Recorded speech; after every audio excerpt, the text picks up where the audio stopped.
Good afternoon, ladies and gentlemen. Welcome to today's live stream, whereby I just need to put that down there. I've got there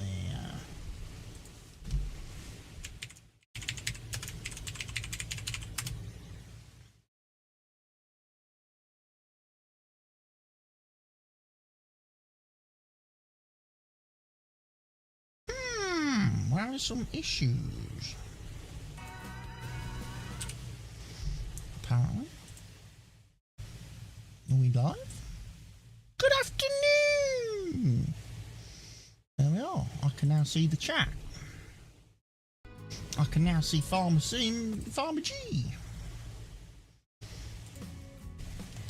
So yes, jumping back onto Saxlingham today, I figured we'd go in and enjoy some of the September action. I've still got 2 fields to harvest before we can start doing planting and stuff.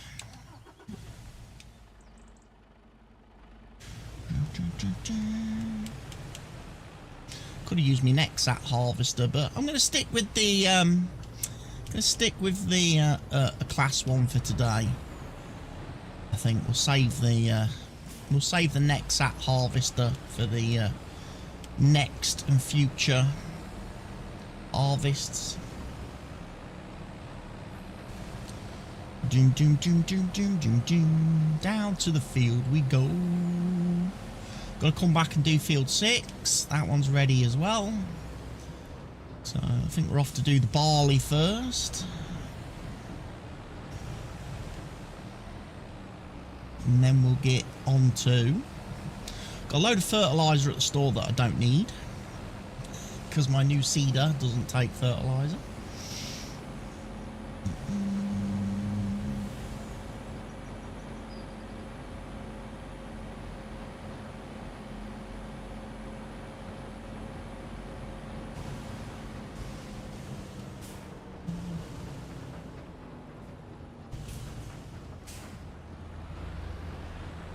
So yes, we'll head in with the lovely Mercedes truck.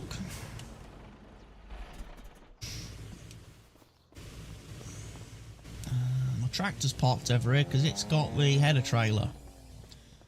Because I've switched headers and header trailer since the last stream. Because I quite like this new lizard trailer that come out on the mod hub the other day. The only problem with it is unless I've not picked things up correctly, there's a slight issue with it.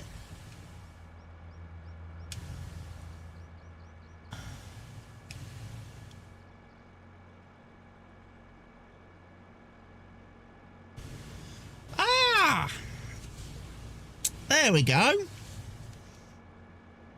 Figured it out, ladies and gents. So now my combine probably will actually attach to that.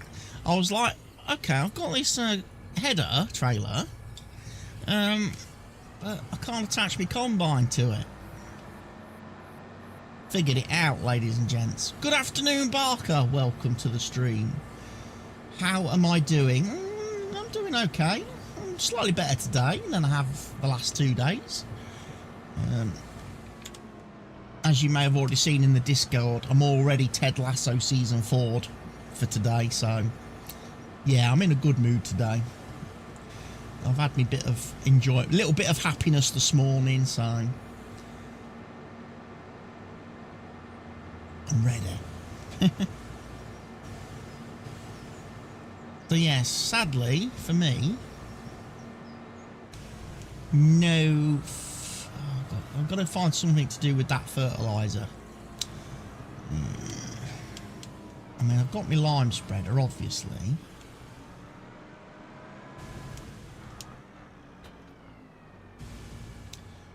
What are we? 33% with 8,400 litres.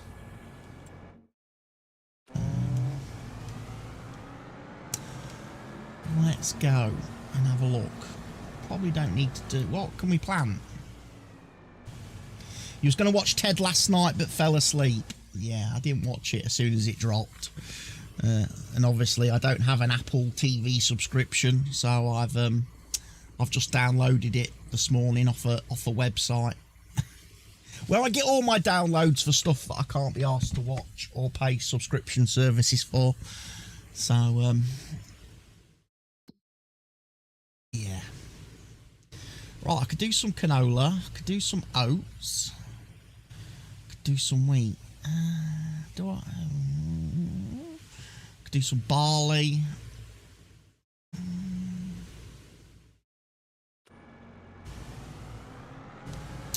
Alright, I think then what we do, because right opposite the store here we got field 7. That one's already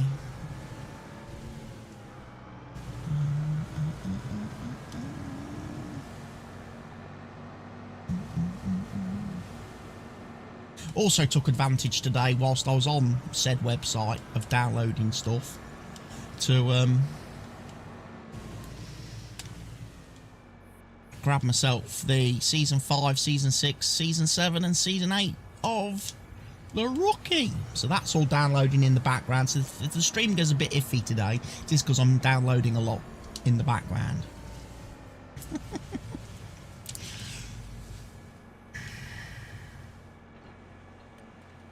AI worker. Right, let's do 17.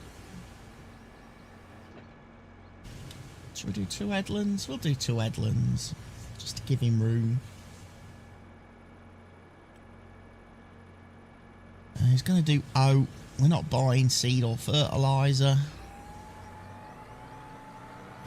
And that's all good. You woke up to an email from Kick today. They gave you 1,000 kicks for free. Yeah, I got that. I got that a couple of weeks ago. The unfortunate thing is you can't give them to yourself. You've got to give them to somebody. Which is a bit annoying. I was like, whoa, I've got 1,000 kicks. Whatever should I spend the money on? Turns out, no. It's not for you. It's for you to give to another creator. It's time to kick ass and chew bubble gum. And there is Barker with the 1,000 kicks. Even though I'm not live on Kick today. Thank you, Barker, for the 1,000 kicks. See, we don't mind that. That's a good bit of support. Right off the bat. He just gave them to me. He could have given them to any of your other brilliant channels that you follow and support, and he chose to give them to me. Well, thank you, Barker. I do appreciate that.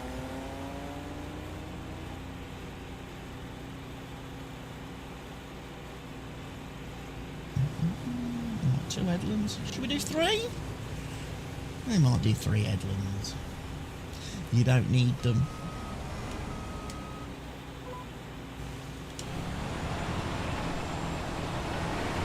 Right then. Let's get the barley done. You follow like 5 people. And I'm one of the 5 that you like the most. Oh, that's so nice to hear, Barker. So glad to hear that.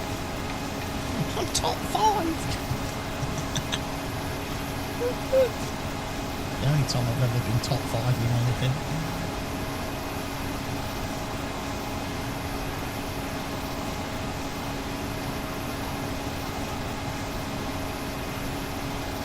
How you should start streaming on Kick. Yeah. To be fair, probably not something I'd rush out and do. If I was a new streamer, I would rush out and stream on Kick. I'm not a big fan. You may have noticed I'm not a big fan of the site as I once was. I much prefer being here on the YouTube. Where at least we get sensible people the majority of the time.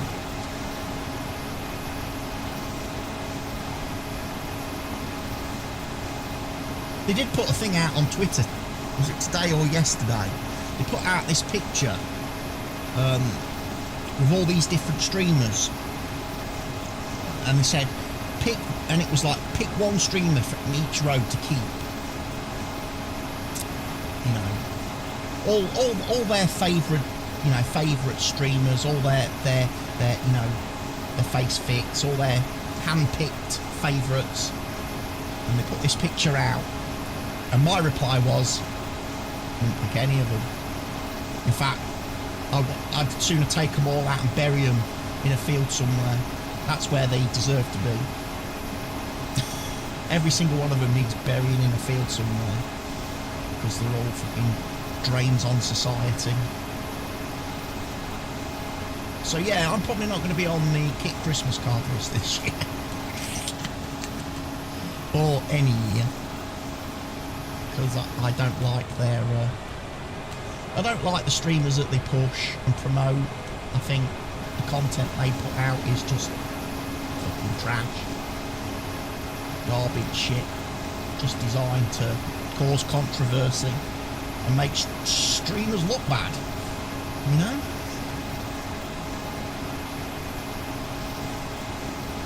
But hey, we're here to talk farming and farm sim. Who's looking forward to beans and alpacas later in the year? Hey? Who saw that video I released the other day?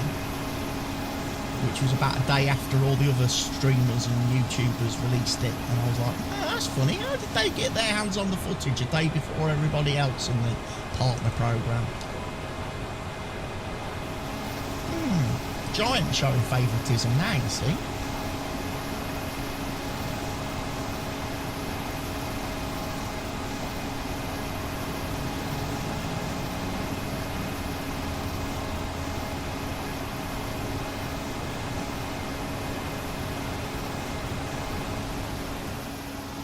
Yeah, that mini game to shave the wool off the alpacas. That is so funny.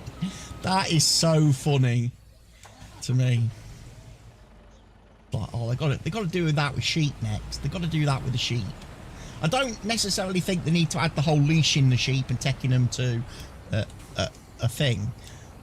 I think you should just be able to go into the field with the shears and just go and shear sheep to get your wool. I don't think you should have to take the sheep for a walk on a lead first. You know, that's not a thing.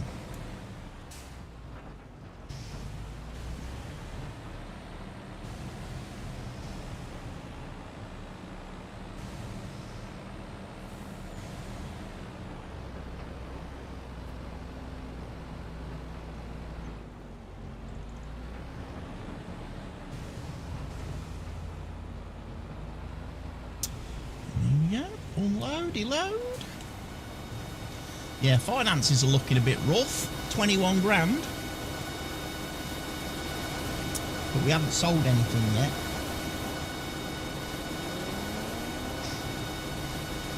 We've certainly got a lot of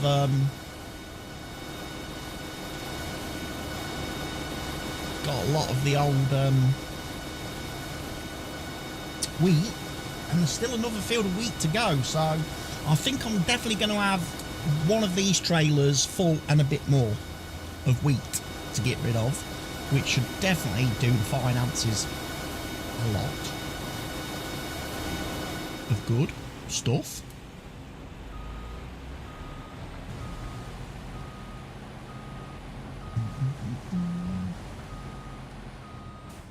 But yeah, it's been a quiet week this week. I've not done any content recordings yet. I've played quite a lot of Power World, as I'm sure you two guys will have noticed from my Steam history.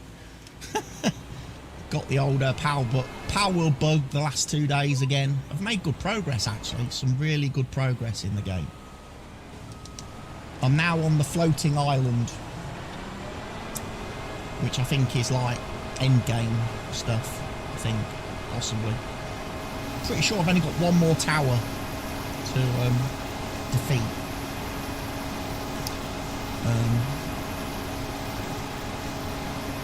A boss to take down. And then it's a case of go around the map, clean up all the little stuff that I've missed, some of the bounties, Run a few more dungeons.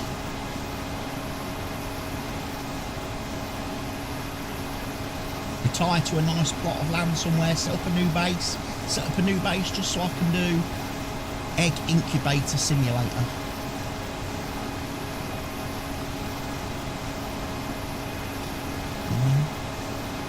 I think that's the future for me.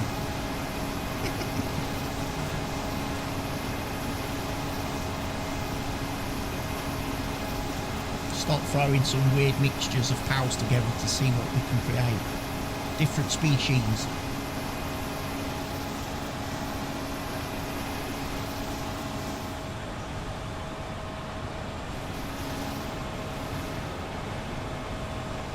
It's funny because I've been doing Power World on the PC, obviously the last 2 days. And then when I've retired to bed in the evening, that's when I've loaded up Football Manager. And I've been playing my old Man U save. The men's team, not the ladies' team, which I'm about to start doing.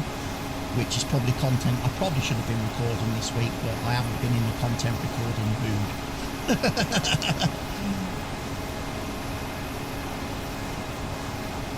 I did get 2 farm sim videos uploaded though Monday. I have yet to do the YouTube admin stuff on them because again, just not quite been in the mood. But they're there, they exist. And unfortunately for Farmer G, that mod you suggested does not work for me. It does not show a conflict with pallets. And I do have it installed on this save. Not that there is a lot of stuff or things. Tyre friction. Vehicle drive physics, which I know. Fuel use. Damage accumulation. There's a few conflicts, but they're easy enough to sort out. And to be fair, the game seems to have picked the right one anyway. But no, nothing to do with pallets. Nothing to do with the pallets from your greenhouses. So, I went and had a dig a little bit deeper. I went and had a little bit of a deeper dive and dig. I actually went into the mod. Went into the zip folder and had a look at all the different things. It seems, for whatever reason, I don't know why this is, because obviously I'm using the mod downloaded off the mod hub for your placeable greenhouses and stuff. But for some reason, in the mod that I have installed in my mod folder, crops that I have the issue with of being able to sell at sell points and at productions, they're all, according to the mod, according to the actual mod folder and the zip file, they're all spawning in a different palette to all the other stuff that comes out of the greenhouses, like the lettuces and strawberries and tomatoes and stuff. And that is why my pallets look different, because they're actually using a completely different palette from all the other stuff. And I wonder if that palette that they are appearing in is the problem, because it doesn't have the same properties as the other pallets. It's therefore causing an issue with my sale points and triggers and stuff. I need to have a bit of a further dive in and look into that. But yeah, it's funny that all the crops that I can take out as loose material from the greenhouses and sell, spawn in a completely different pallet type to the crops I can't take loose from the greenhouses. But when I take their pallets sell. So it's like,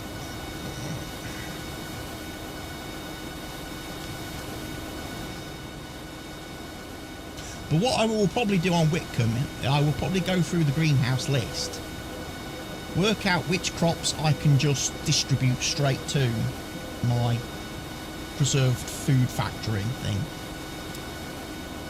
and distribute. The ones which will conflict with, obviously, I don't want going to like pig food mixers and stuff. I will leave them on store, and I will have to go and pick the pallets up manually for those. And then obviously for like the spinach, green beans, peas and stuff, they will be kept on store. But I'll have to empty those manually using the tipper and trailer.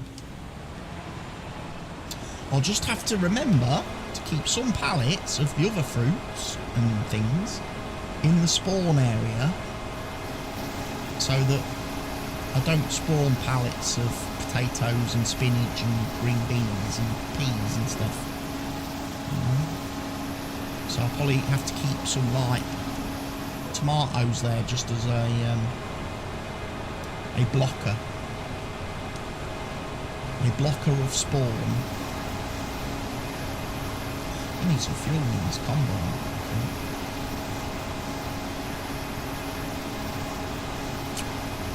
Should have done that before I brought it.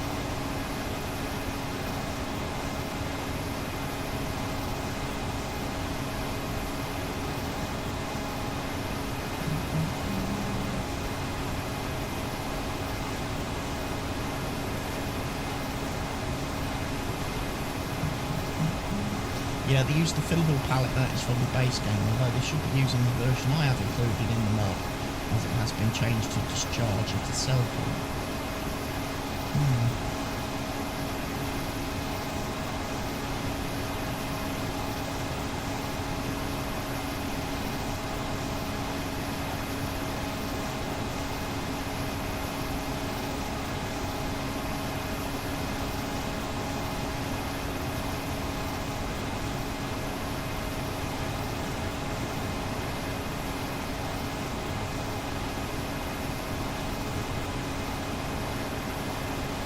I'll just have to do the old compare XMLs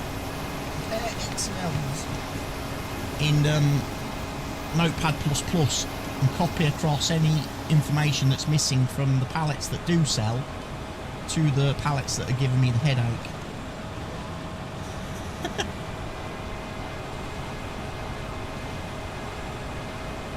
Any missing lines of code, copy and paste it. Fixes a lot of the issues,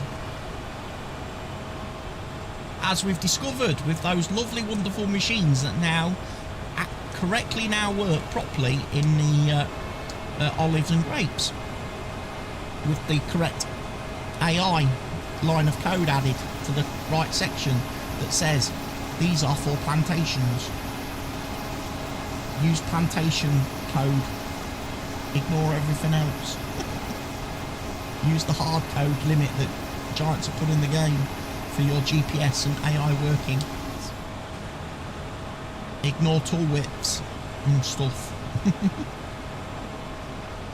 Drive between the rows, not on the crop.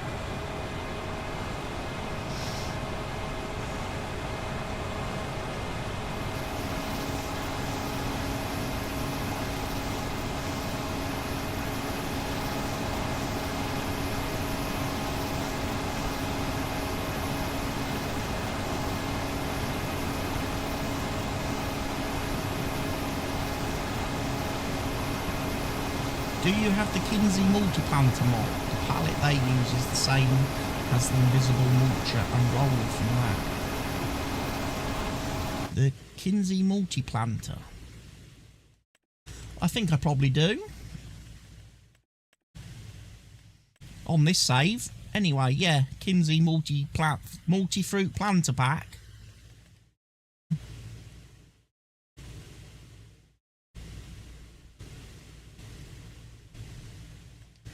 What's this for?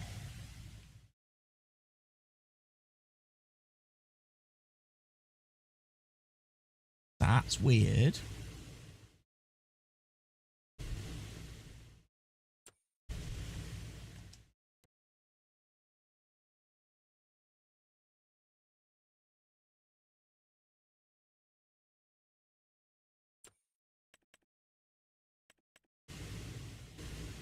I have it installed, but I'm not using it.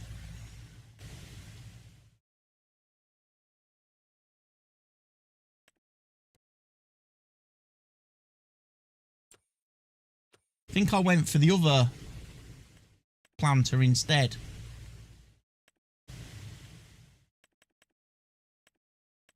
Rather than the... I'm using the lizard one. Because it just does seed. It just does seed, so I've gone for the lizard planter. And I've obviously dialed the speed back to something sensible. Is that the type of pallet they're spawning in? Oh, you mean your greenhouse crops? A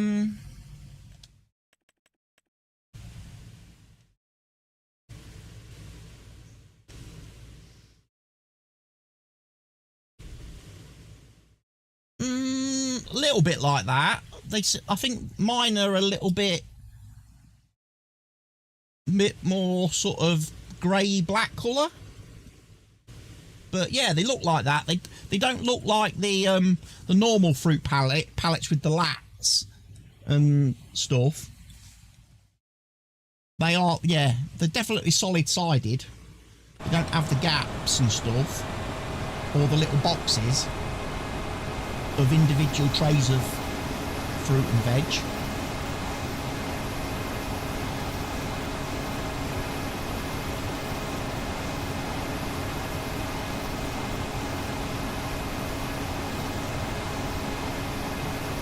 Sure, I can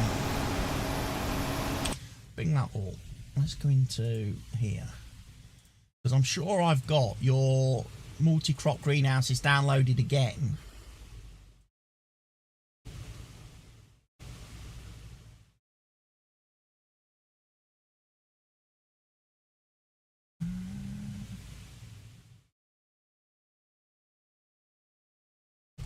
Fillable pallet. No, it's not that one.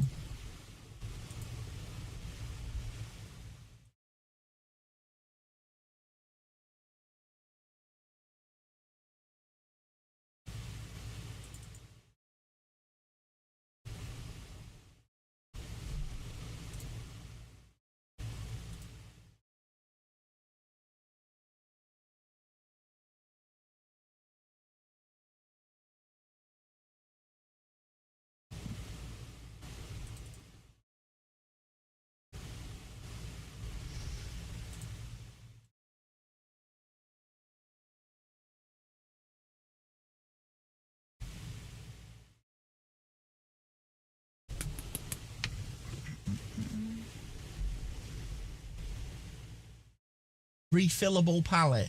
I saw it in here a second ago. Fillable pallet. Is it that one? Yeah, that one. Oops. Don't save.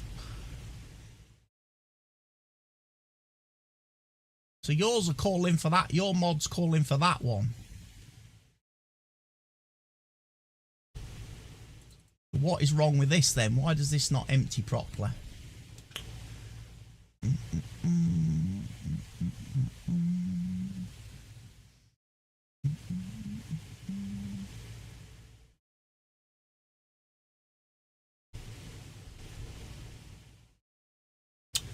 Let's go back and look at something that does empty properly.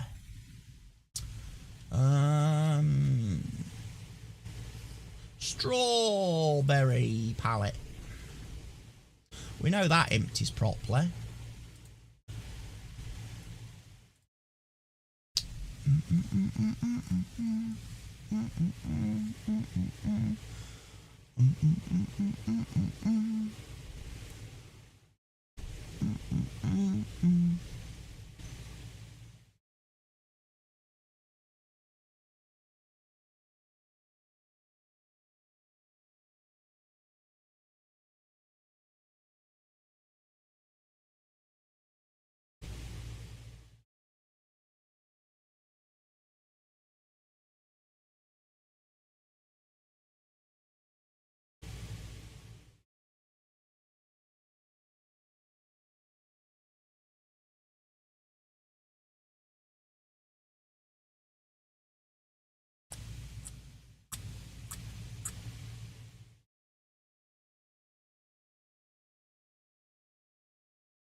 To be fair, that stumped me a bit, because in neither of the pallets, XMLs, the strawberries or the fillable pallet, whilst I see fill configuration, I don't see anything actually about emptying.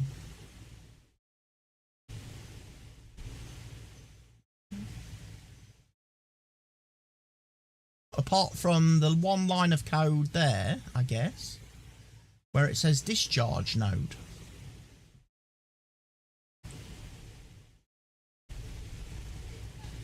Where it's a dischargeable.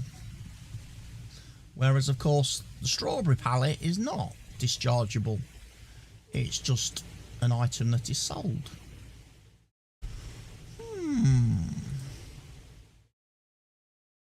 I need to have a dig into that when I'm a bit more motivated to.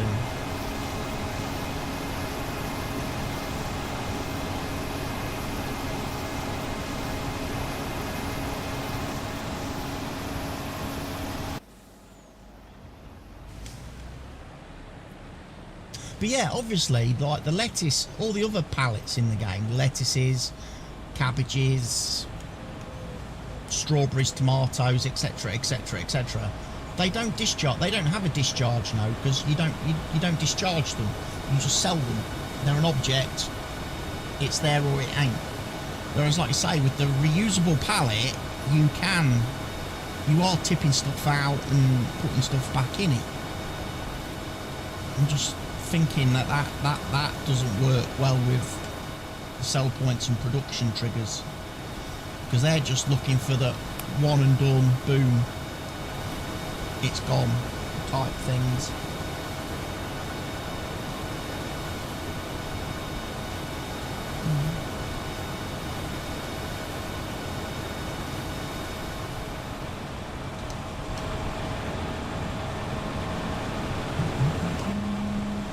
This field would be so much easier to harvest with the next app.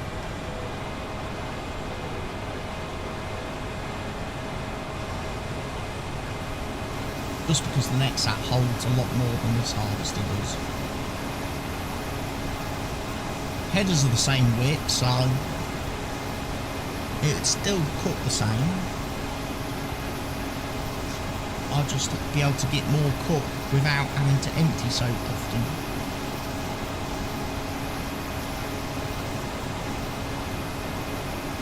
But I should be happy, because if I'm emptying often, that means we're getting decent yield, which means I'm going to have more to sell and I'm going to be able to make more money. So having to empty the harvester frequently is perhaps not a bad thing.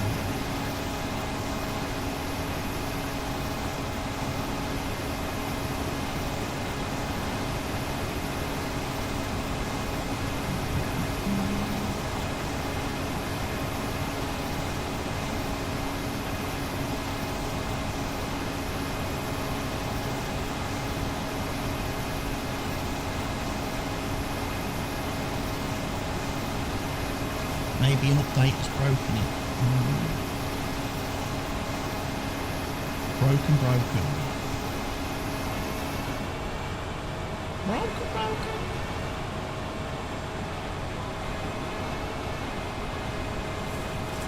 It's another sunny afternoon. Welcome to the sound of my favorite tune. Too soon.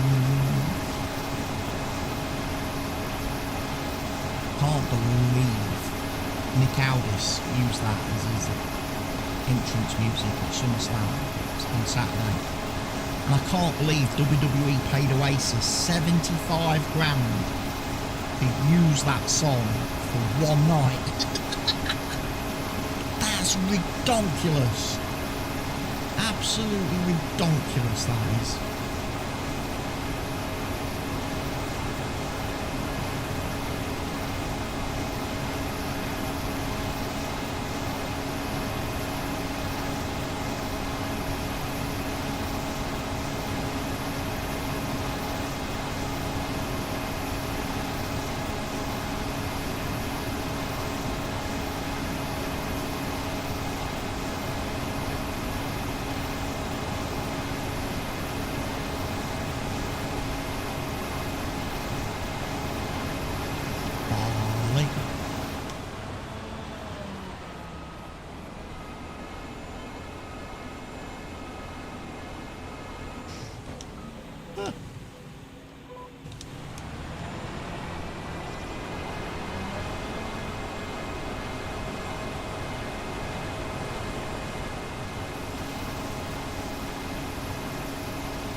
88% full.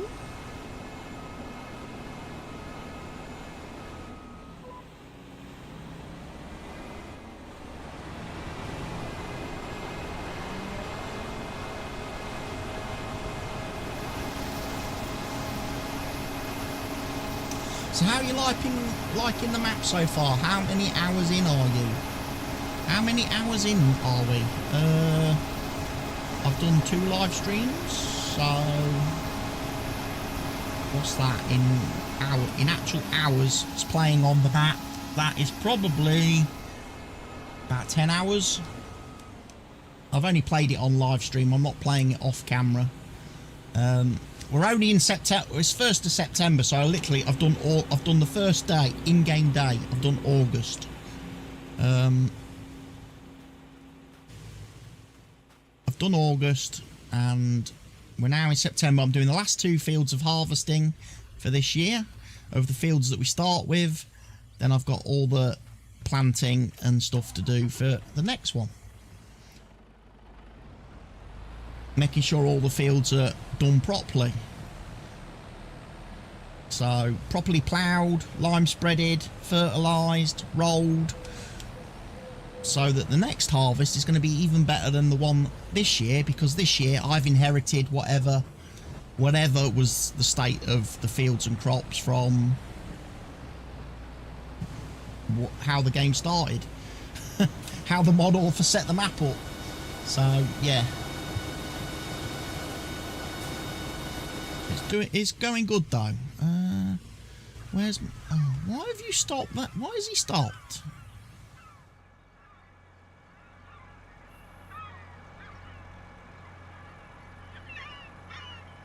He's done this to me a couple of times, hasn't he, this fella?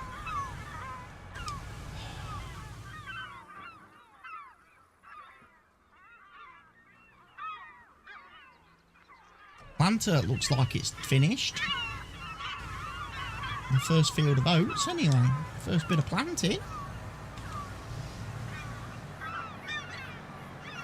I would like to go off and do another field, but plough's not done its job yet.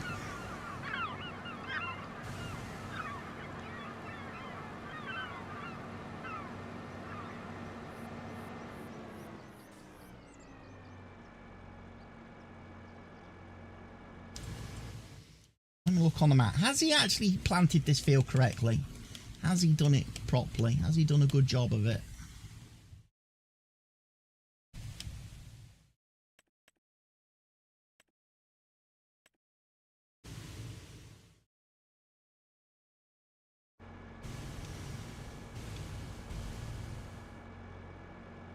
Looks like it. However, when I run over here,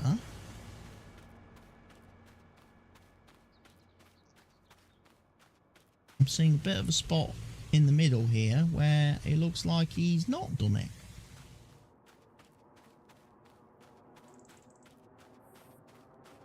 Unless that's just the field number that I'm seeing on the mini-map. It is the field number. Tram lines? No, there's no tram lines. I don't use precision farming. I do not use that mod. Farmer G. I got bored of the faff. The faff with it and the number chasing. It's just a number chasing exercise, that is. It actually kind of ruins the enjoyment a bit of farming. All you're worried about is being environmentally friendly, and being environmentally friendly doesn't necessarily make for the best farming experience.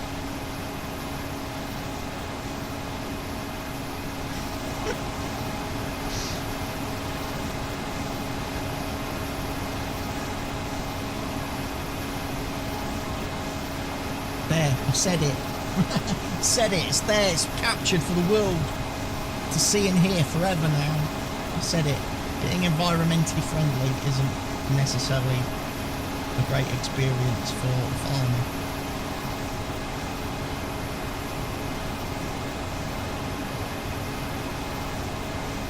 Whilst I do like some aspects of obviously the precision farming mod, I like the fact it really does reduce the lime and fertiliser usage. A lot. I don't agree with some of the other faff about stuff and things.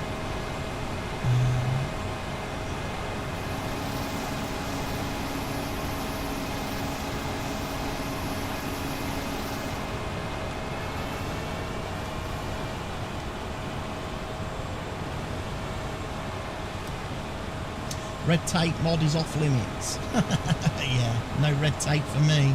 We don't do red tape.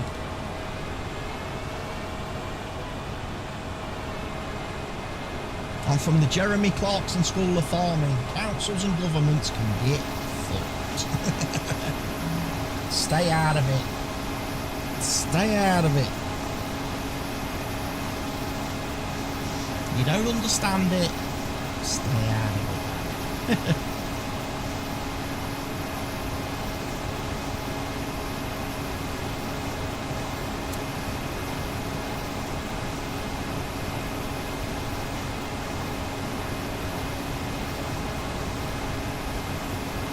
But yeah, I think what we need to do, once we've got everything harvested and into the silo,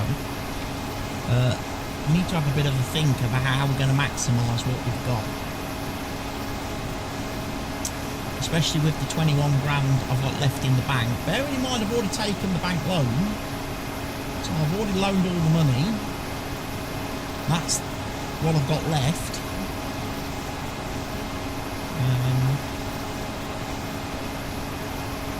I was thinking of clearing all the buildings off one of the farm locations and then putting factories on there. I'm probably going to struggle to be able to afford that. I really am. Unless the buildings come super cheap and I can build grain mills and oil processing plants for less than 21 grand. Just so that I can turn my canola and wheat and barley into something more profitable. So when I sell it, I get even more cash, which can enable us to buy more equipment and more fields on this lovely map. Because yes, Field 11 would be nice, and I'm quite pleased I didn't own Field 11 because it did wither, ladies and gents. The farmer and a couple of other fields on the map have withered as well. 14 and 15. Unfortunately,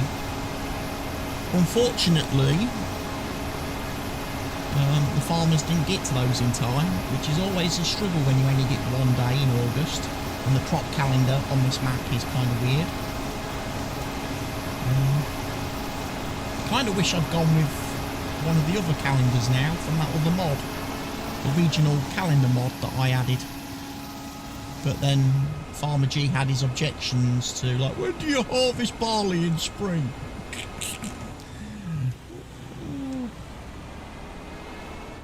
Okay, let's go do something that's a bit different, and you've rained on it. You've rained on it. Can we have a look at contracts anyway? What have we got?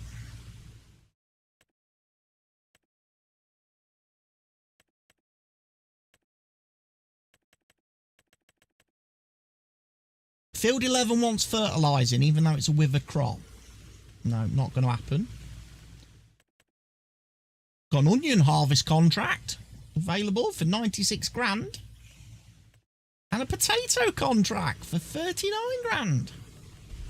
And some mowing. Oh, it's a shame I don't own a... Do I own a cultivator? It's a nice contract there for £219,000 roonies. I don't think I own a cultivator. I own a disc harrow.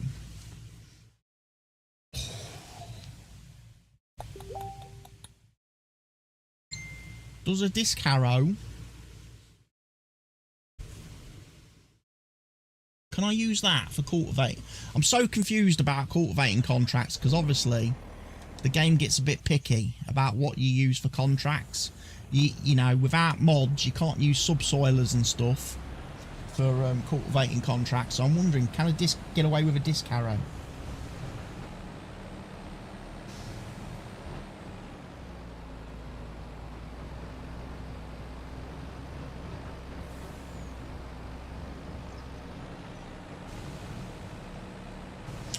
Oh, I need to take some medication. I need to take some medication. I'm going to have to interrupt this stream briefly to take my medication. That's what that notification you just heard was. The beep, the reminder. Every 2 weeks. So whilst that's unloading, let's take my Dupixent. Oh. Stab.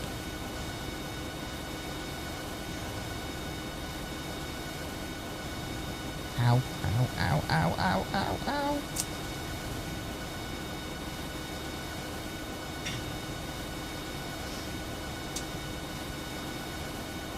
There we go. Painless, as always.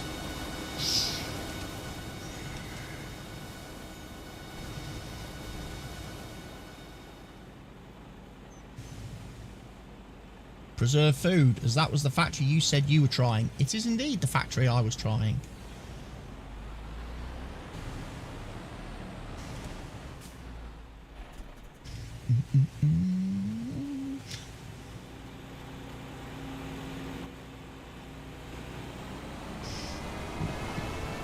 I was also downloading a new game today. I don't know if it's finished downloading yet or not. Something for me to play and dick about with off camera. Movie Tycoon. Movies Tycoon. I think I played a game very similar to that many years ago. But apparently there's a new one now. A new version. Came out in, I think, 2024. Somehow I missed it. And apparently it's got several DLCs and that for it as well, which add and then expand on. So I thought, hey, I'll have a download of that, see what it's like.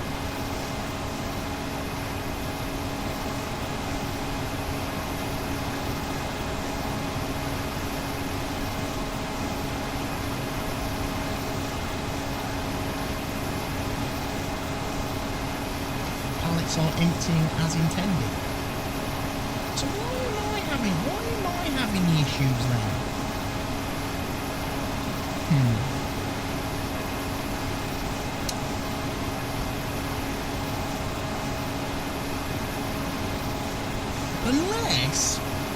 Unless it's something to do with the fact that my Whitcomb save is obviously generated and created on the day one edition of the map, before the 1.1 update, the 1.2 update, the 1.3 update and the 1.3001 update. I'm wondering if I've got some old issues still in the map, because obviously I never restarted my save, even though Oxy said several times you should really start a new save to get the fixes and improvements. Because I did know, I seem to think there was issues in the early versions of the map selling stuff. Pallets, maybe, possibly, being recognised at places. And perhaps I've still got those issues because they're built into my map. They're built into my save rather than the actual map that I'm using. Much like the issue with the cows, where when I updated the map, I had to change the placeables XML and change a load of code in there to get the fixes to the cows to work, and also to prevent my cow sheds from completely disappearing anyway. Because yeah, one of the map updates completely broke the cow sheds on my map, and I was like, oh shit. Probably am going to have to start a new save now. I've just got two great big holes in my farm where cow sheds used to be. But then Oxy told me the workaround to get that working and get that fixed, which I did. However, I've never ever done any other workarounds or fixes to my save. So who knows what other issues I've probably got baked into it. Pallets and selling pallets could be one of them.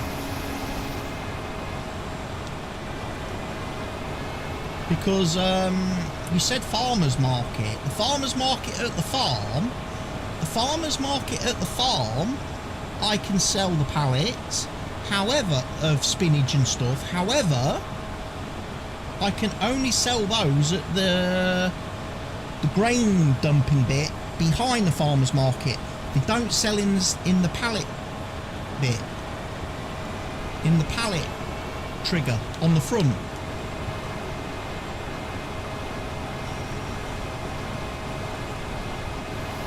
They only sell if I go around the back, and then they unload. They seem to unload and drain through my trailer.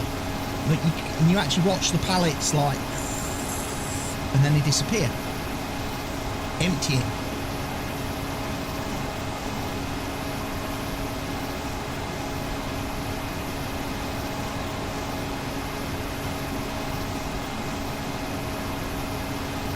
Yeah, the grain grid is where they sell. Yeah. So the pallets do sell there for me. That's the only place where they are accepted, and I can get rid of them, or have been able to get rid of them thus far, which is not so bad because it's right on the farm. I don't have to travel very far to sell stuff. And in the past, all I've been doing is just selling the stuff. I haven't been worried about what the price is. Is it the best price? Blah, blah, blah. No. I just get rid of the pallets because there's that many of them, and it's a 5-second job to sell them at the farmer's market on the farm. Even if I'm not getting the best price for it, I'm getting something. So, hey ho. It never bothered me before. Now I actually want to use the crops in something that's more profitable. Now I've discovered I've got the issue where it's like, no, we do not accept your pallets. We do not accept your potatoes, your spinach, your beans or your peas. Go away and repackage them in something that we will accept.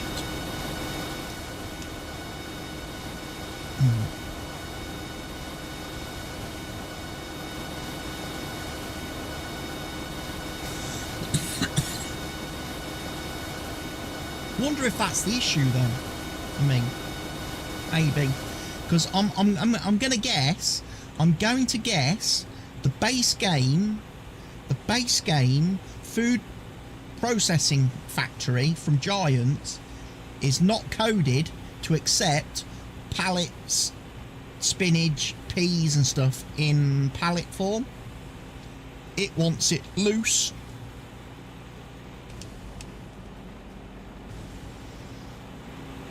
Perhaps I need to change the sell points in my map. Maybe fiddle with some code in those to get it working. Because obviously I'm not using mods, I'm just using whatever Giants had as factories. I don't know if there is any modded factories that do the same type of stuff, but obviously better than what Giants gave us. Because again, I've not really messed around with productions in Farm Sim 25. I used to always use the Dragon's Den production pack mod thing, but that just got so intense with all the different items and products and stuff. It just became truck simulator, and I just felt I was just handballing stuff all the time. Pallets from this building to this building, from this building to this building, and I felt like, quite frankly, it was a struggle. Especially with obviously Farm Sim as it is now, with the whole growth cycles taking ages and, you know, progress being a lot slower in Farm Sim now compared to previous games. For me,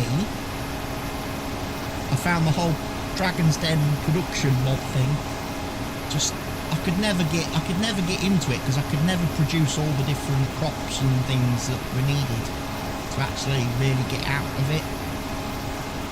And I wasn't about to start cheating in stuff. So yeah, I kind of haven't really used that mod for a long time. And also because obviously the mod author Black Dragon, he no longer comes to streams and stuff, and no longer supports the channel and that, I kind of felt not necessarily that I needed to keep promoting and endorsing it. I don't know if he's done any work on it. or released any updates. I know he was getting fed up for a long time because he was trying to get it put on the Giants mod hub, and Giants kept rejecting it for different reasons and things. And I don't know if he ever got that sorted out, but I don't think he did get it sorted out because I've never seen the mod on the mod hub. And perhaps he's just given up with modding for farm sim. Like I say, I've certainly not seen him in any of my streams or anything, and he hasn't been a Kick subscriber for a long time now. My live streams still appear in his Discord channel when I go live. I still appear under the streamers channel and I get all the notifications of when I go live, but I don't see any of the people from his community coming across to the streams, or don't see him anymore, so it's a bit of a strange one. I think the last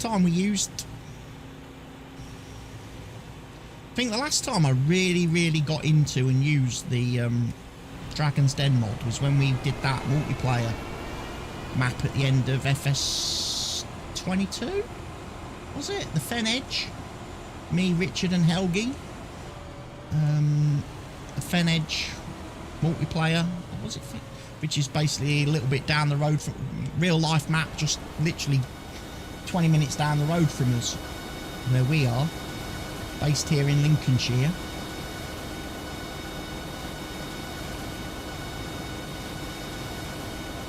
With the old garden centre, the big garden centre on the map.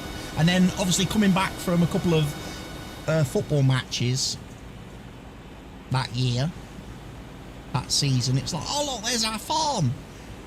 We actually literally like drove past our farm in real life.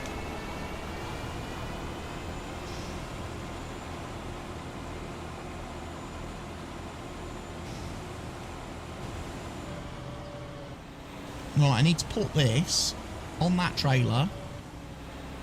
I then need to take harvester back to farm, get some fuel.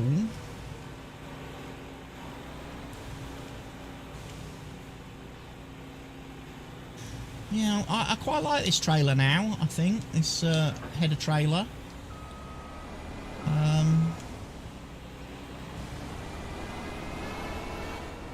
Because it's long enough, the trailer is long enough to cope with and deal with the big headers of the big combines, but it does so without having the annoying swivelly axle, which actually means you can actually reverse this header trailer and park it in sheds quite easily. Because I always struggle with turntable trailers. Any trailer with a turntable on the front, nah, I'm not going to reverse that, I'm not. I'm going to struggle.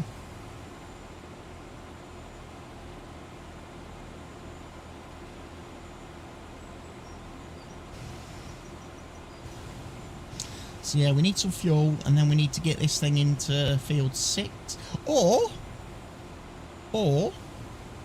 as field 6 is the last field of this current year's harvest, maybe I'll let the next harvester go and do that field.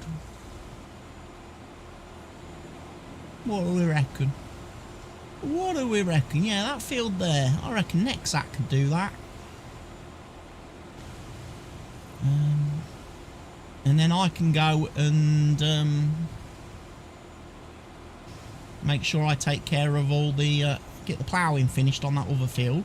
Then I can let the lime spreader loose.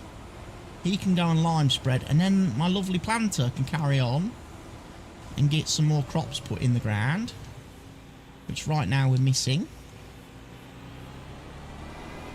We're missing a lot of crops. Unfortunately for me, I've got all those pallets of solid fertiliser at the store, and I've got a liquid fertiliser sprayer.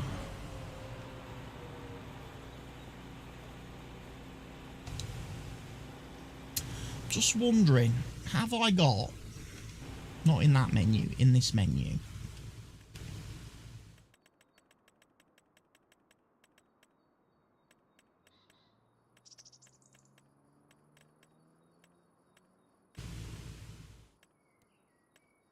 It's going to be under selling points, I would imagine, if I've got it installed.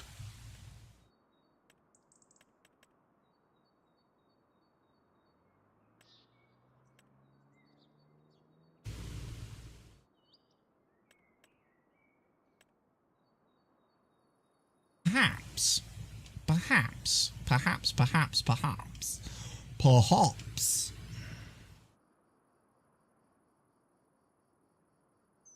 I can't place it where I want to place it because the land is not owned by me. Okay.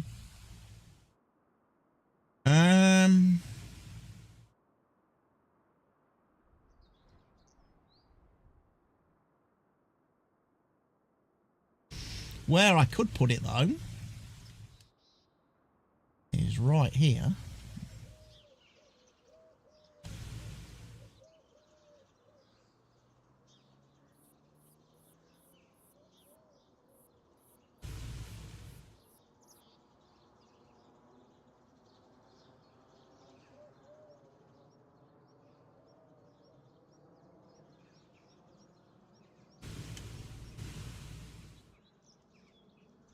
Why am I not allowed to place that there?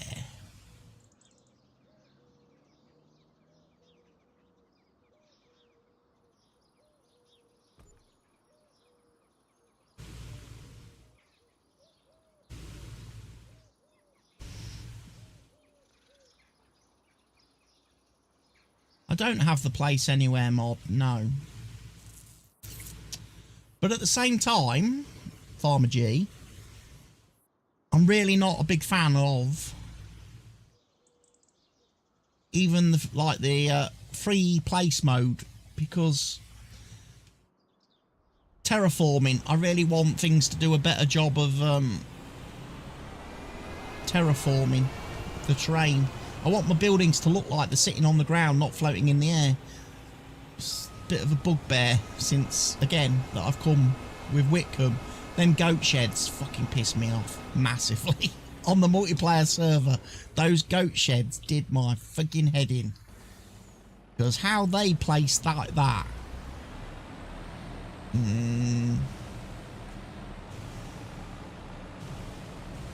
Anyway, I now have a sell everything sell point at the farm, which means I could technically go and get rid of all those pallets of solid fertiliser and sell them. All those pallets are bought in error because, to be fair, I've got a liquid sprayer. I'm not going to be using dry fertiliser on my fields at all. My seeder doesn't use it, so it's just in the way now. It's something I wasted money on because I thought, oh, you know what? I'm going to use the neck sack to do my seeding, and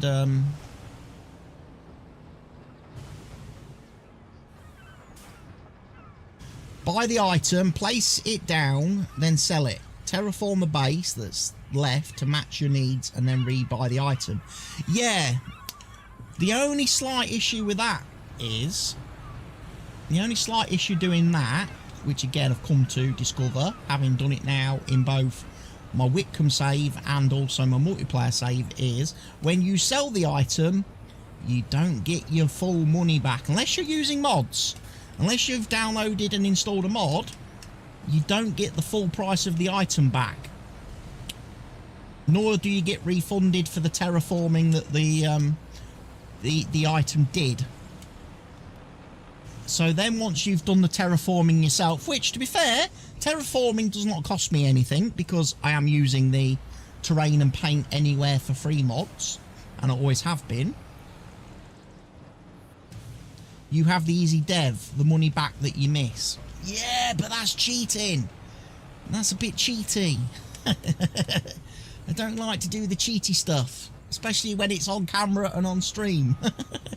We don't do cheaty stuff.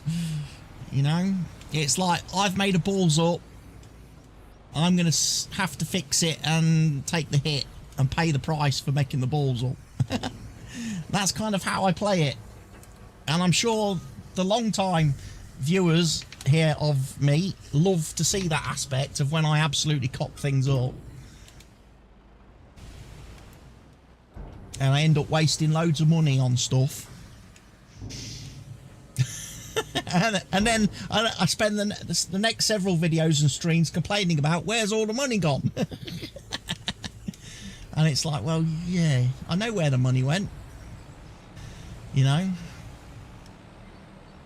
Replanting and rebuilding an olive field several times in my recent Whitcomb series. Because I managed to completely mess the field up. They messed the crop up and ended up somehow losing all my olive trees. So I had to go and demolish the whole field and rebuy them all, replant them. Could only happen to me, couldn't it? Right, let's find Mr. John Deere.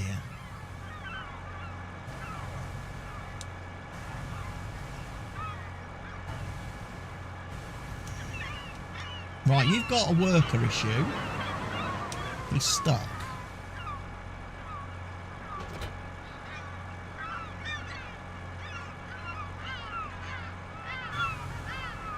Cheating is when you add money. Yeah, but again. Right, this is weird because I've had this issue now a couple of times. There's the door. Right. There's the rear window.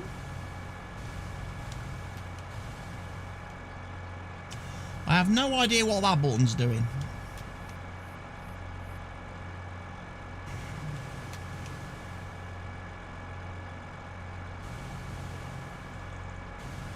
Better placeable sell prices mod allows you to sell the placeable in the first month for 100%. So save. See, I should probably download that. I should probably download that, FarmSimG. So that one does the bonnet. Okay. I've got a feeling that this command here that doesn't work for me is supposed to be moving the steering wheel, because that steering wheel looks wrong in that tractor.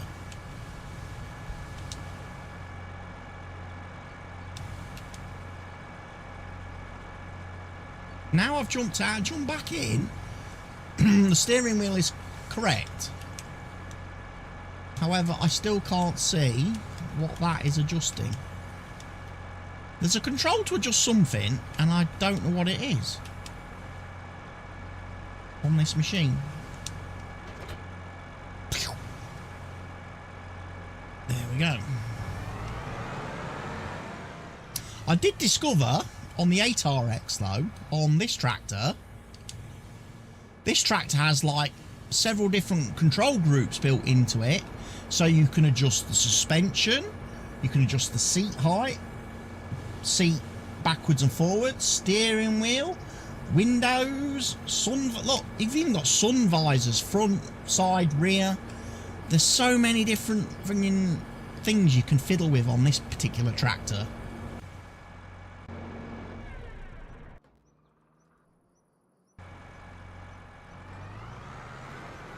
So many things you can fiddle with.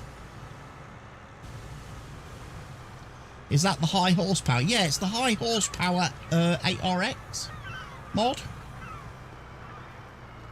I downloaded it and I didn't realise it had so much stuff on it that you can fiddle with.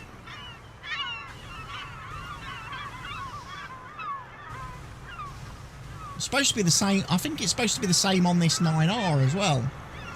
But like I say, there's one of the things in this tractor that, although there's a button configuration for it, pressing it doesn't seem to do anything. So I don't know whether it's something that maybe isn't on this in this particular model, because I know this tractor has about 10 different models, because it has like the 8R through the years. So you've got like, I think it starts at about 2015 and you can go up to, I think it's 2022, and the vehicle changes ever so slightly. You know, you get plastic tanks and stuff on it if you've got 1 year.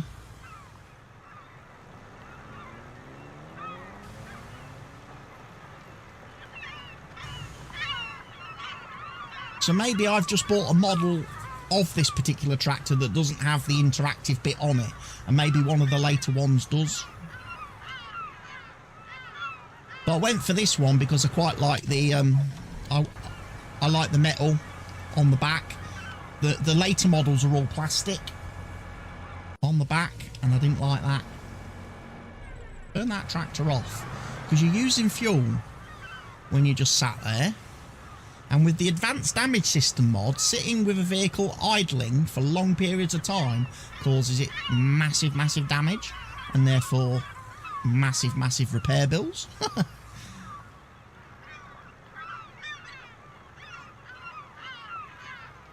It was interesting that the first thing I did when I fired up this map, the forward time, first thing I had to do was go around and grease the harvester. Because after doing all the harvesting in the last couple of streams, yeah, apparently it needed a good greasing and a good blowing out today. First message that popped up when I logged in. I was like, oh, great.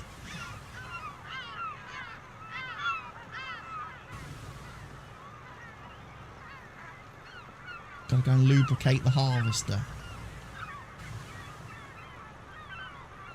So yeah, I wonder if, because you know, I kind of discovered, didn't I, last stream, that a lot of these bushes are not bushes.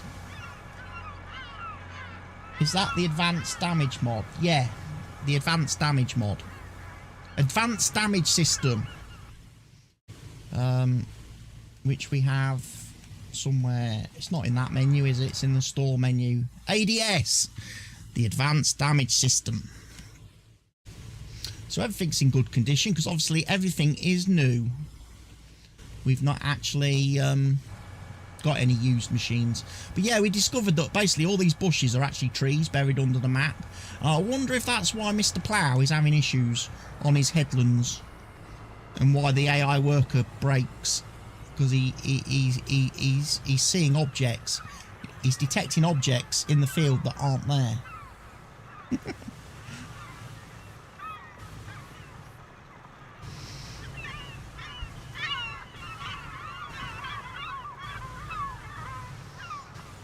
Like I say, may have to go round with the chainsaw and remove all the trees that are buried and sunk below the ground.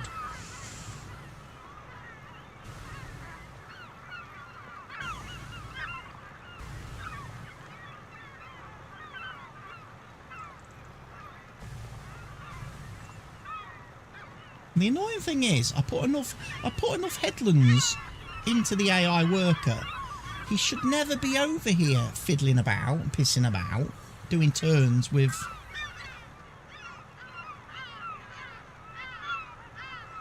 Surprised you don't use the cab cinematic mod with your level of realism.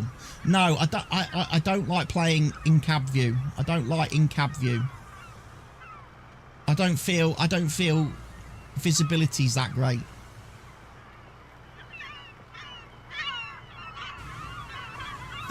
You kind of lose all depth perception in cab.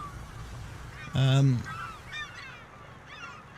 think if the game supported VR, then I would probably play in cab a lot more. You know, proper true in VR experience, so you've got the depth perception, and you know, you can... I can't do it. I can't play in cab on a controller, having to keep panning the camera around to try and see stuff. It just doesn't work. I'm constantly leaning forward. I find myself constantly leaning forward in my chair, trying to see things, and it doesn't work.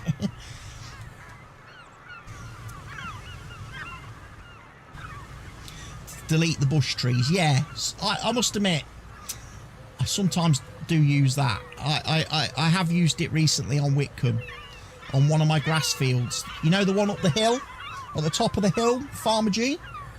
The one where all my grass disappeared the other week when I was doing the hay because of the moisture mod. I have deleted a load of trees up there recently, getting ready to expand that field and take it a bit further, so I can get even more grass off of it.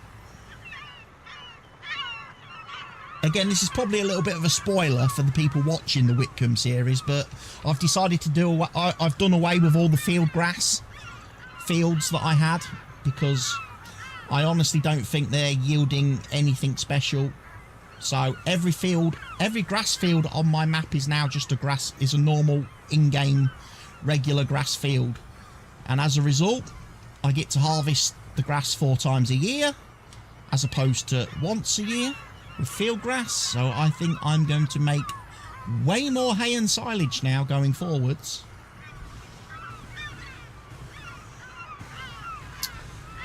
Hence why I decided to buy myself a nice new mower, new tedder, new windrower, and then I realised I completely fucked up, bought the wrong windrower, not the one I actually did want, the one that goes in between the tractor and the baler.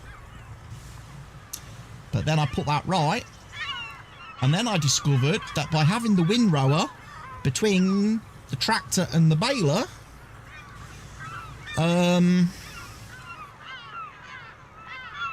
it breaks the bale mod, the bale extension mod. So now my baler doesn't slow down and stop when it gets full if I've got the windrower attached.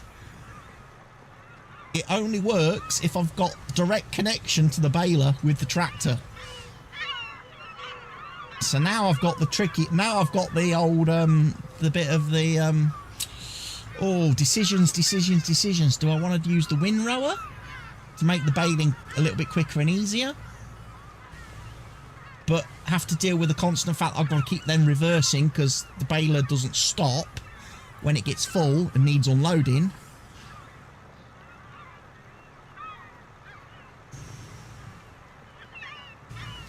Turn the paddock with the big tree into a 550 plus cow pasture. Nice.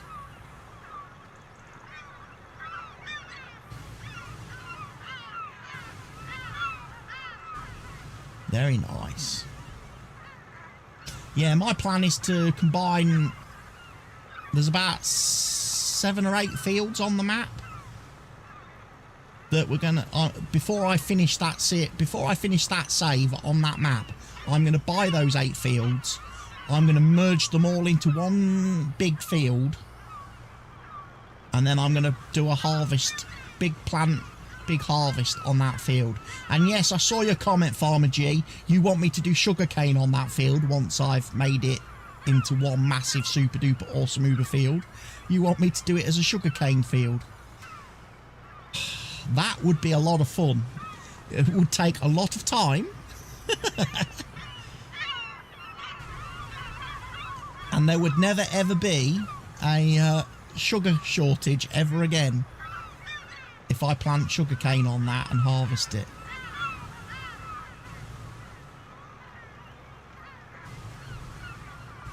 Bally Springs. Yeah, I'm sure Bally Springs. I'm sure that was available on previous farm sims. I'm sure that was a map in FS22, and has it now been converted over to FS25?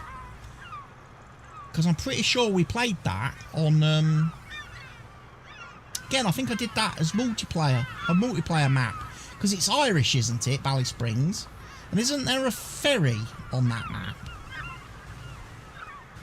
that goes to an island where you've got some fields? Or am I thinking of something completely different? Am I getting it confused with a different map? But I'm sure I've played Bally Springs.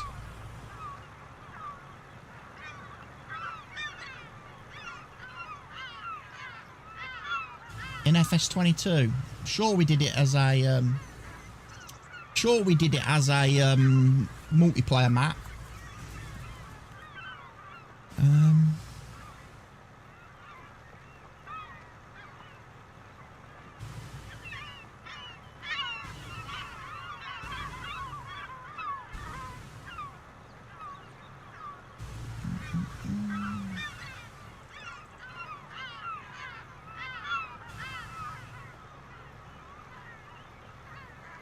If it's got... It has 12 farms.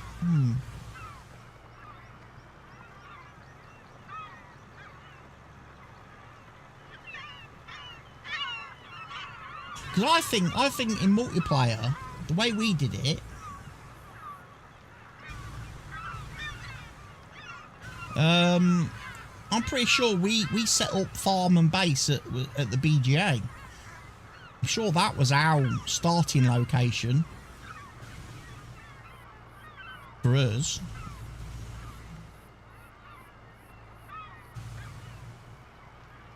I'll have to check it out. I'll have to check it out and see if it's the map I think I'm remembering or whether it was a different one. But yeah, basically there was a the map I probably am getting confused with had a drivable ferry, but you had to stick between these little buoys. There was these like little buoys, because basically it was a vehicle, and it was driving on a certain. If you went beyond the buoys, it would sink.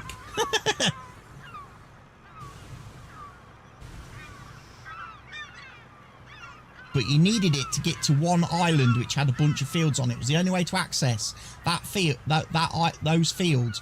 You had to use the ferry, and you had to load all your equipment onto it and then drive across. And I remember me and Mr. Helgi, we were playing with this one lad who was an absolute pain in the backside, this young lad that come onto the multiplayer with us, because he just wouldn't do as he was told. And he had the attention span of a goldfish. He'd constantly jump from one job to another without ever finishing anything. And the one bit of fucking, like, absolute instruction we told him was, never ever touch the ferry. Don't touch it. Because if you don't drive it properly, you'll sink it and you'll fuck it up. You'll fuck the map up then. Because we can't reset it, because you can't buy it, you don't own it. You can't, and if you reset it, it puts it at the store, and then there's no way of getting it back to the water. So do not touch the ferry. So what does he go and do? He went and drove the ferry, sunk it. And he's like, oh, me and Mr. Helgi were like, oh, this guy's got to go. He's got to go. Get rid of him. Don't let him on the map ever again. And since then, we've never played with morons. I've had a strict no morons policy when it comes to multiplayer.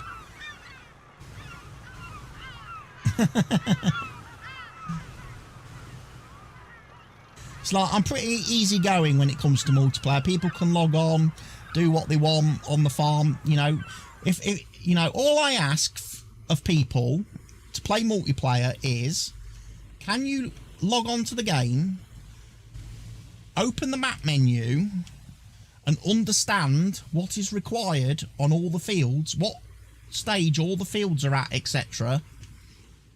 And then plan some work around that.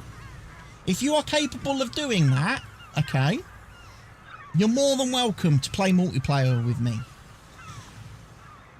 What I don't want, what I've never ever wanted from multiplayer farming is people constantly asking me, what should I do next? What am I doing next? What am I doing next? What should I do now? It's like, for fuck's sake, there's a map. Look at it. Ballydawn Farm. Is that the one? Ballydawn. Is that the one with the ferry? FS19. Yeah, see why I got confused between Ballydawn and Bally Springs. But I have played Bally Springs as well. Definitely in FS22. And yes, Ballydawn does sound familiar as an FS19 type game, map, mod thing.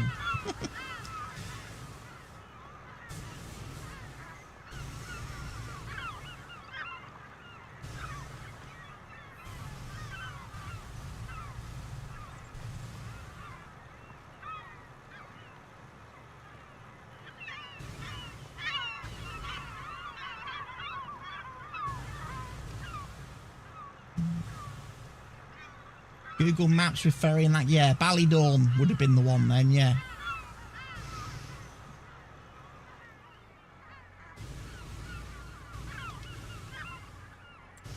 Quite a nice little map in the end, that one was.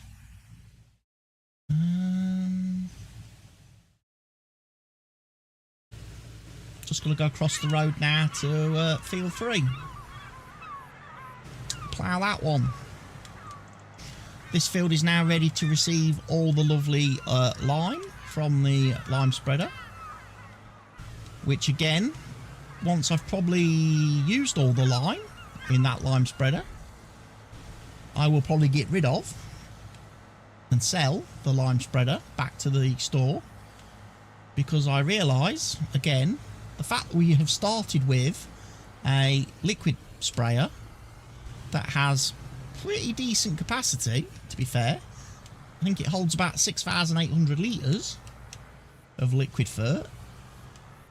I can do liquid lime.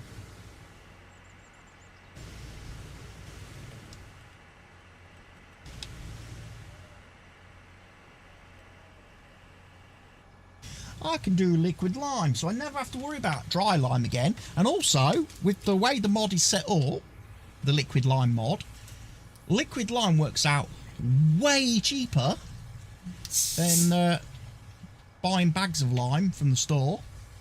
And also, the IBC tanks of liquid lime, way more capacity than the bags of lime. So I don't need to clutter the store up with bags everywhere.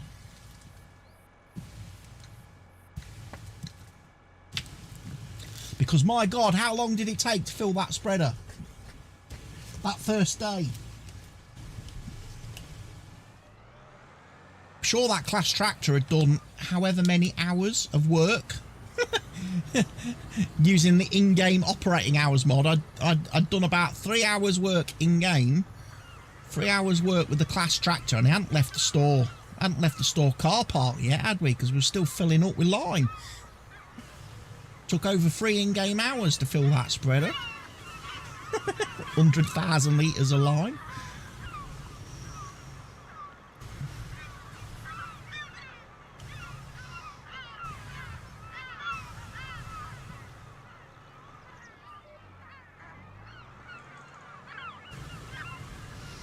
But yeah, there was Ballydawn. I mean, we had some decent people that come and played multiplayer with us over the years.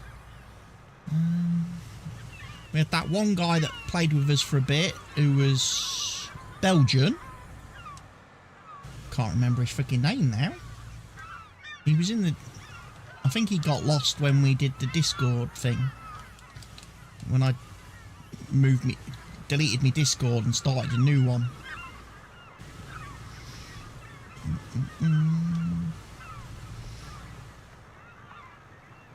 When I fucked up when I was moving everything from the old PC to this new one that I built.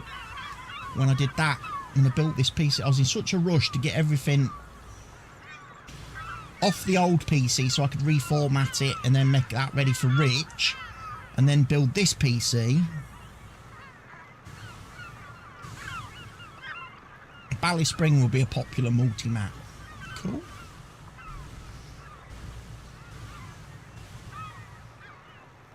Next map I'm waiting for is Clarkson's Farm from Oxygen David. But that's going to be for FS28, I imagine. We ain't going to see that in this game. That'll be in the next Farm Sim game next year. But I look forward to that when it comes out. That'll then be the map. I'll just live on that map forever, I think. And that'll be the only map I ever play.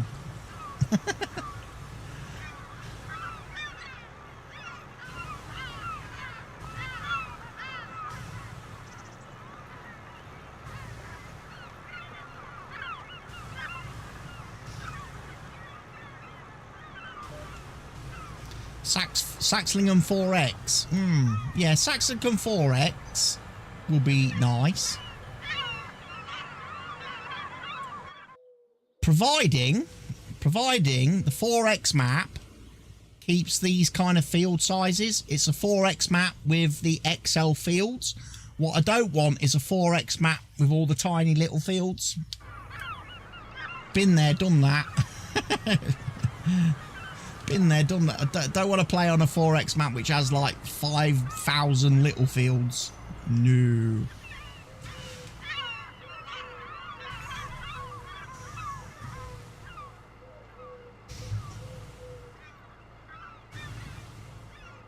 I think this one's a good balance. I like this one.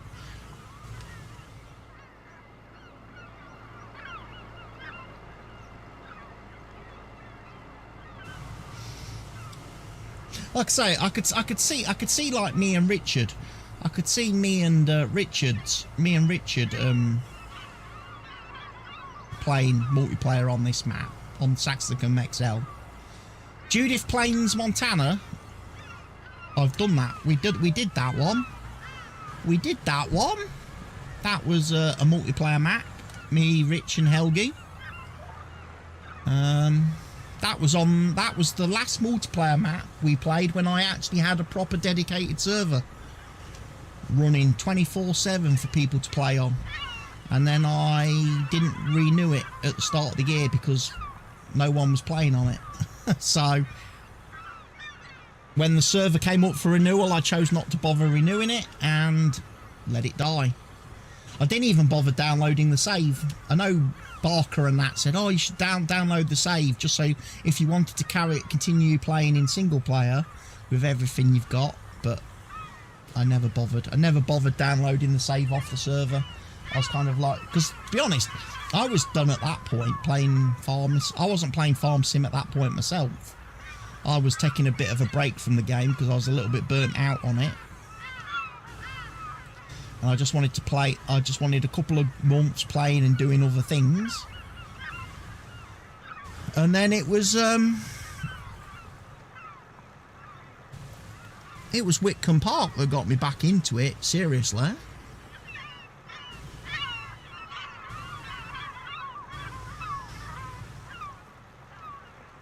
And since Whitcomb has come out, I've got the farm sim bug again. I've been playing it a lot. As, again, Farmer G and Barker and that can attest.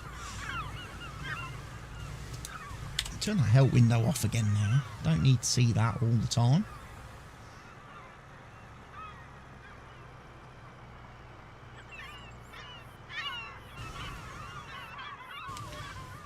What I should probably do is go get the class tractor and let him start doing his thing.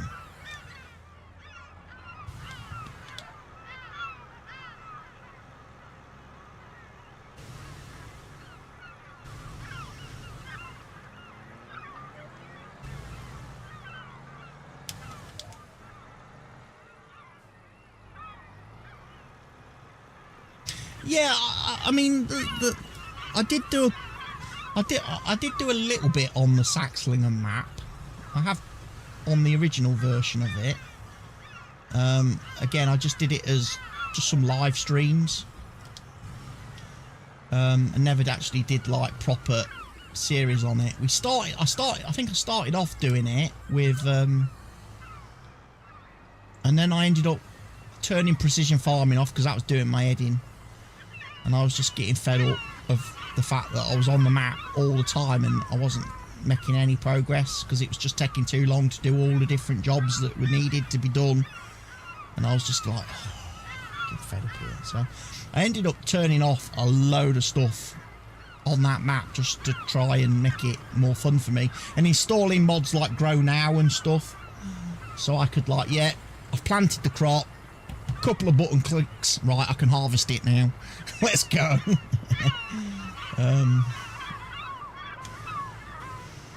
Just to give us that old like FS19 style progression.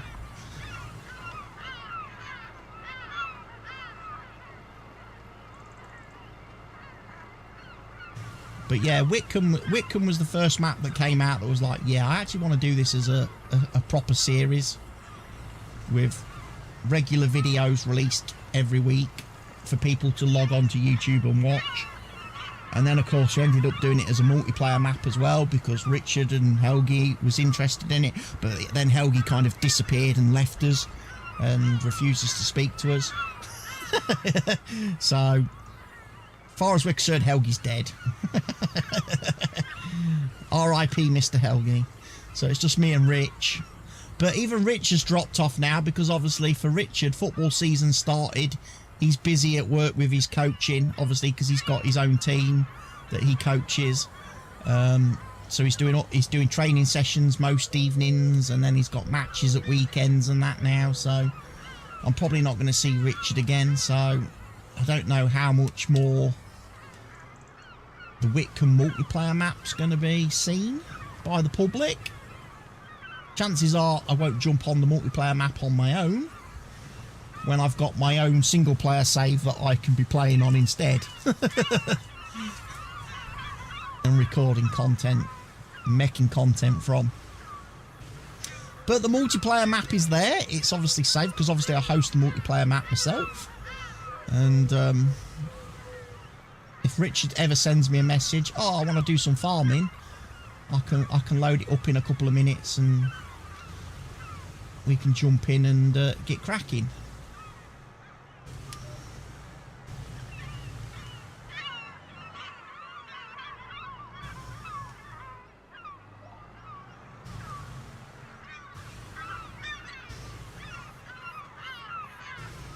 But yeah, it's always a pain when real life starts to be a problem. Get in the way of people being able to play the game.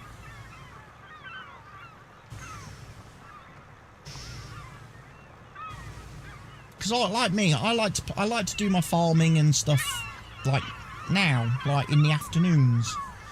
But obviously, a lot of people don't have that luxury. Especially when if you stream, you can do Sax XL now instead of the more. Yeah, I mean, that's the one good thing. If the multiplayer is kind of on hold because of the football season, I can do Saxlingham now, which is obviously different from Whitcomb. So again, I don't feel like I'm playing the same thing, and it's not getting repetitive for me. I feel like I get a break and a change of pace.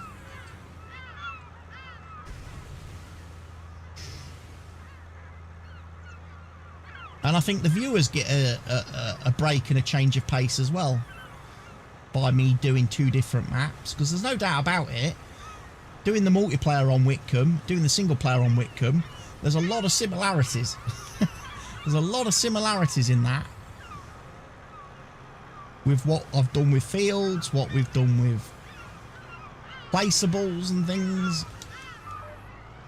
I almost felt like I was using the multiplayer as my testing ground. Like, if this works in multiplayer, I'm going to do it in single player, and vice versa.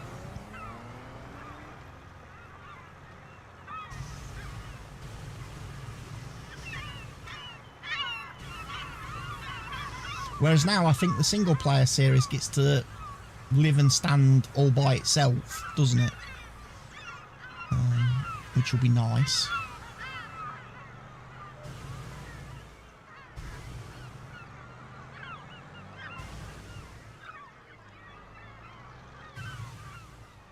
So I don't get bored. Yeah, I'm actually looking forward to the Brazil map from the Beans and Alpacas DLC. Having watched that video, that map does interest me. At the same time, I've also obviously downloaded a couple of mod maps in the last couple of months, such as Estancia Lapacho and Estancia São Carlos. Both maps that I have played before in different versions of Farm Sim, but I'm thinking I quite like them. I quite like the texture and palette set is different from the other maps. So I was like, yeah, I could see me going and doing a save on one of those maps. Again, Estancia Lapacho would be like would really be a blast from the past for me, because that was like literally the first ever map I played and did that was like my first ever introduction to Farm Sim content on YouTube. My first ever Let's Play series was on Estancia Lapacho in FS19.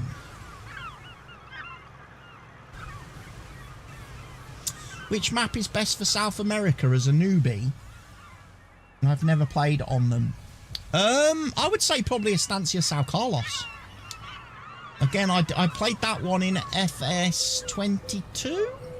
That was really nice. That's got some nice fields and a variety of field sizes and shapes and stuff on it. That was quite nice. I enjoyed that one.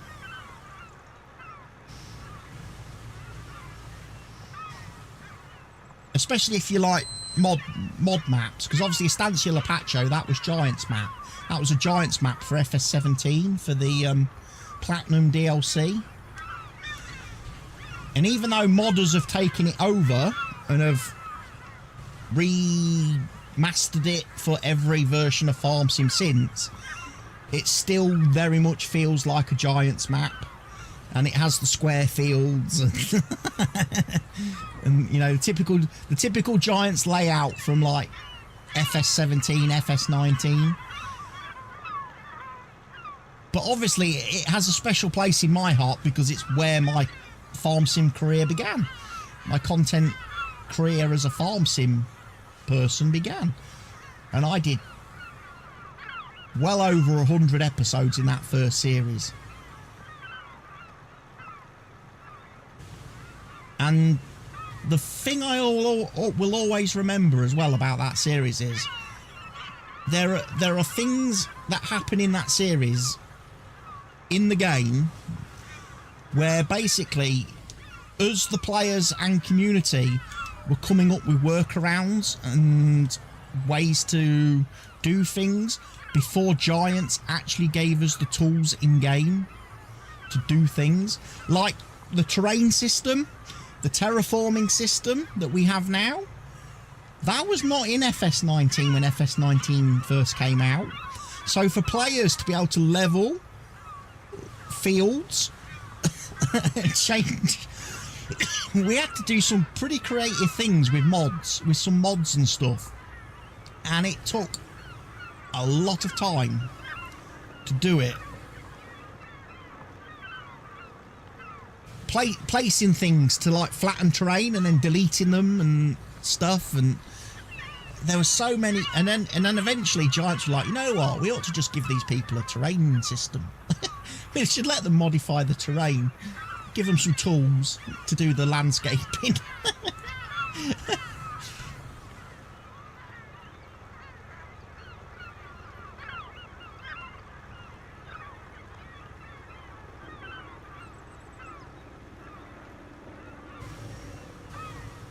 Yeah, it's like trying to, like me, completely, like there's an area on this Estancia map at the top of the map above the playable fields where it's all like trees and stuff, but they're not like proper trees like these that you can get the older tree cutters on and cut down and you know, the lumberjacking stuff in game didn't really work on them because it didn't accept the tree type. So for me to go and clear all the trees off the north part of the map in Estancia so I could actually make and extend some fields, that was. And people wonder today why I never get into tree, like logging and stuff like that on maps. I think it's because Estancia Lapacho, by the time I'd cleared all the trees on that map by hand so I could do what I wanted to do, yeah. Never wanted to touch a tree again. I'd rather use the delete button in easy dev controls to get rid of trees now. Or, even in the most extreme cases, I will load the map up in Giants Editor and delete all the trees from the map in Giants Editor and resave it. Just so I never have to deal with a tree again.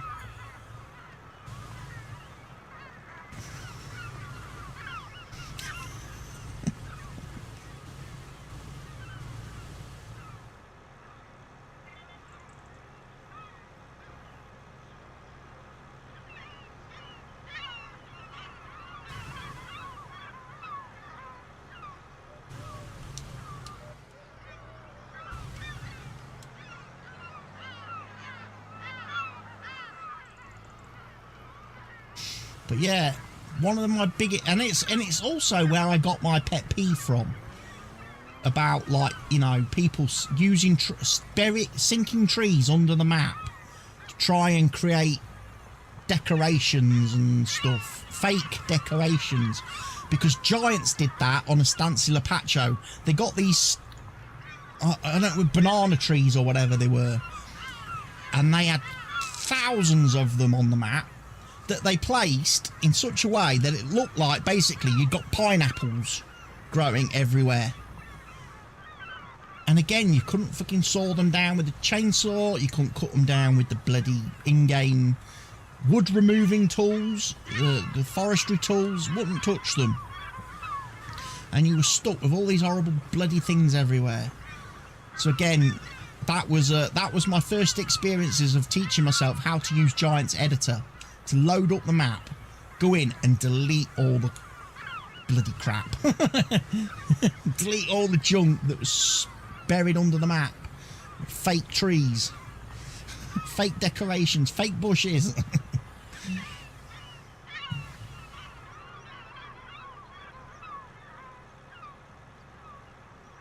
Yeah, but like I say, that's the series on YouTube to go back and watch if you want to see really bad Watty playing Farm Sim, who doesn't really know how to play Farm Sim, doesn't really know how to make YouTube videos, doesn't know how to record confidence, doesn't know how to record content, and really doesn't have a lot of confidence in himself or what he's doing. And you can tell the very, you know,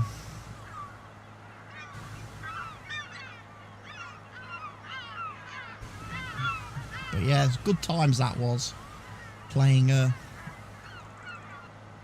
Estancia Lapacho. And then, like I say, I enjoyed the series on Estancia Sao Carlos I did in FS20, because I started that series, I started out just purely as a contractor.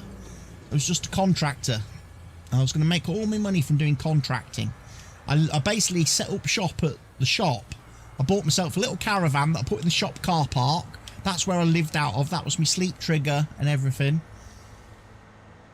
And we just did contracts to make money. Bought all the equipment, didn't do any equipment borrowing.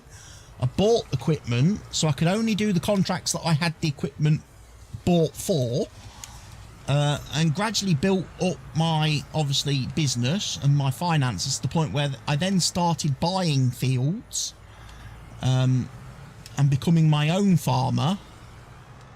And then it got to the point where I stopped doing contracts because I had so much of my own field work and that to do, that we ended up then getting to the stage of, like, okay, we've changed now, we're no longer a contractor, we're a proper farmer. The next goal, we're going to own every field on the map. We're going to own the map. We're going to be, you know, the godfather of Sao Carlos. We're going to have the monopoly on it all. And basically that's what we did. That's what I did. And then from that map, I think I moved to, after I'd done that series, I think I moved to Clarkson's Farm. But I only played that for, I want to say, about 10 or 12 episodes. Because then FS25 came out and I was like, I just want to play, I want to play FS25 now. I don't want to be doing, I don't want to be doing contract on FS22 when FS25's a thing.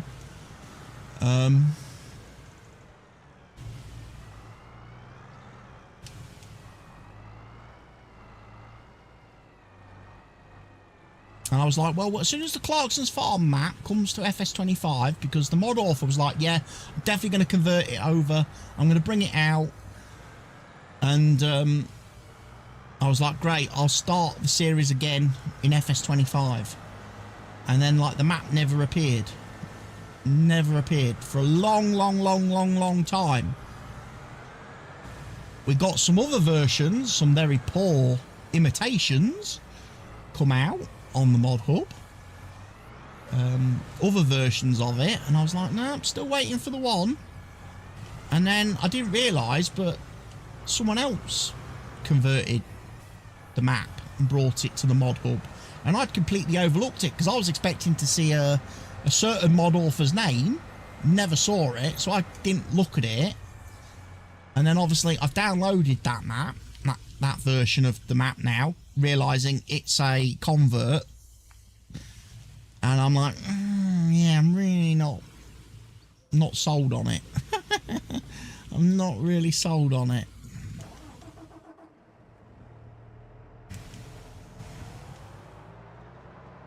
Not really improved and fixed the things that I found were the problem on that Clarkson's map. They've added some newer stuff.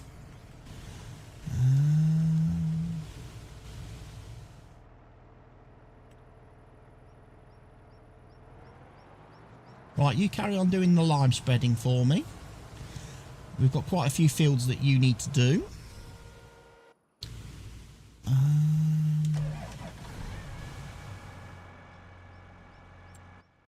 What we got? We got field 10 is ready to go.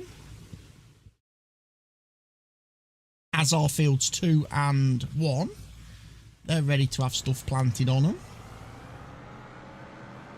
So we've got oat on this field.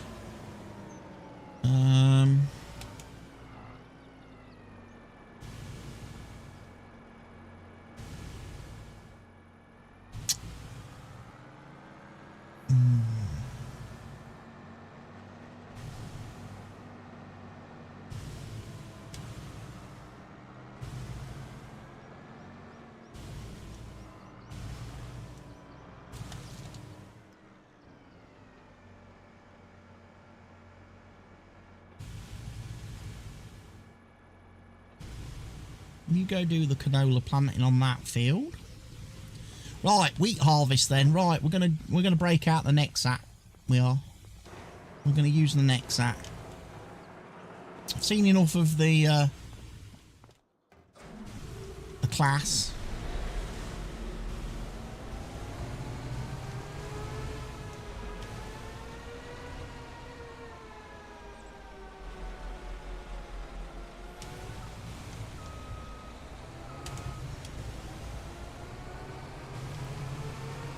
Bit awkward to manoeuvre.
Let's go! No, no straw.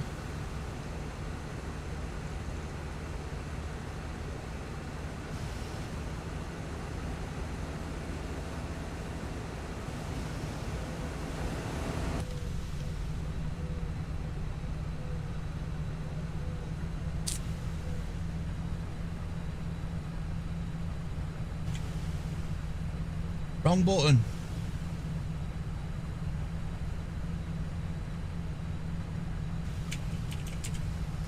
What buttons is it? Do the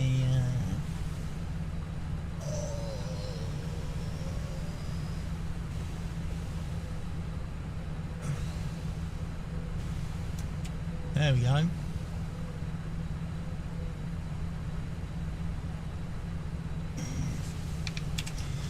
Get me real GPS sorted out.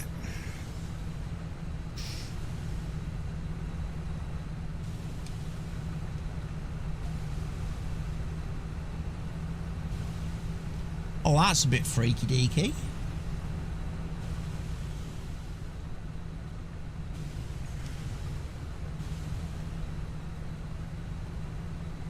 The reversing camera, the rear cameras want to take over the real GPS mod.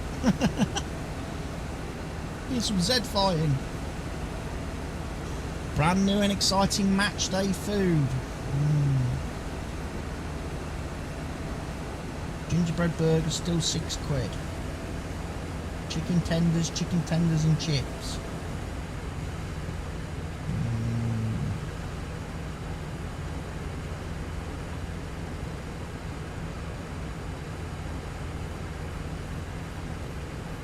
Curry sauce and gravy. Have curry sauce. Not going to affect me. Not going to affect me. I don't think I'm going to go to many of the first team matches this season. I've decided over the last week.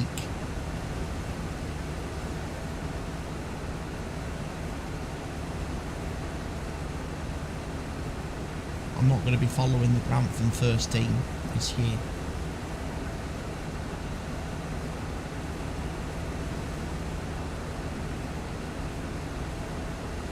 Enough is enough. It's time for a change.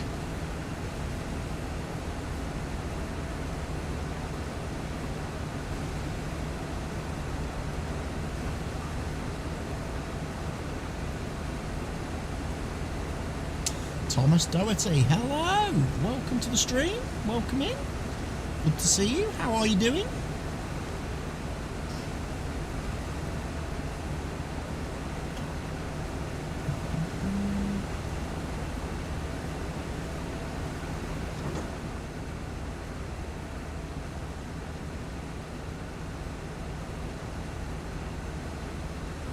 It's going to take a while to do this field. But boy, are we going to have some wheat. We are going to have some wheat, ladies and gents.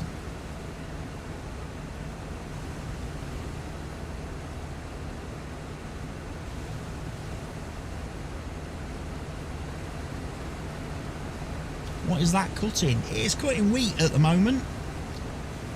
Our final field of the year to harvest. Before we get fully into replanting everything.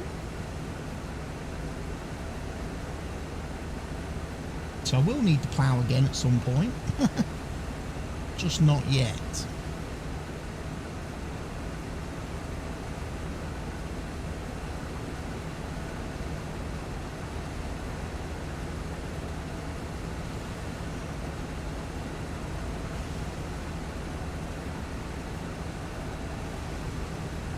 Come on, Mr. Nexer.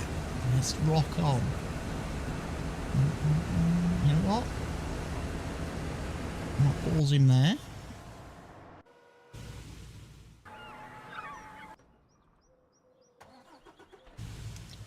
And we'll get the cut. Because I just think there's not a lot of room at the top of the field. So I might need to do an unload now. To let him spin round.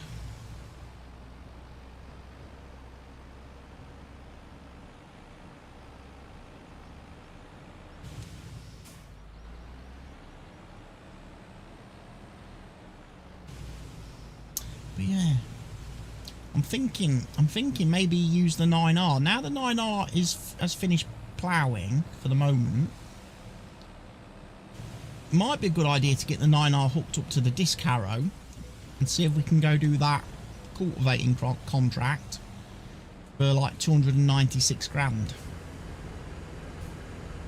Keep him busy for a few minutes, won't it? If that contract is still available. It is. Field 20, cultivating.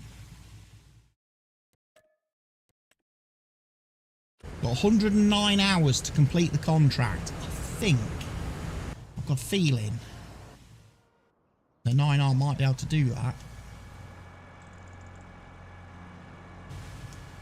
Just got to remember,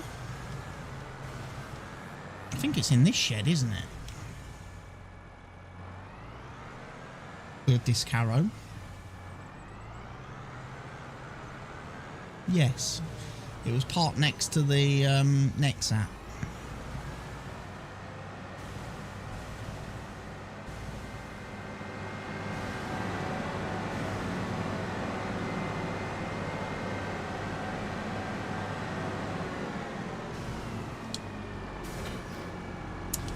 Right, so we've got to get to field 20.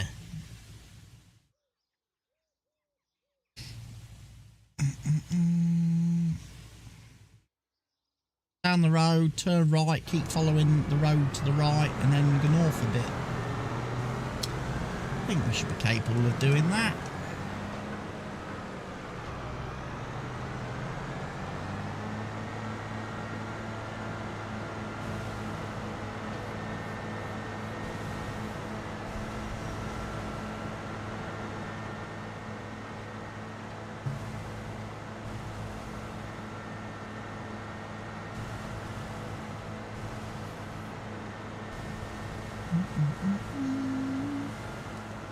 So we'll get back to the cutting of the wheat in a minute. Might as well go and start this guy off. Because I'm thinking 219 grand is a nice bit of money for us to have in the bank. And to be fair, cultivating should have been on that field, because that field is dead. That canola is dead. Don't know why the guy wants me to fertilise it. It ain't coming back. It ain't coming back from that, mate. It's withered. It is absolutely screwed. You should be ploughing that field or cultivating it. And that I would do, because I bet that pays a nice bit of money as well.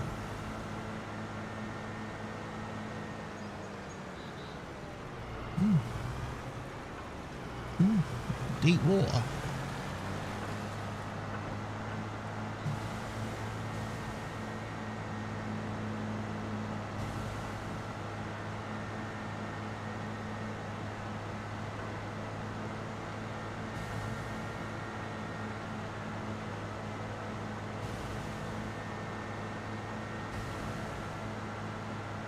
So next left.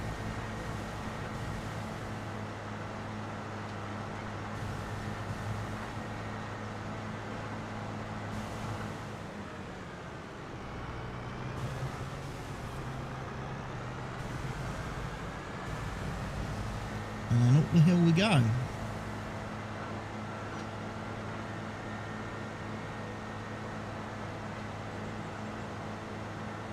think it's this one.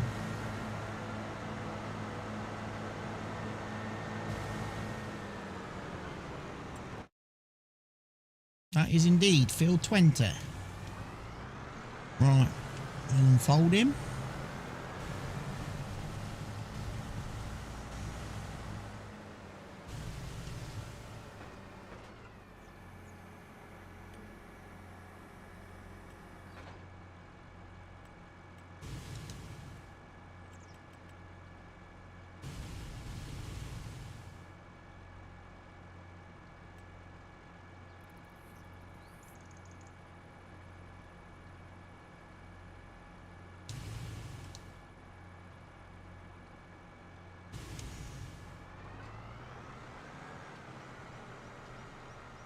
Let's see.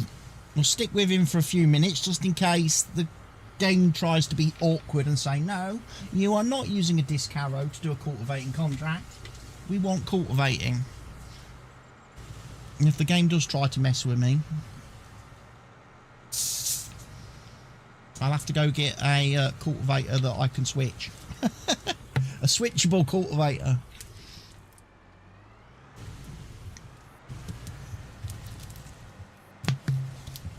To be honest, I'm surprised I didn't get one of them already. Because I could have used that instead of the plough.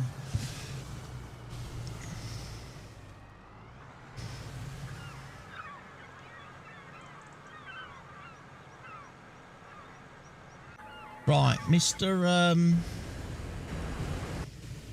Thingy-me-bob has finished his lime spreading. He has got one more field to do, and then we can sell this spreader and contents. Ouch. Because all the fields are done. Apart from 6. No, we've got to hang on to it because we haven't done field 6, have we? Because we're harvesting field 6.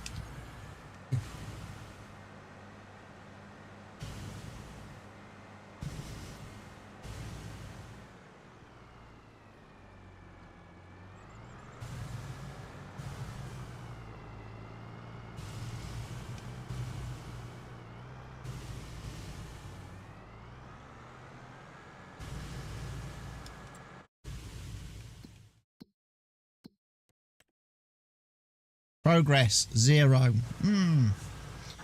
Not looking very promising, is it?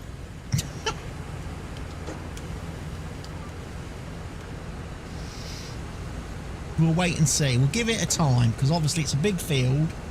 He's going to have to do a few rows before the game goes, ah! He's actually working on that field.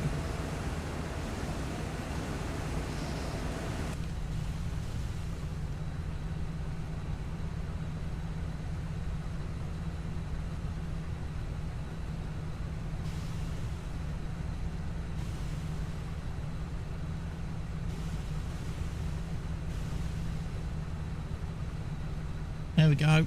Contracting field 20 has appeared. See, I was right. There's not a lot of room down here. For the... there's certainly no room down here for the truck to unload me. There's barely enough room for the cab.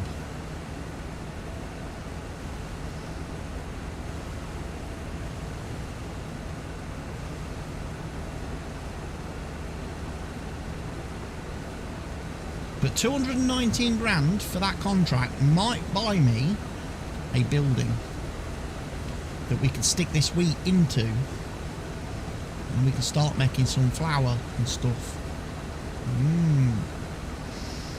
Make the wheat even more profitable.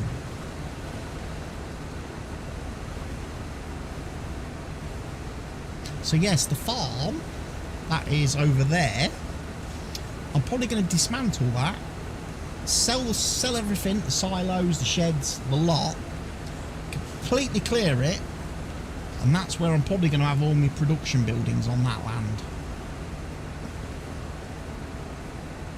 I quite like the idea of my farm that I'm actually working out of being the one in the middle. Does the engine power mod work on the Nexat? That is a very good question, Farmer G. One I didn't check when I was buying it.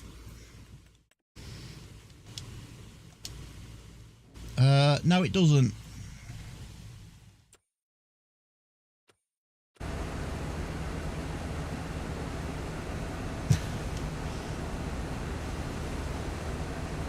Nexat is obviously its own special category of vehicle types that the engine power mod does not detect.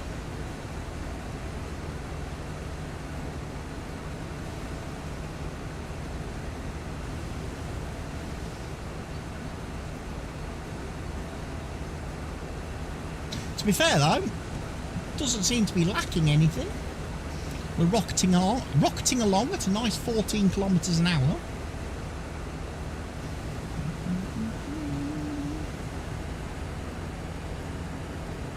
We're not struggling like on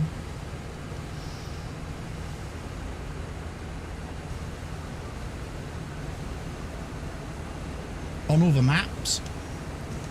These fields seem to be pretty easy going, not too hilly. Although, again, we have lost a little bit of speed there all of a sudden. We're down to 11 kph with 100% load on the machine. Again, that could be the advanced damage system mod getting involved.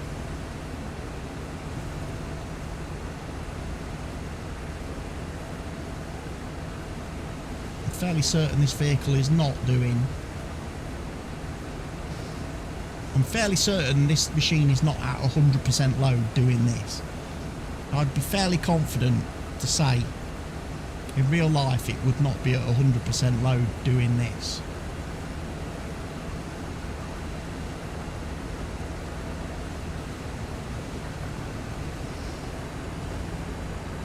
So sometimes I think the mod gets a little bit carried away.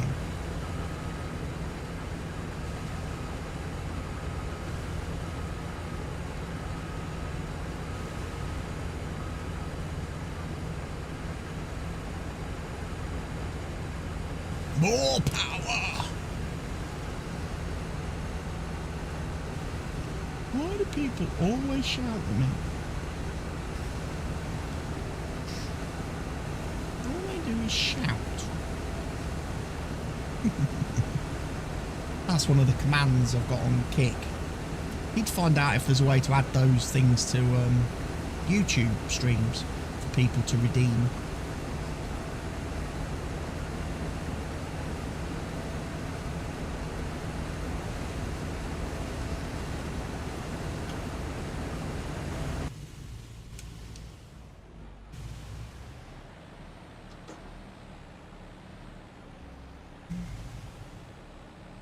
So yeah, got to get in there and get everything deleted.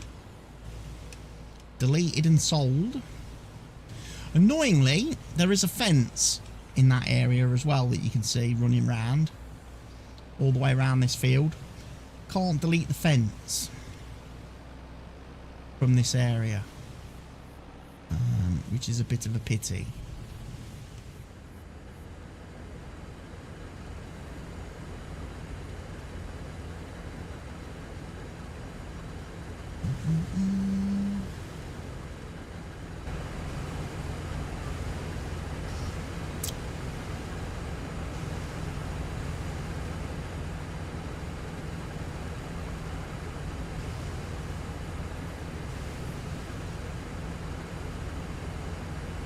It's 5:20. I feel like today's gone by really, really quick.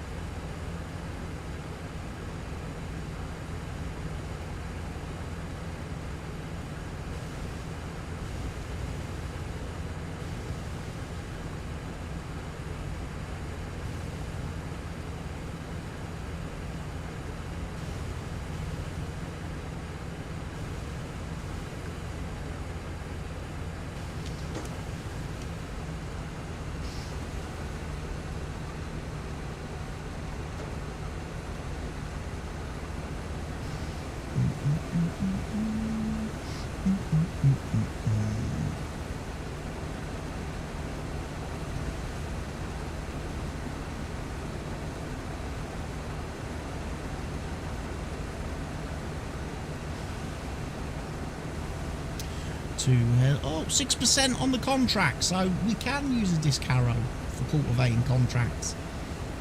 That's nice. Reason to hang on to that disc harrow then, I suppose. Not sell that. Unless I want to upgrade to something else.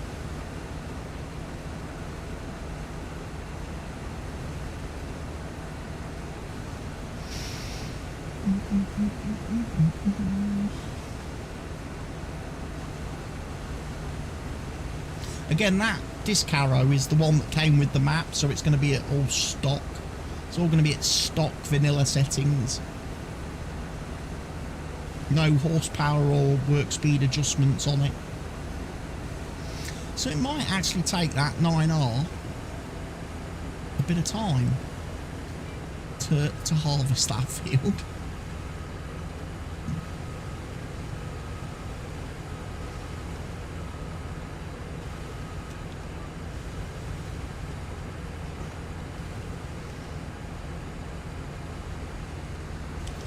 What I should probably look at is cultivators.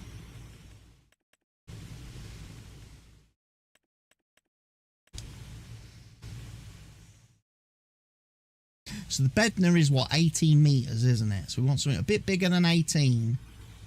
We've got the Super Chisel, 18.3. Requires 630 horsepower.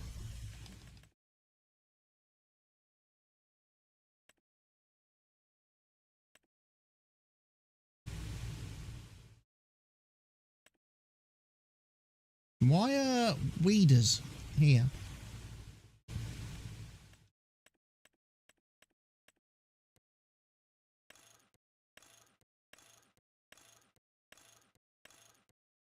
Oh, it's a modded one.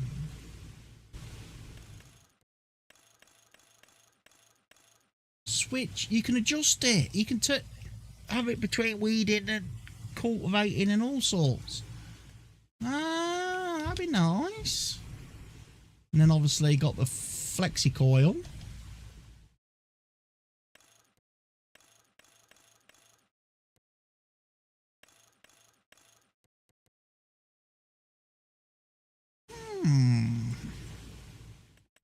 Some options there. 90 foot cultivator would be interesting, wouldn't it?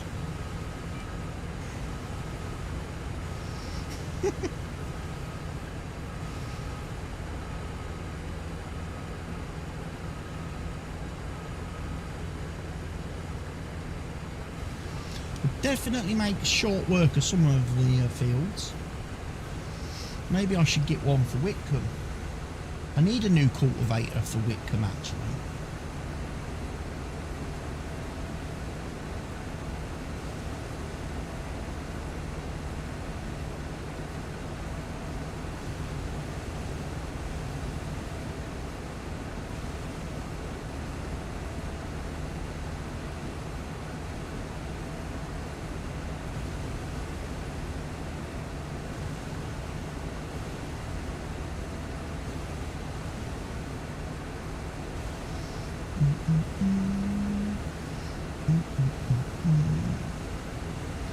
Big harvest job.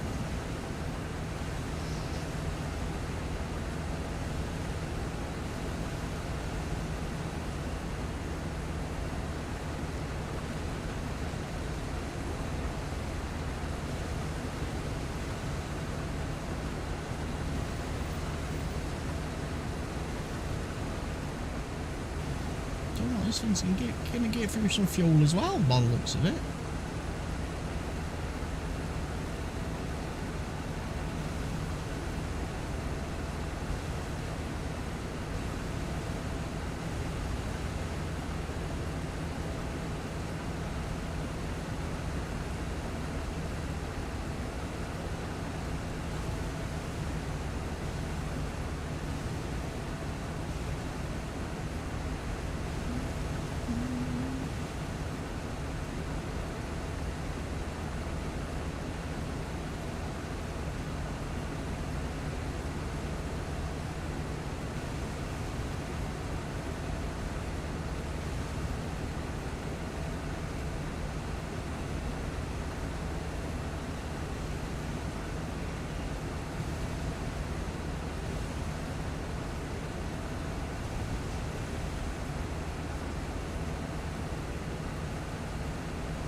Get full.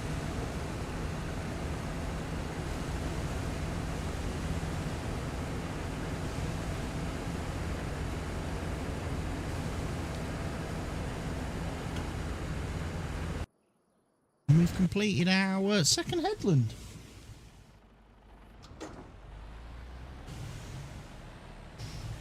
So we already have nearly 60,000 litres harvested. We've just got another 30,000. Still a lot of this field to go.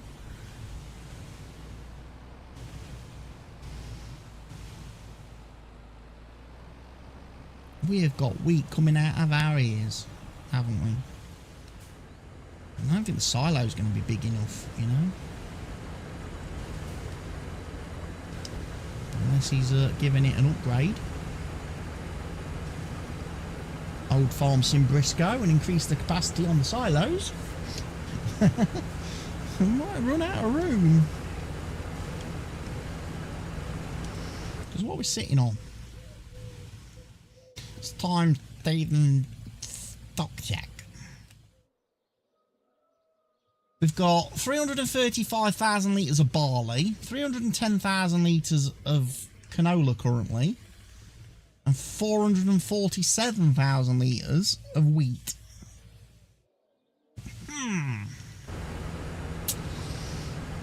That's a lot.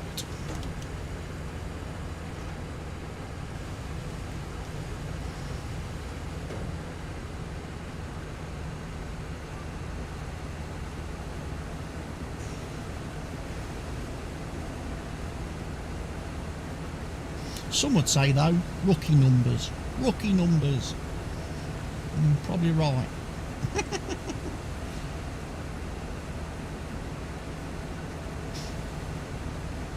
Good thing is, today, folks, the stream has not been interrupted by any loss of service so far. Touch wood. Fingers crossed and all that superstitious bullshit. Hopefully Virgin have sorted their shit out. Because last week was a fucking pain in the arse when the whole town lost service because somebody pressed the wrong button at Virgin HQ.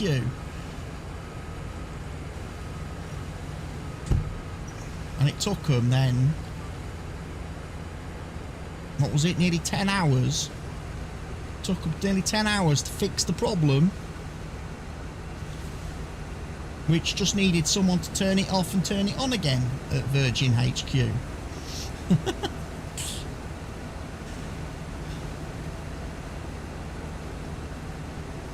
and do we get any compensation from our loss of service for the afternoon and evening? Nah, of course we don't. Don't get no credit to our accounts or anything for the disruption in service we received. What time did it come back on? I don't know, Farmer G. Like I say, I went to bed. It was still off when I went to bed, and it was back on when I woke up that morning, the following morning. So I'm assuming it was fixed at the time they said it was going to be fixed, which was about 2 AM. But obviously, I wasn't going to stay awake till 2 AM without internet, without TV.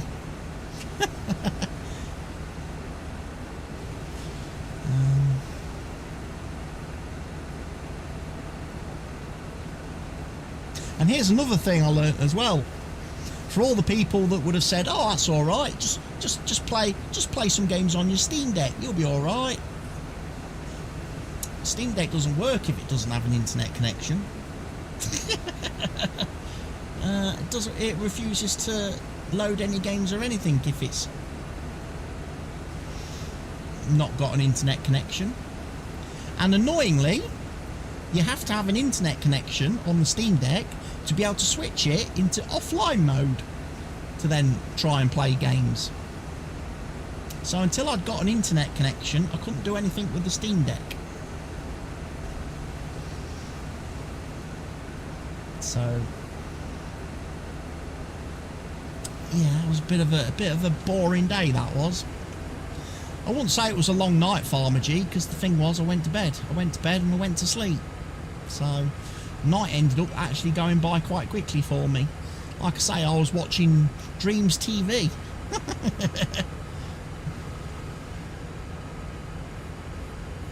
Some good stuff on Dreams TV.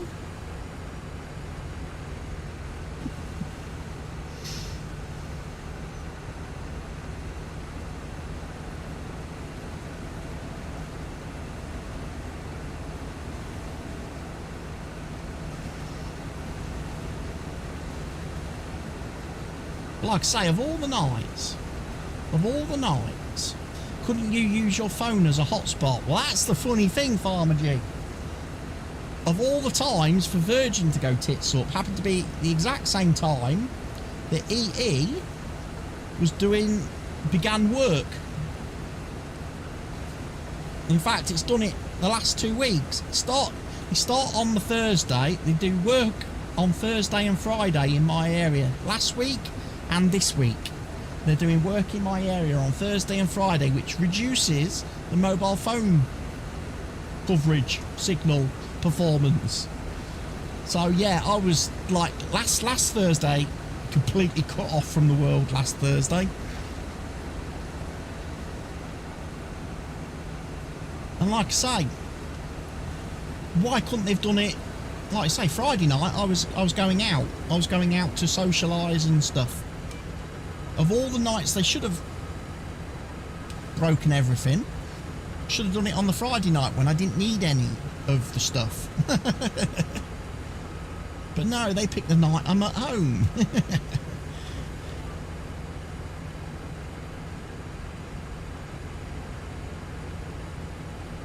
So yeah, I do hope though, but by the time EE have finished mucking about this week, I'm hoping upon hoping that I will see a marked improvement in my signal. Because here I am at home and I only ever get 1 bar on my phone. 1 bar of signal. So I'm hoping after they finish mucking around, I get 5 bars of glorious 5G signal.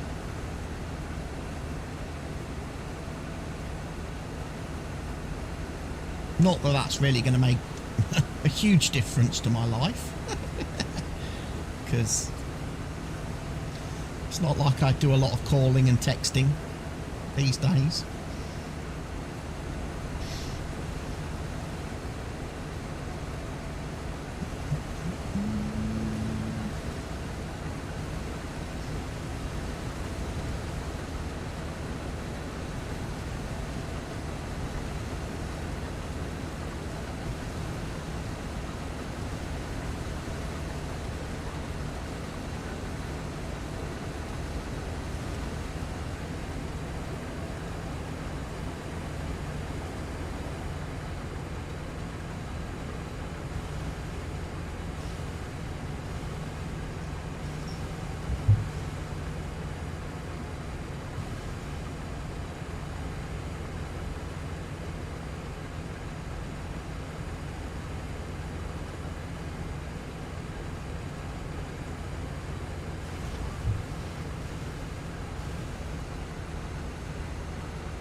Almost got a 3rd headland done.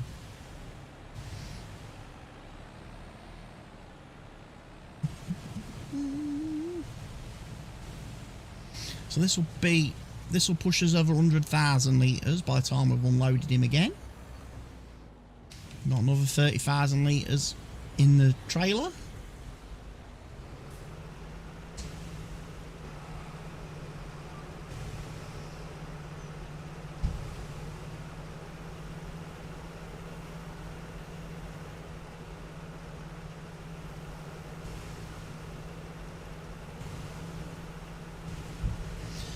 I am screwed if free go down, as that's my phone and 5. Is free still a thing? Are they actually still going? I thought they got took over by someone a few years ago.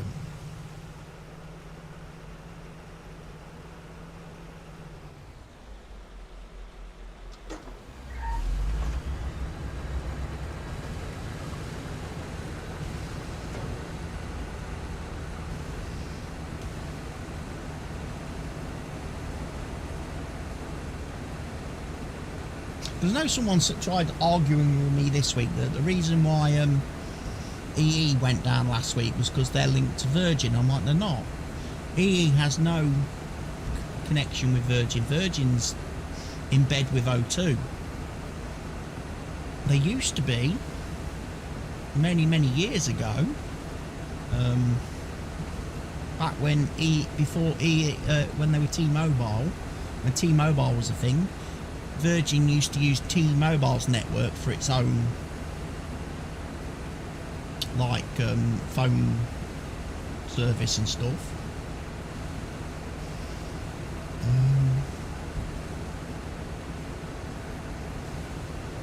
But then when EE came along and obviously took over T-Mobile, Virgin split and they ended up with O2, and now it's Virgin and O2 that are all in bed together.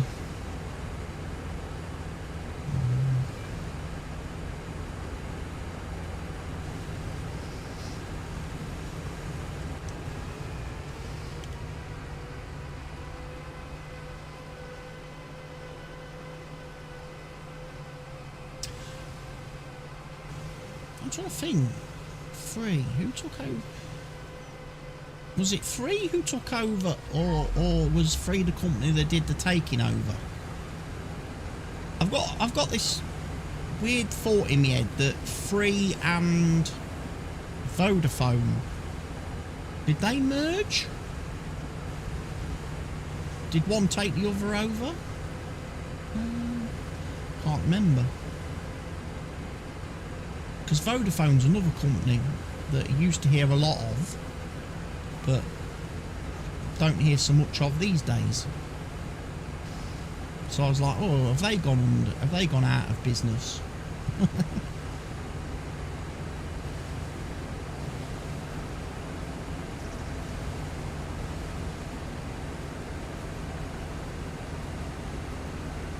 Because basically where I am in the world, it's like everybody you talk to, they're either EE or O2.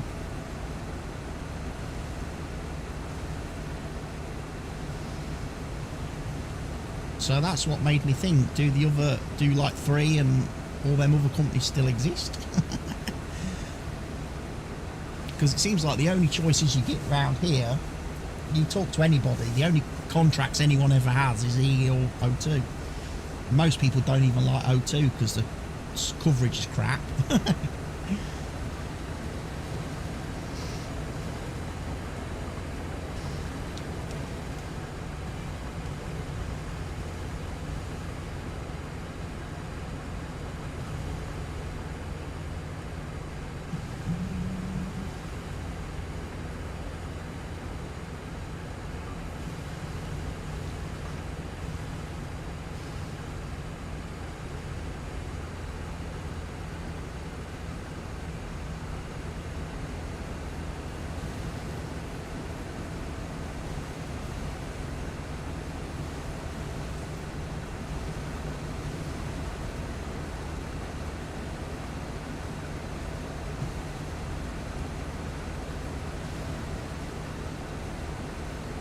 Now we've reached a part of the field that takes longest now. The up and down rows.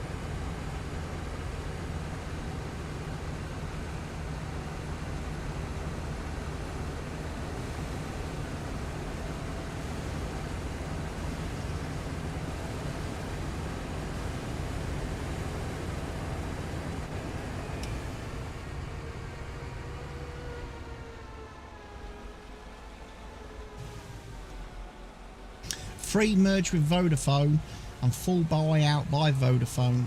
So Vodafone now owns Free then. So Free effectively is no more.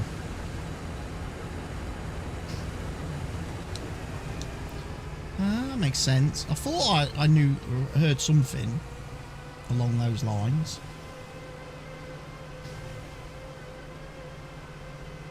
Because I know there used to be a big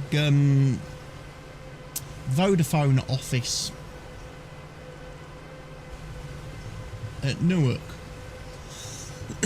It was on the same estate where the same sort of business park estate that I worked on, and it was forever a nightmare. If you didn't get out of the office before the Vodafone building turfed out and everybody finished in there, you weren't getting off the estate for a long time because of the traffic. All the people coming out of Vodafone, you had to make sure you was out the doors, down the road before they finished work. Otherwise you're going to be stuck on the estate for a good hour trying to get home. Just trying to get to the A1 so you can get home. And that's one of the things that I used to fucking absolutely hate about that job. The amount of hours I'd be stuck in the car for, not getting paid. And I'm like, this is bullshit. Finish work at 5, but I don't get home till after 7. And it's fucking 15 minutes up the road. Because of the traffic. So this is bullshit.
Barker is playing Hold Fast, Nations at War.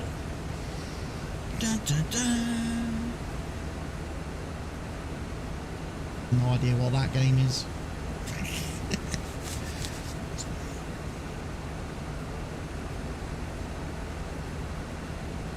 Sounds fun though. Hold Fast.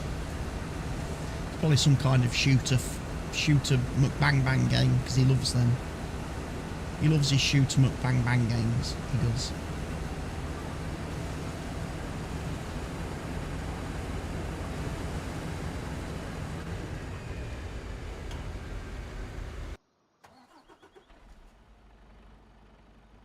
You know, this field is massive.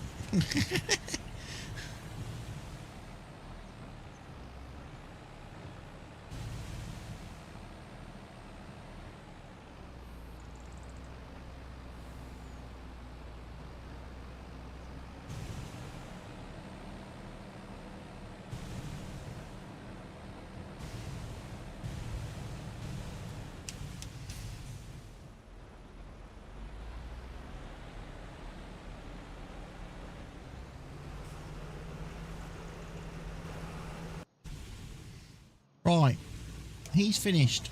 All the lime spreading is done.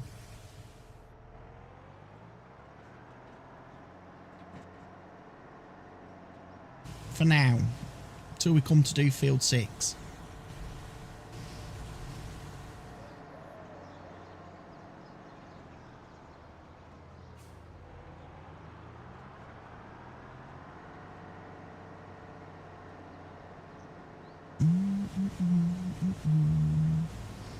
Need to go check on the planter. He's probably run out of seed.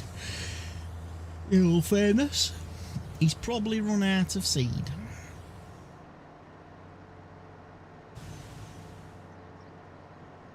All the days are made when you change your mirror.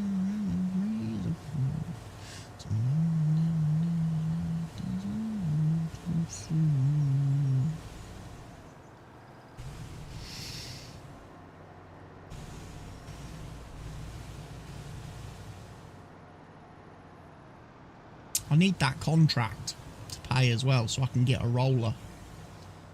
So at least I can do the rolling of our fields that have now been seeded. Or planted.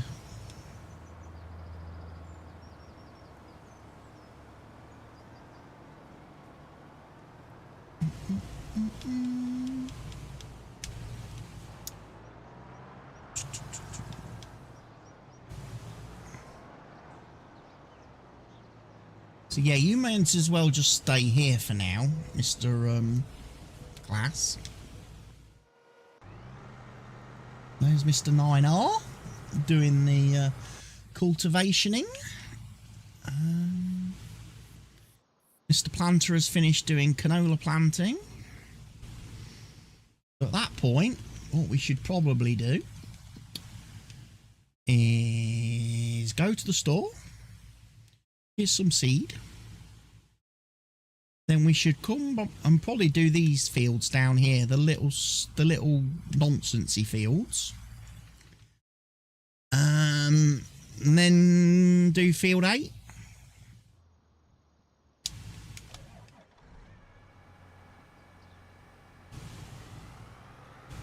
The nonsensey fields I'll probably put the same crop on. All of them.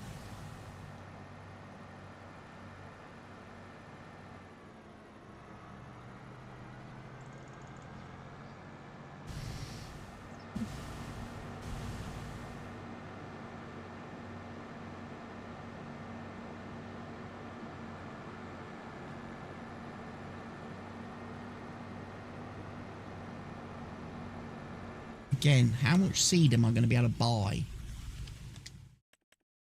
At 1,260 a bag.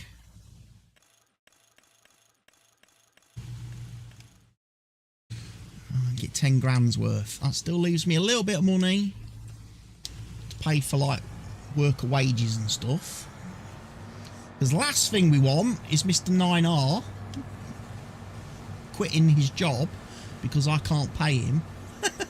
And then I have to finish ploughing, cultivating that field to get the contract money. No, we don't want that, do we?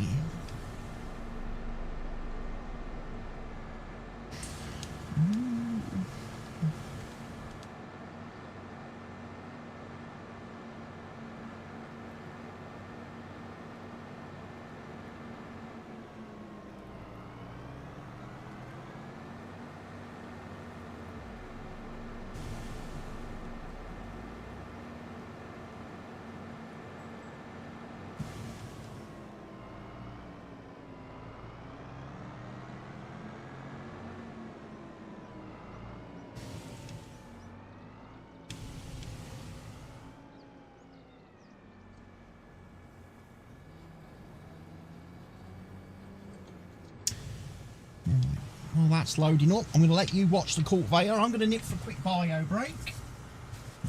Be back in a moment.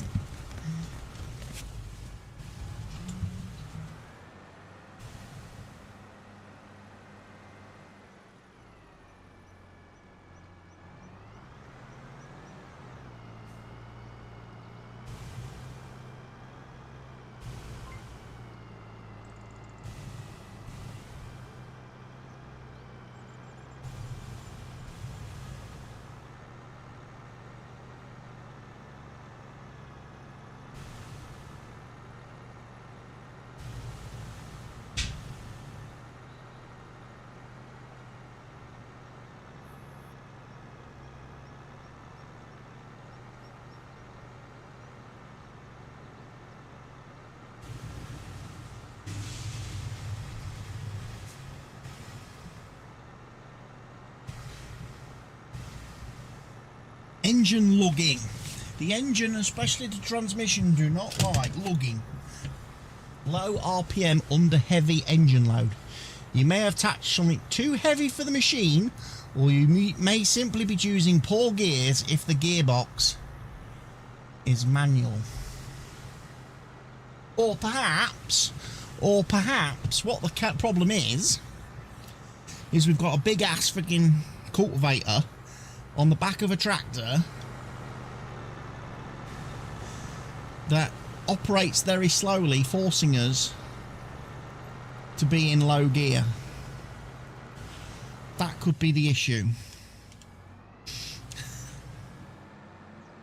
Just saying.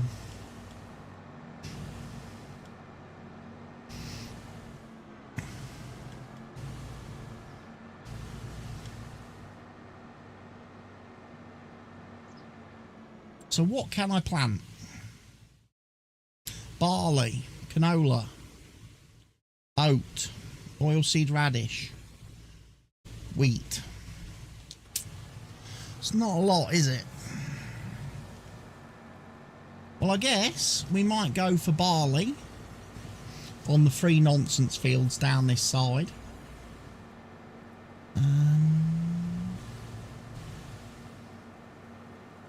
And then wheat on the big one here, field 6,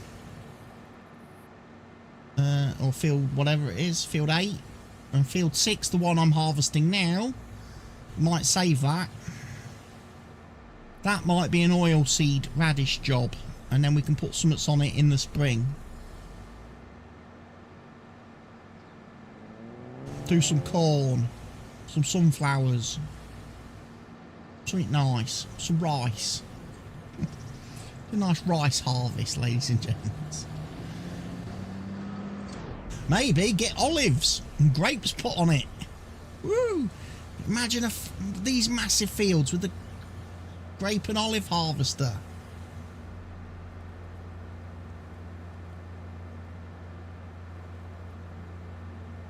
That'd be a challenge, wouldn't it?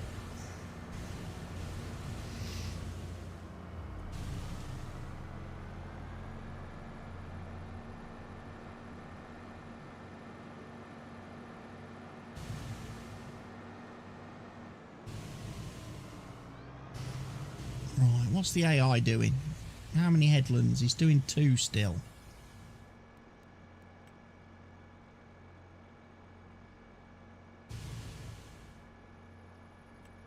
That's fine by me. You do 2 fields, mate.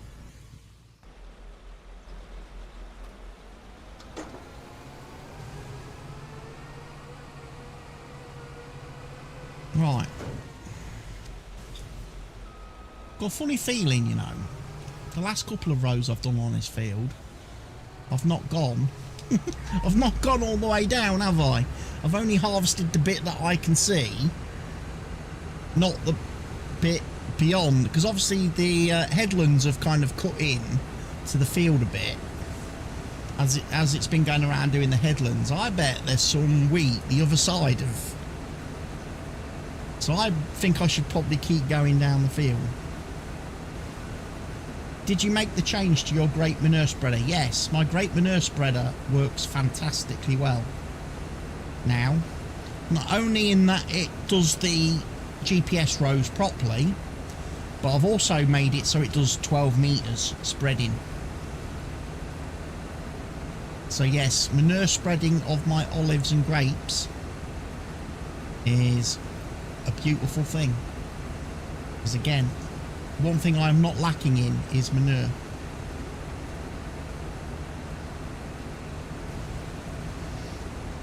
As I keep forgetting, when I am asking myself, what do I do with all the slurry I'm getting from my cows?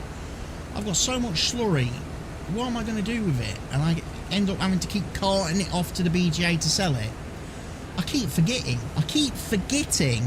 I can stick the slurry in your greenhouses and not have to worry about using the manure, which I can keep using on the fields instead with my manure spreaders.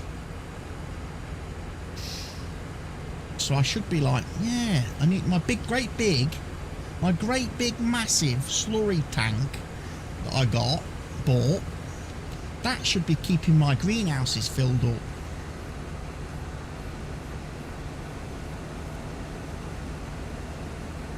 Along with needing a bigger water trailer, because the greenhouses get through a lot of water once you've upgraded them to level 10 with the factory upgrade mod. you can actually literally see the water disappearing out of the greenhouse in real time.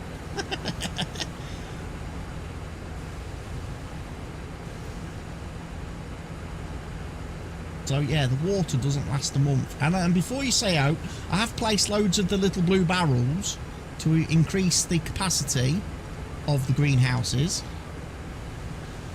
and it still isn't enough.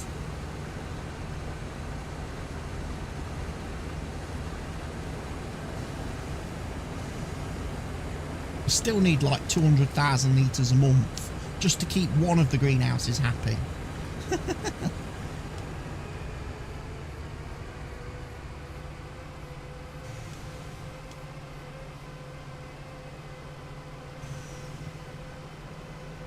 So the poor old reservoir is going to start getting hammered for water, because I am going to need to be doing a lot of filling, especially now I have 2 of your greenhouses and your mushroom greenhouse on the farm.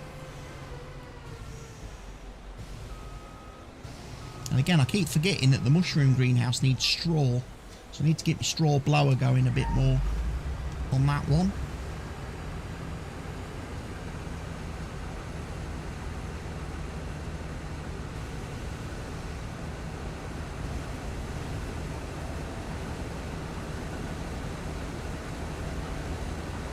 I just get a little bit nervous because obviously every time I drive past the straw blower with my trailer, the auto load trailer nicks all the straw barrels out of the straw blower. It does. Keeps auto loading my bales out of the blower onto the trailer, and I'm like, oh, for fuck's sake. Because I have so many issues trying to get the straw bales into the straw blower in the first place, with the bale grabber mod thing and the oversized bales and the undersized blower thing. Yeah, it's my one nightmare. Maybe what I should do, again, this is probably too logical and sensible, maybe I should just start parking the straw blower somewhere else on the farm that doesn't have the auto load trailer drive past it. You know, I've added a couple of sheds, why don't I park it in one of the new sheds instead? So it's out of the way from auto load nightmare nonsense.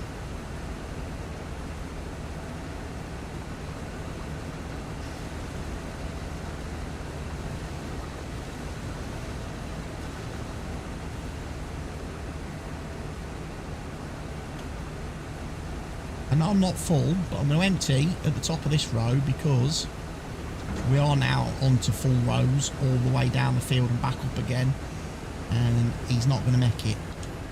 He's not going to make it.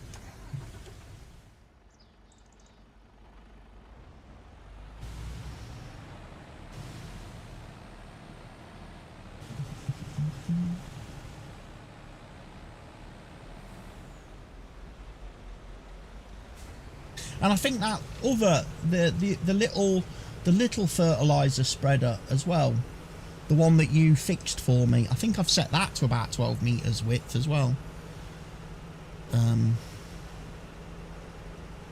For both lime and solid fert, if I want to do my grapes and olives with that.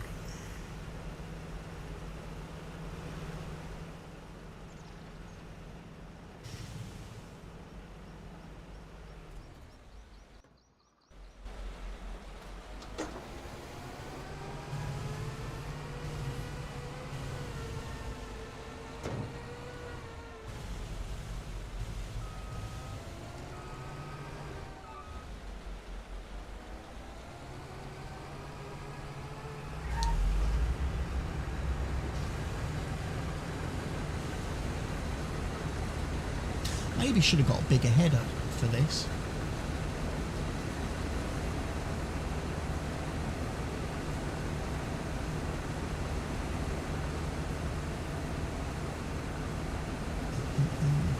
The fert spreader was 12 meters when I was fixing it. Ah, but not for lime. Not for lime. Might have been for fert, But it wasn't for lime. Now it is.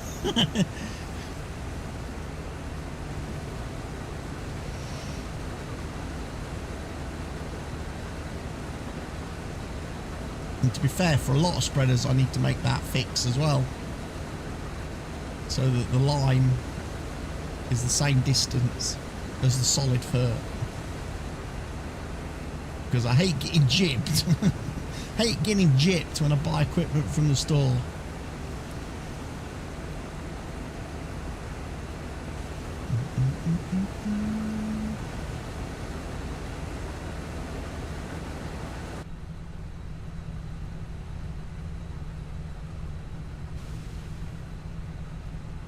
Yeah, I'm gonna go out on a limb here, and I'm gonna say that the real GPS mod does not play nice with the Nexat. And I always wondered what that extra... Oh, I don't see it anymore.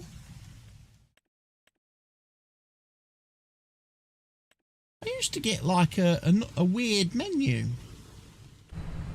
Is it in that one? Or is it in this one? No. Ah, it might have been fixed then. I used to get a weird menu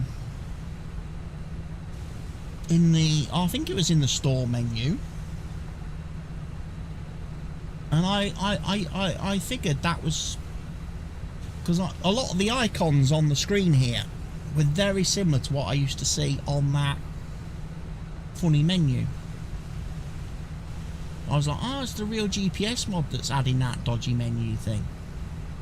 I couldn't understand why, but now I'm in the Nexat, I'm like, ah, I understand it now, because it's putting fake shit on the screen under the map, because it won't put the map on the full screen.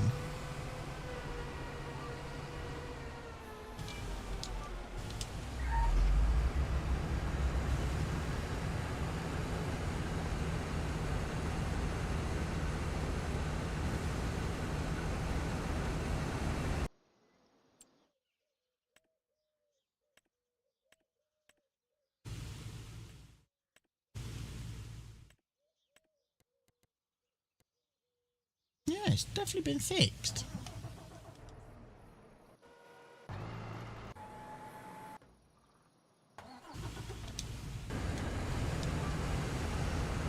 Interesting. I wonder if he's done that in a recent mod update or something. Can't remember the last time the real GPS mod got updated, to be fair. I'll just get in the habit of download. Download.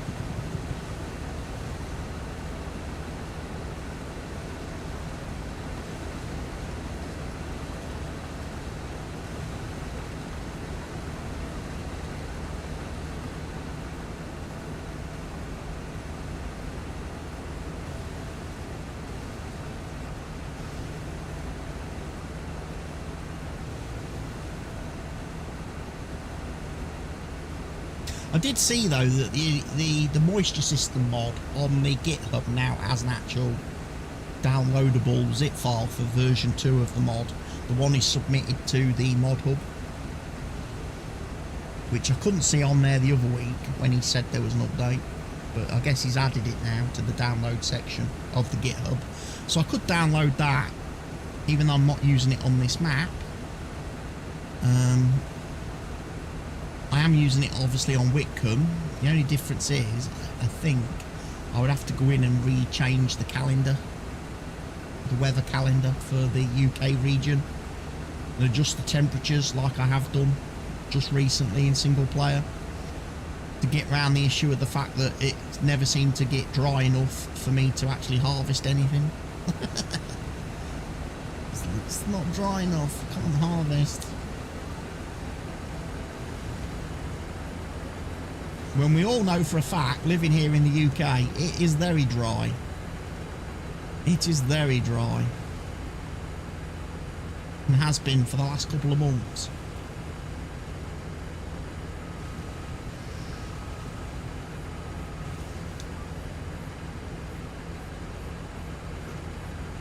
Crop moisture is not an issue unless there ain't enough moisture.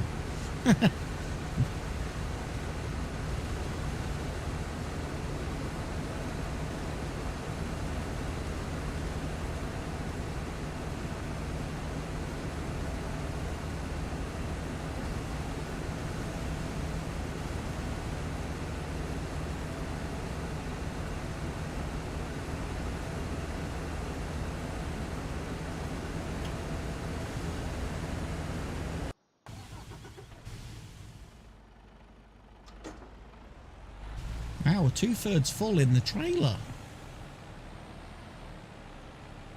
We are.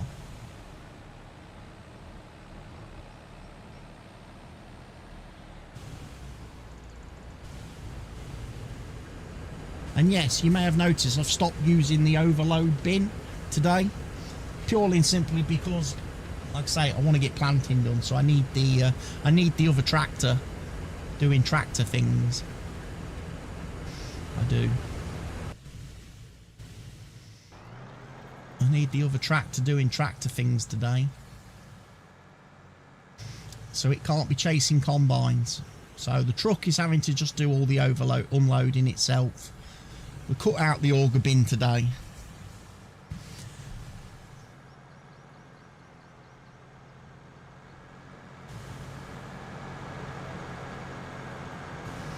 Yeah, the AI worker doesn't like using the steering wheel at the correct angle.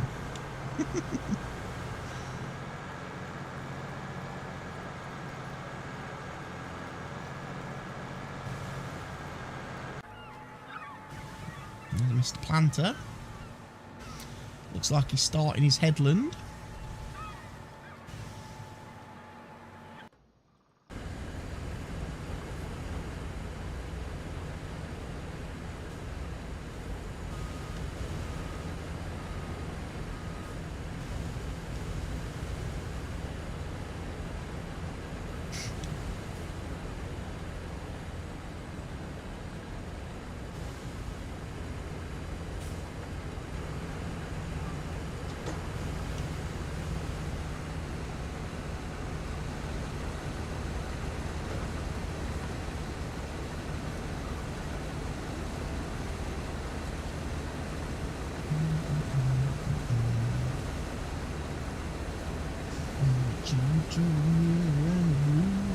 Jim Cornette experience.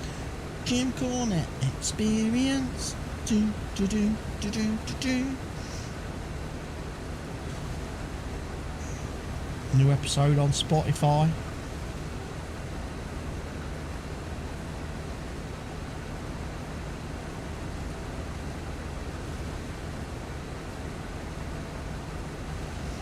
You are the best.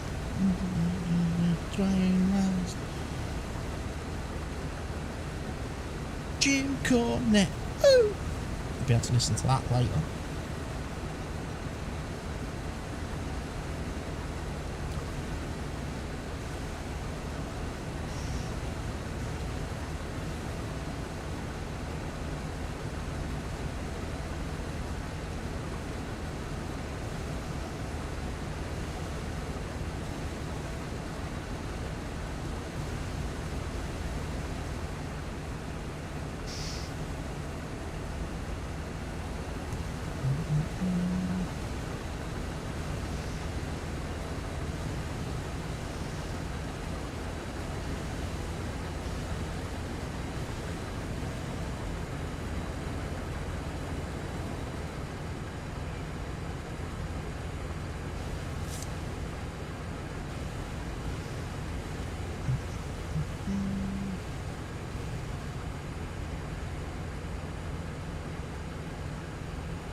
So curiosity again, let's get a look at that.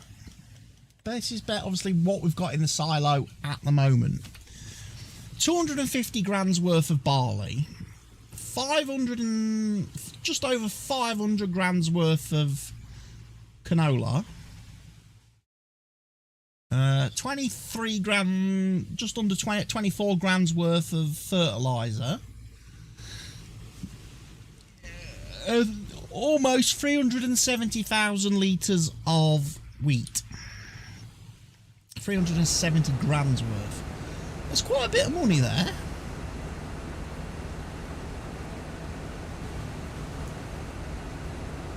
There is.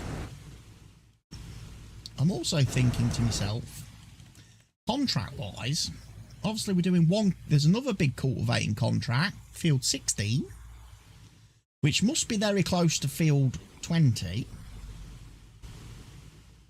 And then there's field 15, which is even thing. So I think I might accept that one. And I might accept that one. And I don't have to worry about AI farmers competing for contracts with me, like on Whitcomb, because I'm not using the neighbours on fields mod on this save. Which means I can do all the contracts that appear on the contract screen. And I never get that message about, oh no, you cannot do this contract because another contract is starting, because if the AI is on the field, they count as a contract. And if the game has a limit on contracts, and all the AI are out doing their own fields, you can't actually do any contracts.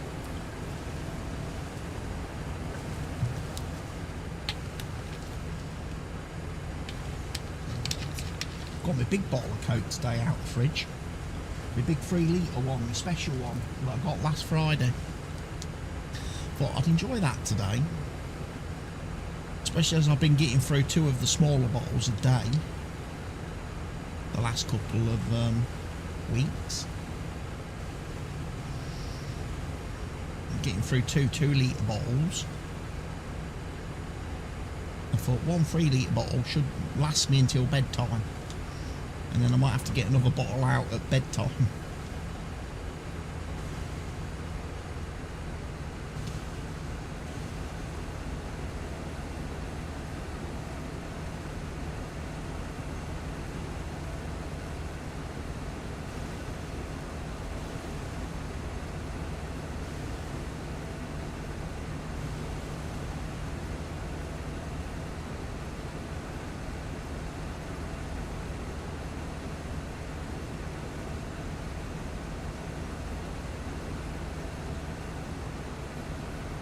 Ted Lasso is back. They've nicked my video.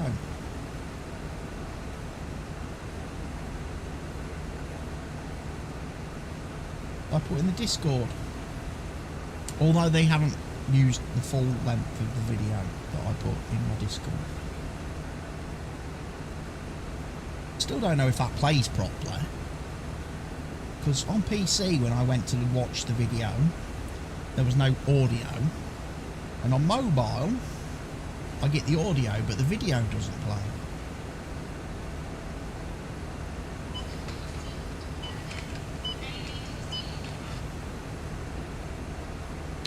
So yeah, that's a bit weird.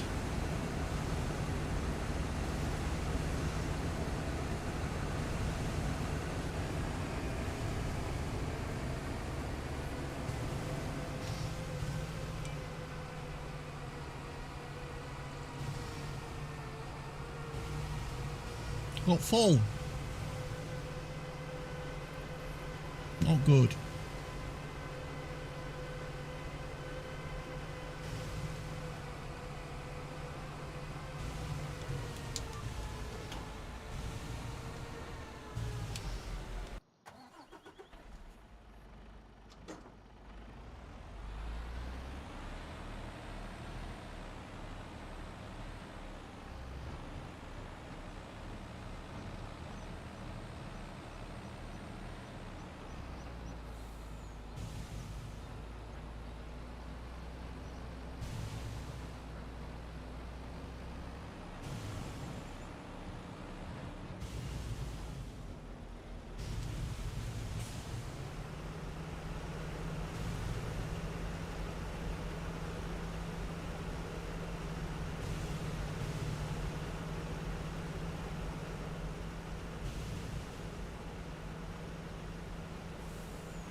But yeah, if I can get those cultivating contracts done, I might not have to sell any crop.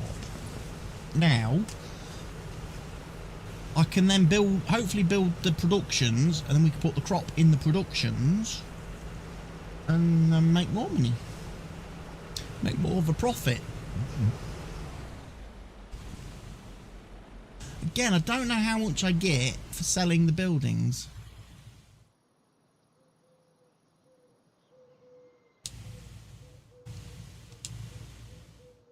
Nothing.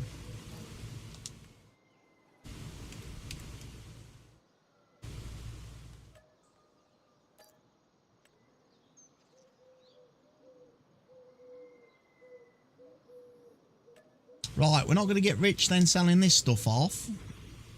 Unfortunately.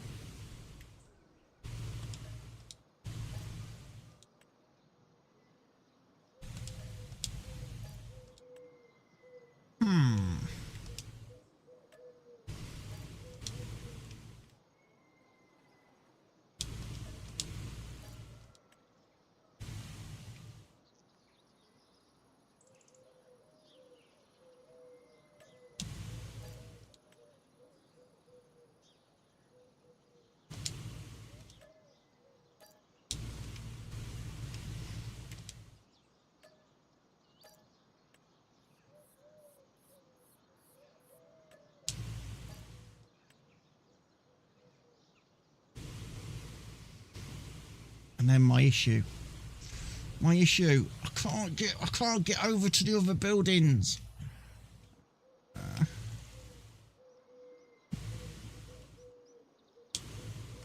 They can all go glitchy magoo on me.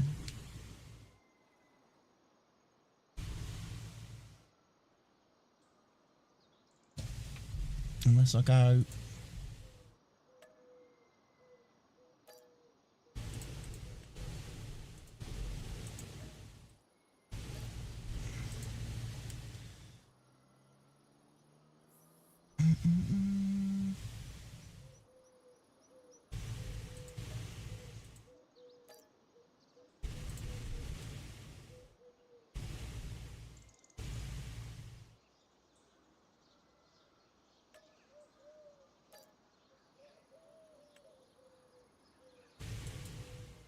Can I sell the wall?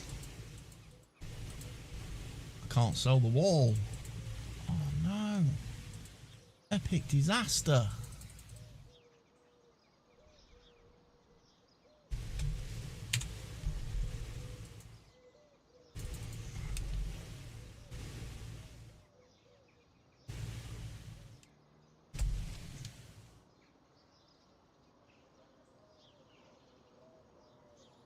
Can't sell the bit of wall. I can sell the diesel pump though. That gives me a little bit of room to play with, doesn't it?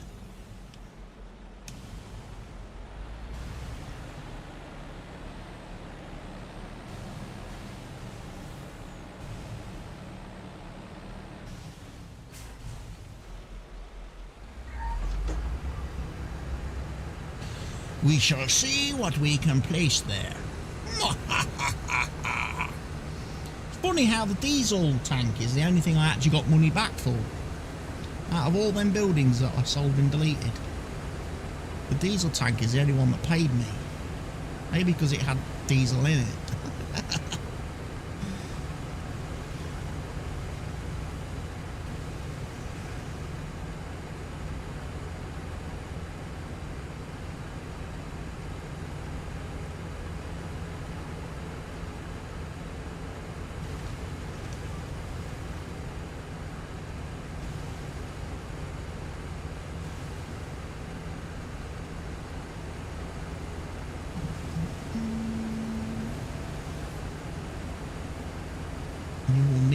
First, yeah.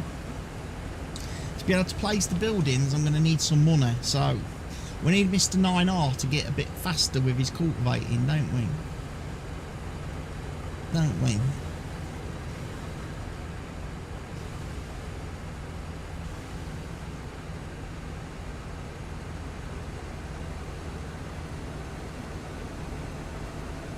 And then you watch. I'll go to place the buildings I want and it'll give me loads of fucking crap.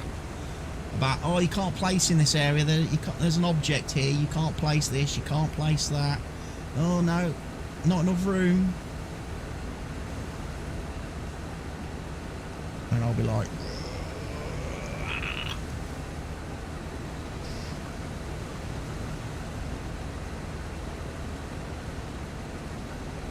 So the first two buildings I want then are going to be the grain mill and the oil processing plant. To get rid of barley, canola and wheat, that's the first buildings I'm going to need to buy and place on the map. To maximise our profits from the crops that we have got harvested this year.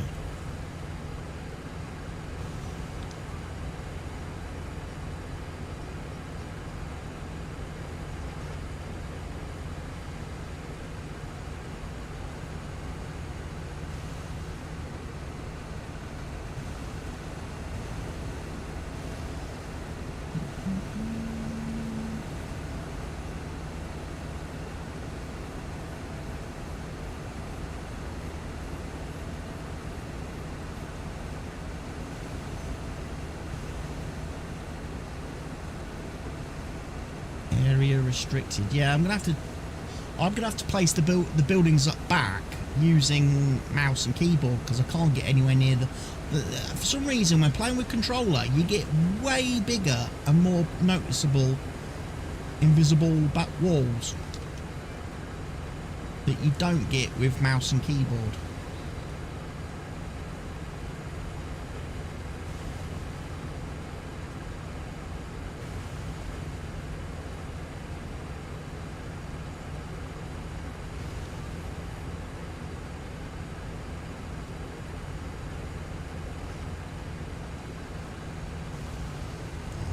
Get that bit. Yes!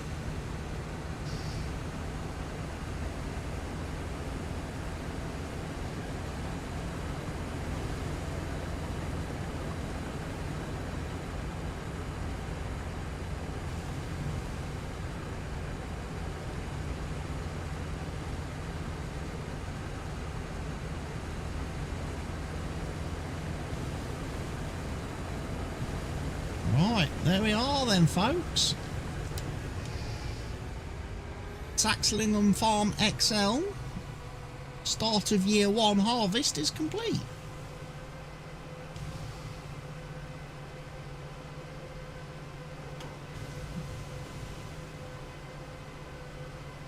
And that's all the goodies.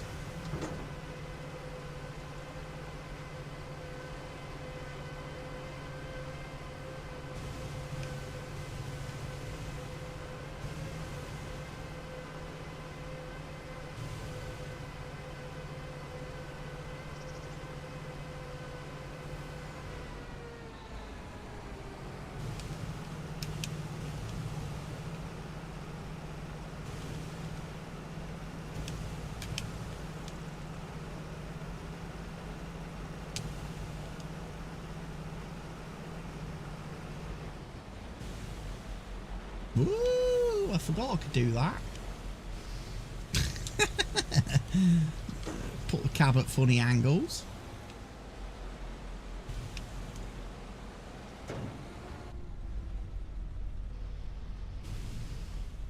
Kind of want it to point straight forward though.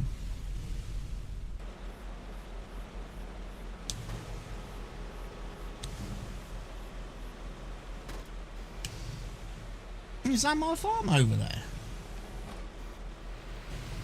I think it is.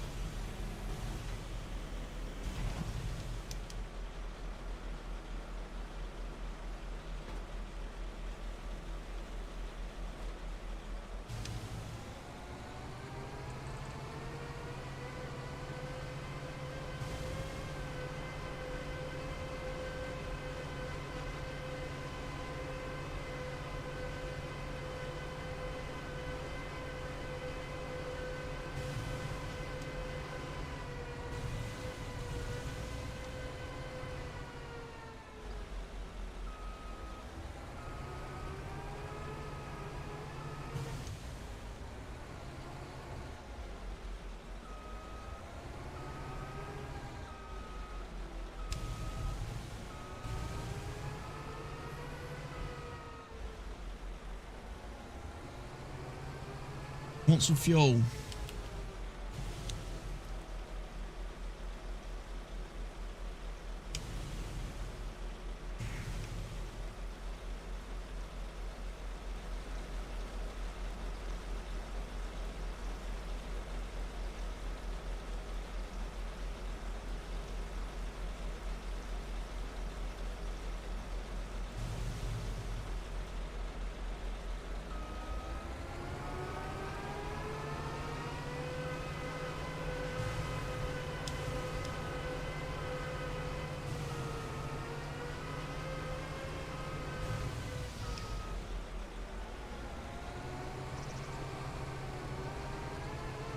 Do need to get the smoothing tool out, definitely.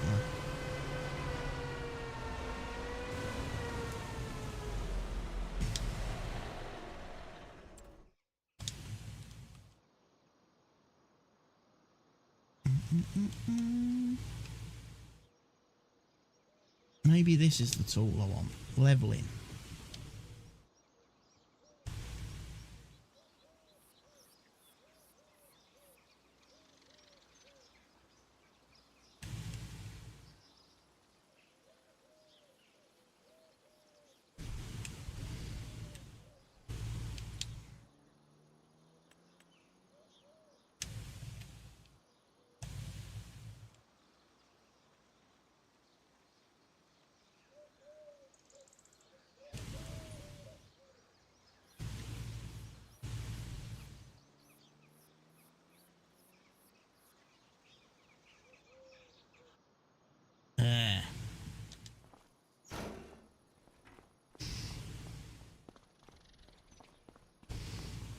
Still, flip me. Yeah, there was quite a hump there, ladies and gents. There was obviously quite a hump there. Now that's gone.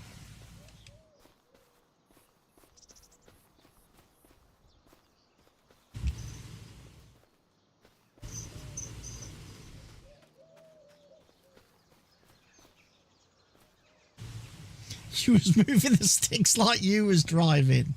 Oh, well, as long as you were driving better than I was. Still got more rubbish to get rid of around this farm. I can definitely get rid of trees though.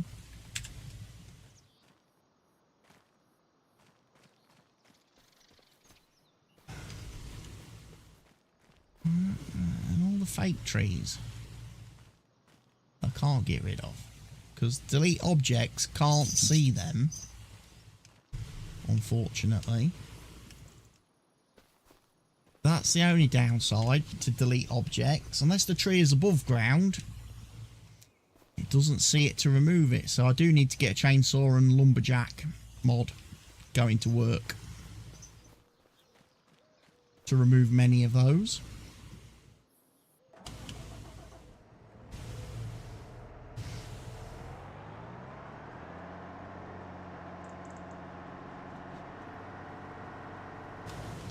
Alright, you could do the lime spreading for me. You've done a good job of that thus far.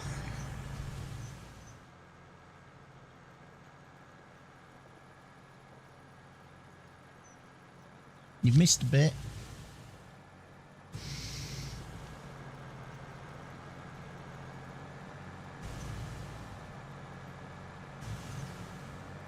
Surprised this contract wasn't over much sooner.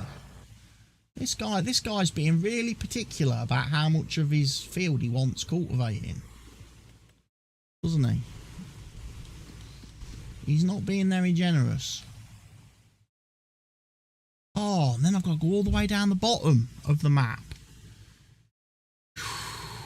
Schneisel.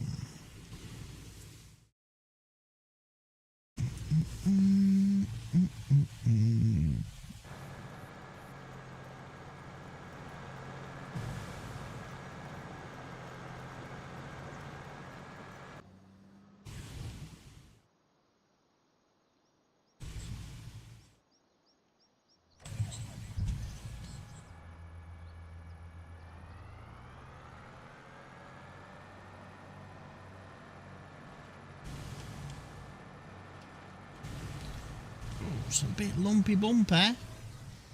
You might as well carry on with your seeding. You know what? Park that. Control T it. Same with Mr. Nexac. Control T that. Because I don't want to keep tabbing into it anymore. Mr. Truck needs to go and empty. Then I'll probably park Mr. Truck too. Tip side. Is it tip side? Sliding floor. I wish there was a way to keep that set at sliding floor and it not reset when the game,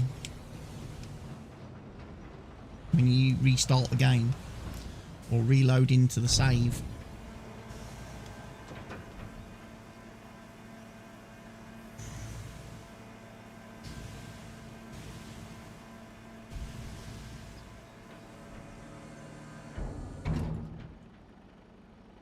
Uh-oh.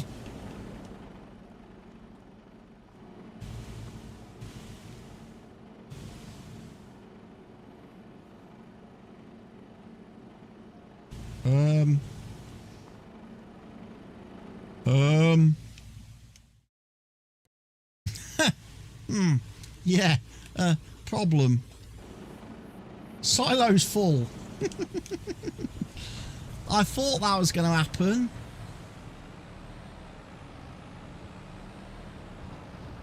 We've managed to fill the silo with the harvest, ladies and gents.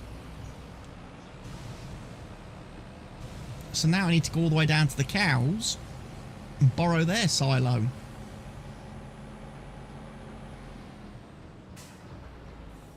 I can't use the silo at the top of the map because I've just deleted that one.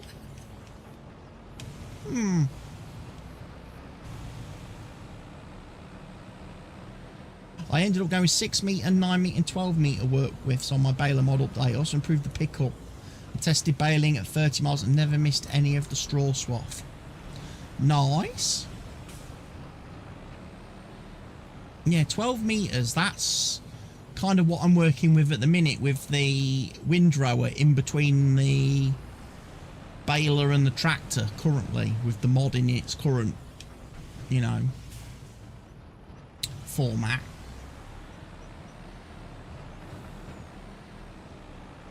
I've got the crone toe between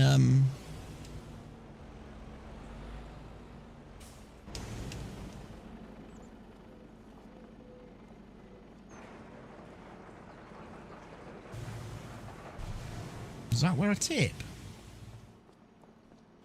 This is a 2 million litre capacity, this silo. Nice.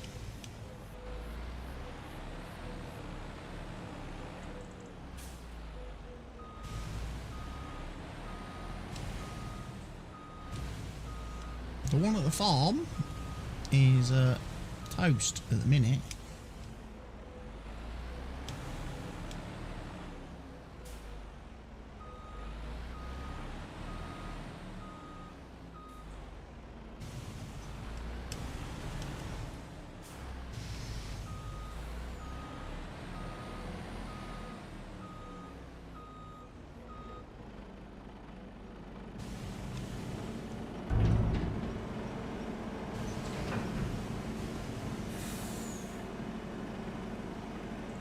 Good job, I ended up with 2 farm silos with the way I bought my land when I started the save, because I didn't realise the silo would get full.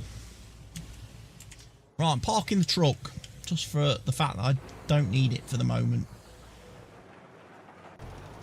And it's going to get in the way of me getting around all the other vehicles that I need to get round. Like, dude, you're not actually doing anything constructive. So, let's complete that contract.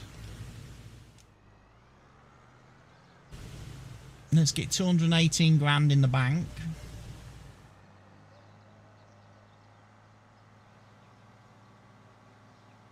And then let's think about heading down to the next fields.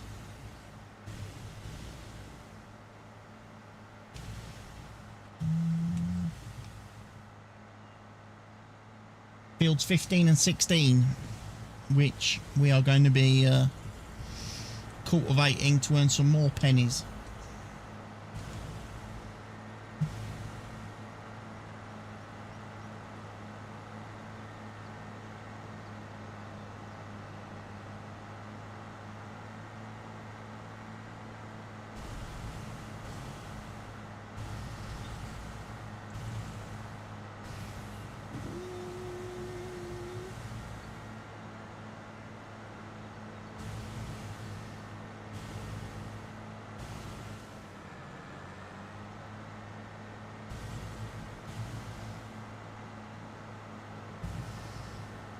Need to go to fields.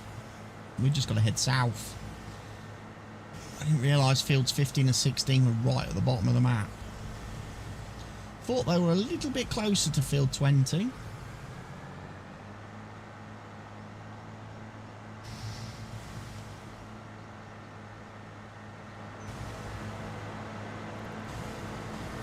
But it's nice to see some pennies in the bank. Pennies in the bank. Pennies in the bank.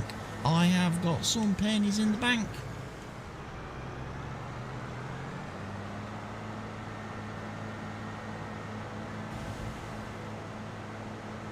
Someone's got a field that needs tops removing. That must be the onions or potato harvest contracts.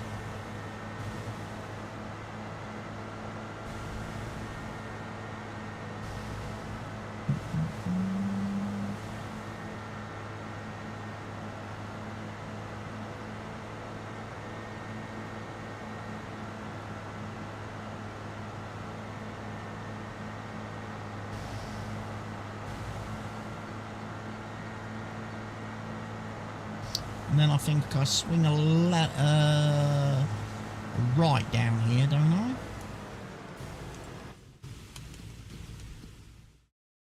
Yes.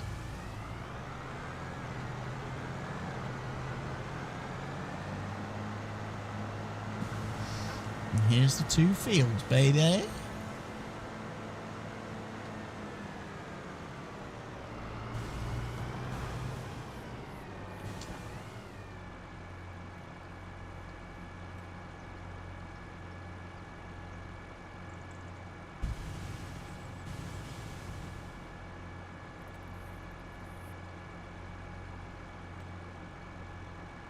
Let him go, let him go.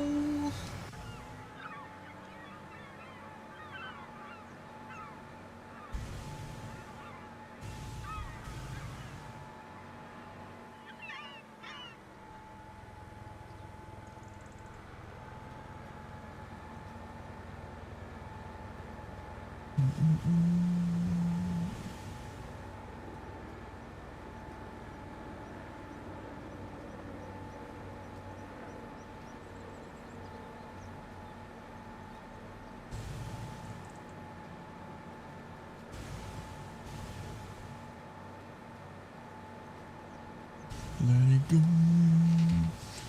How's he doing? Barley wise, he's missed a whole chunk of the field. Is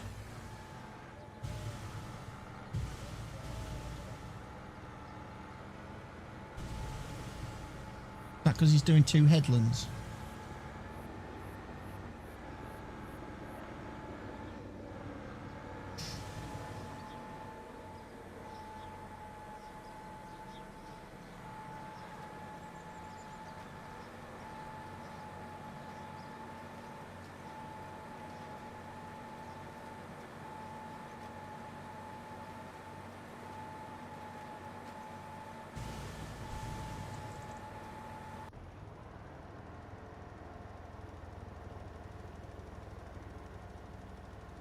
I know what I should have done before I parked the truck.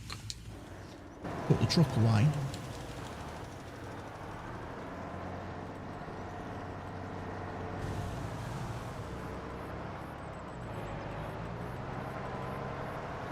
Should have gone and got all that fertilizer picked up and sold it.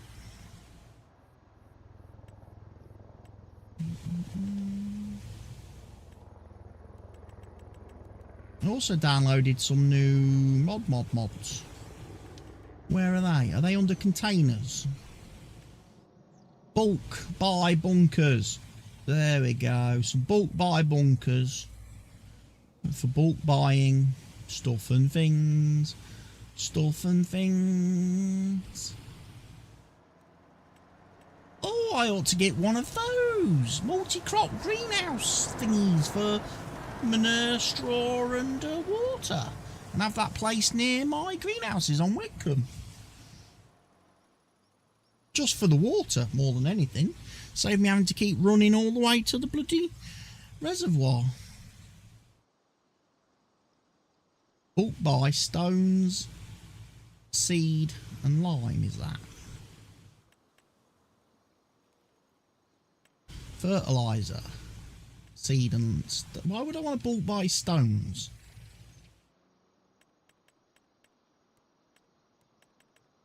Seems awfully silly.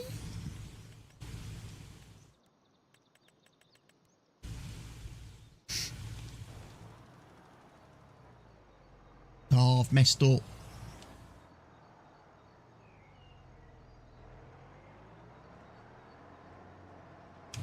Cancelled the worker. Broke him. Broke his brain now. I've broken him. He's not going to work properly.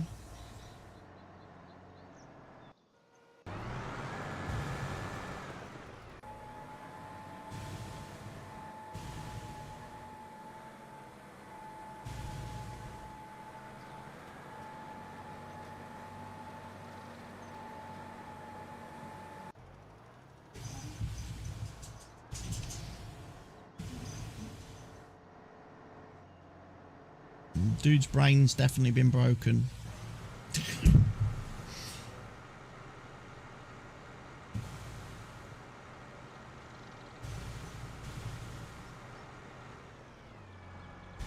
So I'm definitely I'm going to need liquid fur, aren't I?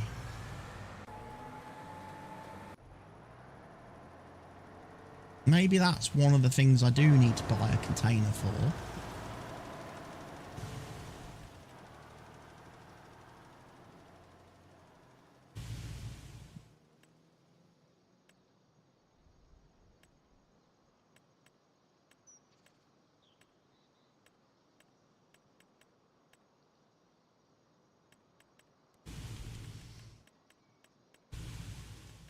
I could do with one of them somewhere.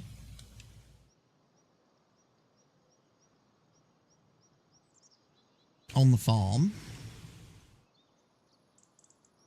Maybe tucked a little bit out of the way.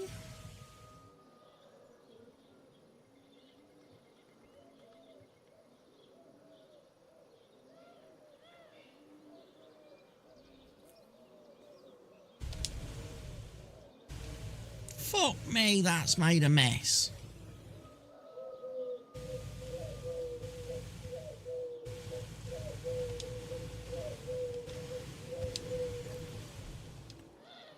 Actually, that didn't cost me. I actually did get my money back for that. I did. That's alright. Because that cost me money. And I don't like that. Because that's not on a very flat spot, is it?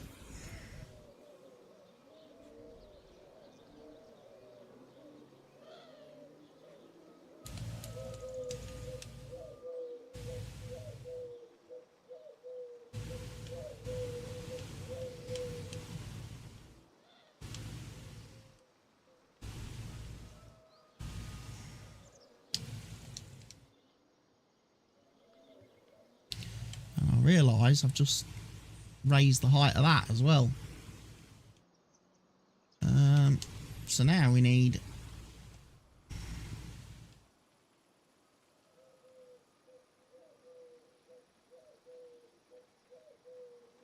doesn't cost if you don't leave build mode. Ah, see. So as long as I realise I've messed stuff up before I leave build mode.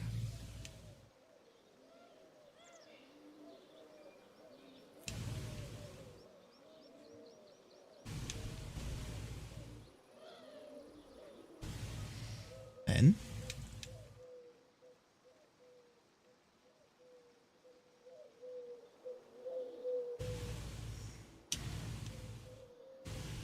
Right, can I put some grass back on? Because I feel like what I've been doing now is making a mess of everything.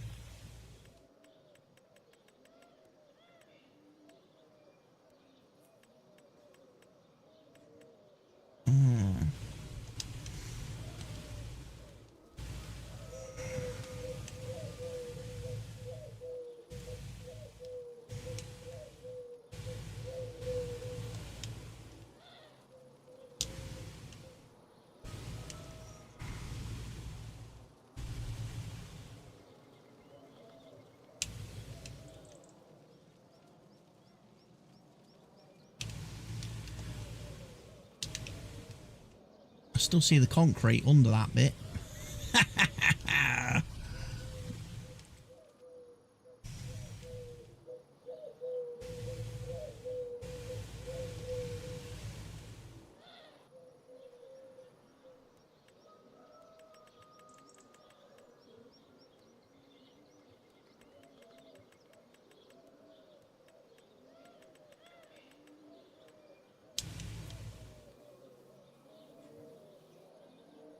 There.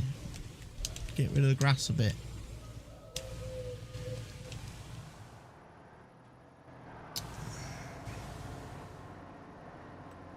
Back to containers. Back to my fertiliser. And right, where's that concrete spot? Here.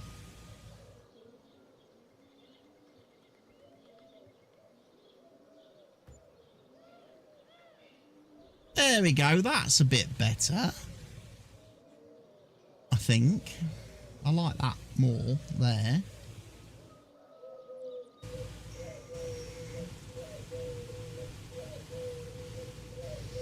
And then I need the I'm going to need the liquid lime one, aren't I, as well?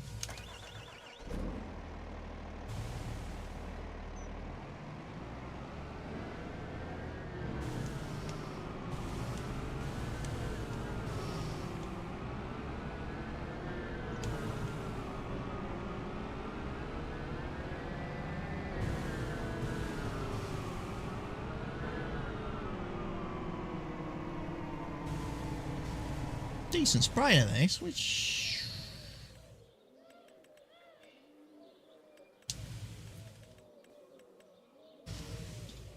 Agri-Track 8,000 litre job. Nice. That one though holds 20,000 litres. That would be nicer.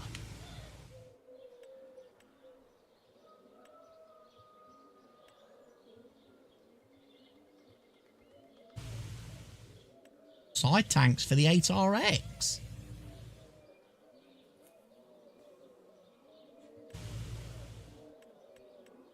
Not that we use that for spraying. So it looks like this sprayer's got decent capacity.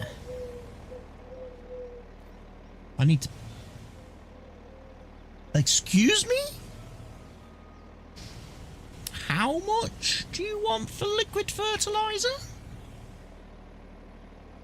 I think you should give your head a wobble, game. I ain't paying that.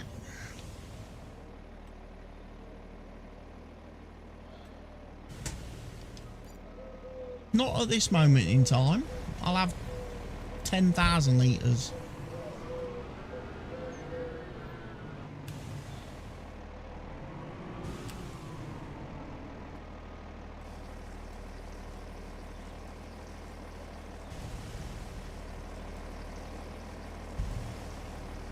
Still feel like that ground's a little bit not level.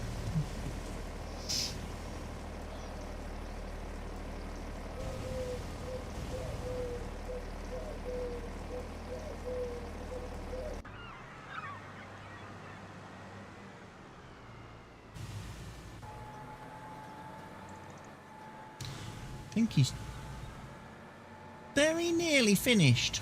Another field, ladies and gents. Although I do think he's missed a bit of a yonder.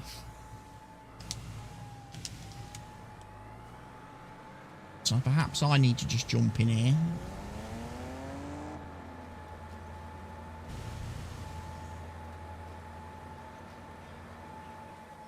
Wait a moment. That to me looks like an obvious case there for delete. What about you? Are you an obvious case for delete? Delete.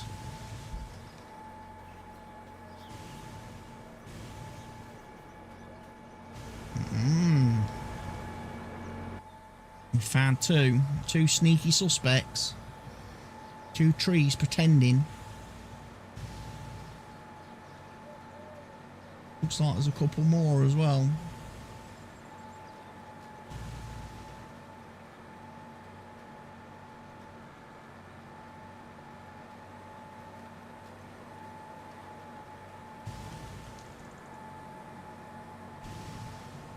Let's have a run down. Make sure he's done the bottom of the field properly.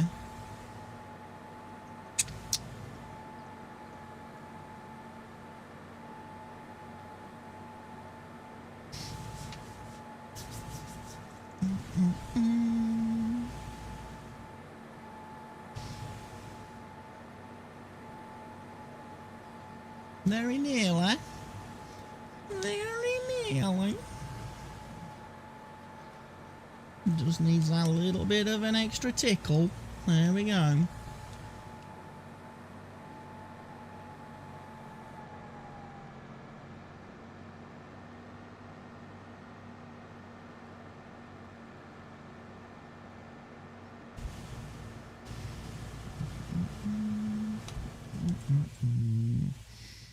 Right, so I've got 2 fields of barley. I've got a field of canola, a field of oat. I've now got these 2 fields to do. I'm thinking wheat. Possibly another canola. And then obviously whatever field 6 needs to make field 6 feel good about itself.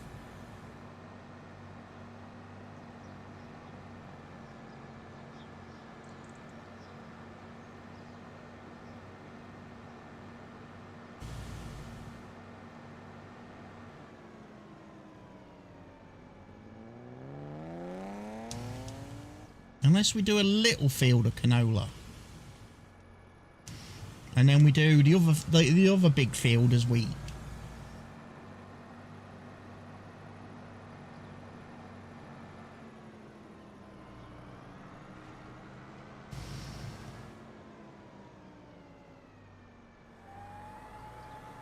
That might work. Right, has this field been completely limed?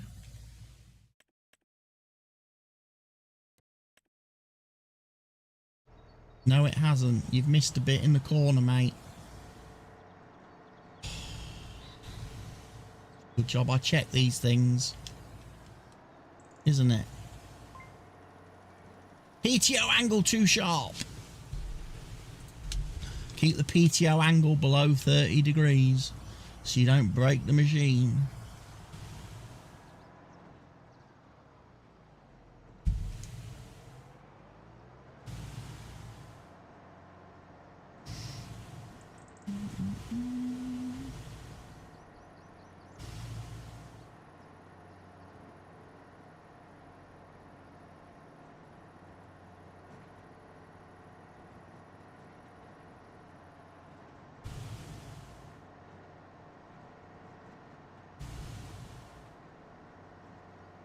I do believe that is all my lime spreading done.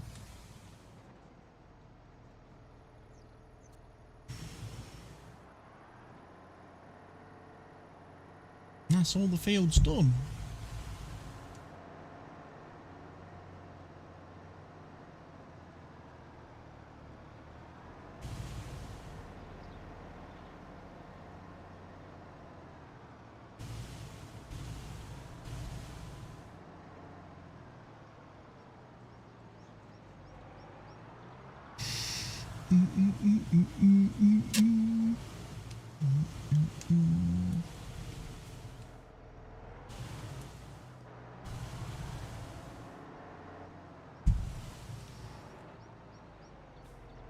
Right, what we need next? Roller.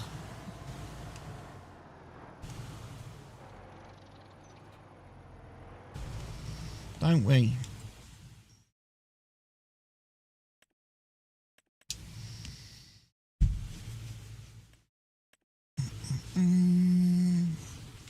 We've got all the small rollers that I don't really want to use anymore. What about the Blizzard Mega Multi-Tool at 27.7 meters?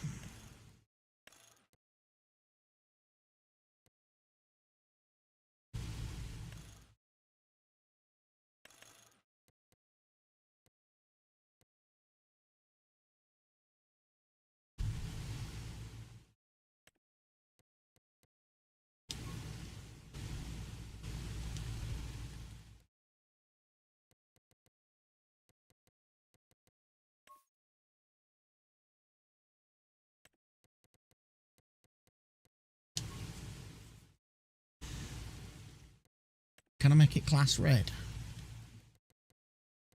Class red is not a thing.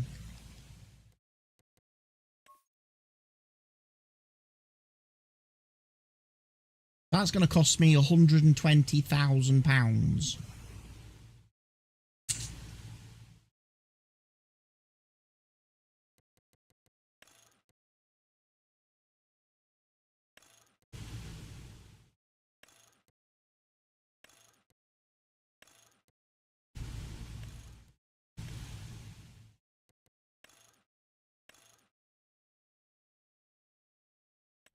We need it though. We need it.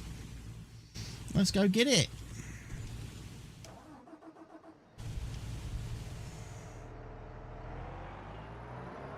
Good job we're doing these contracts then. Because the money I earmarked for buildings, I'm now spending on tools and equipment. That we haven't yet had. I need to sell that fertiliser. Those pallets. I'm going to have to go fetch the truck.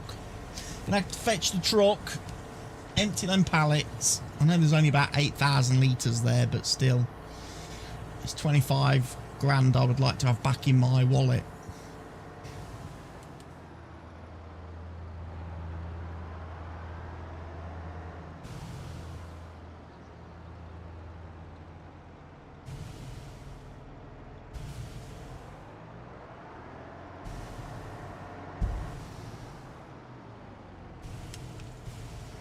I wonder if I can come pick it up with the tedder, the auger cart, maybe instead.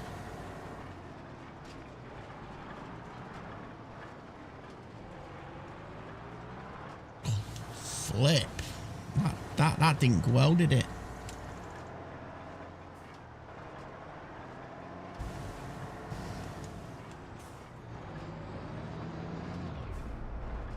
Helgi is playing Railroader. No idea what that is. Oh dear.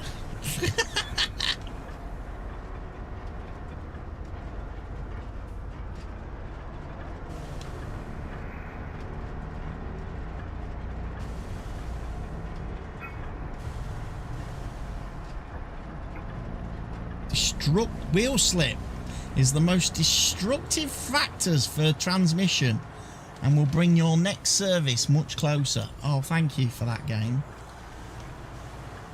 Couldn't actually get out the yard with the great big whopping roller that we've got attached to our tractor. Nice 27.7 metre roller.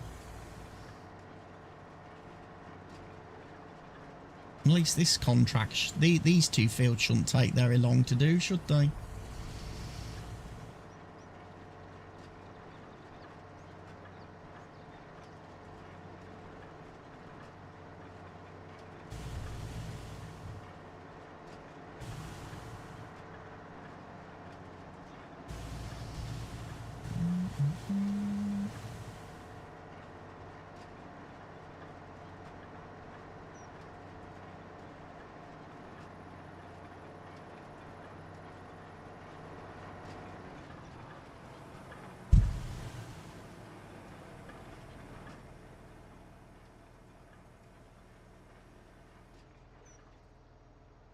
Oh, and nice as well.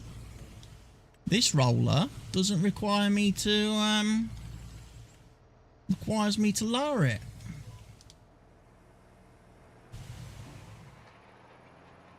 I do like a roller that you have to raise and lower. I don't like the ones that are always in contact with the ground the minute you unfold them.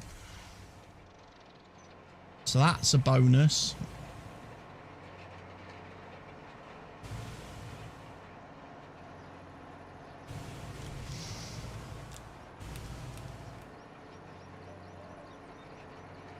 That's a nice bonus, isn't it?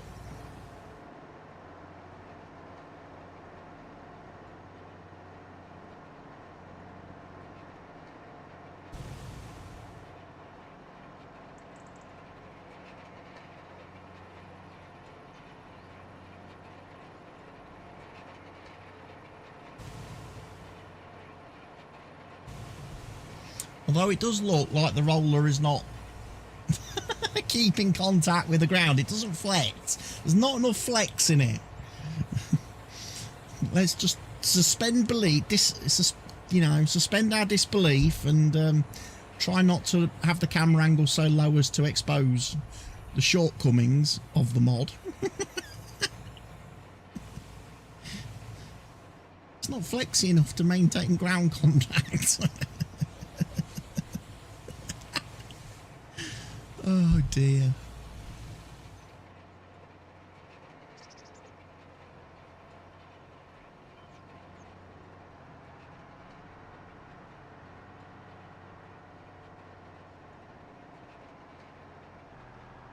I messed up there royally, didn't I? Somehow I managed to not to activate my GPS. Don't quite know how I did that.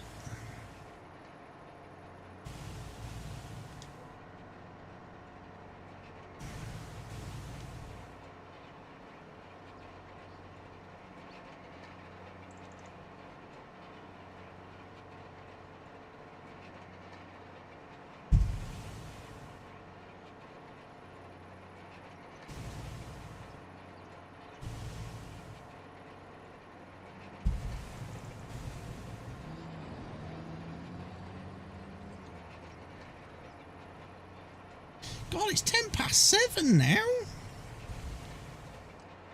7:10 in the evening, ladies and gents. We've been at this a long time this afternoon. We have.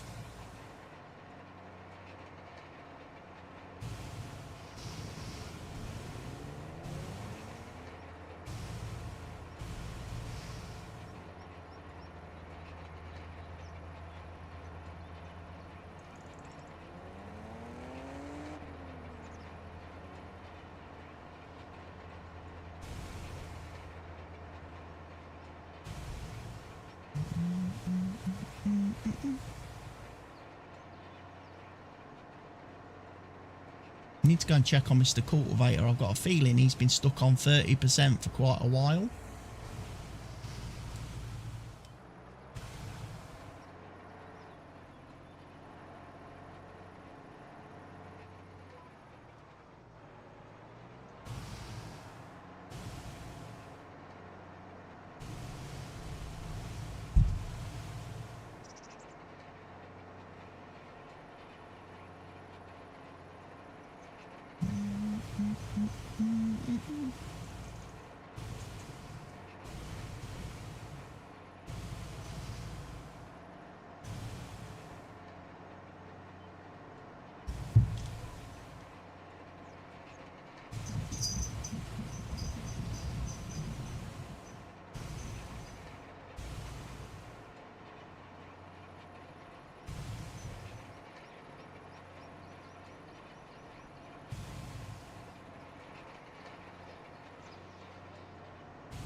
He's missed a bit down the edge of the field that he's not rolled.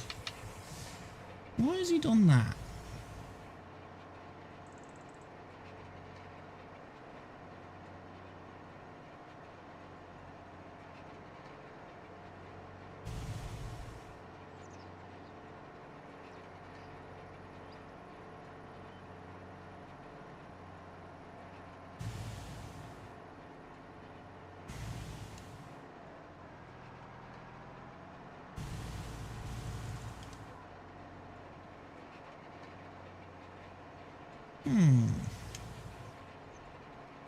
Again, maybe trees. A little bit too close. Bushes and things. And it may need a bit smoothing out over there, I think. Possibly. Maybe because the roller doesn't flex. Maybe it's been it was riding on the embankment at the side of the field. Didn't make ground contact, so has not rolled the field. That's going to be a little bit of annoying to look out for all the time, given how the mod author has decided to put little mini mountains between all the fields.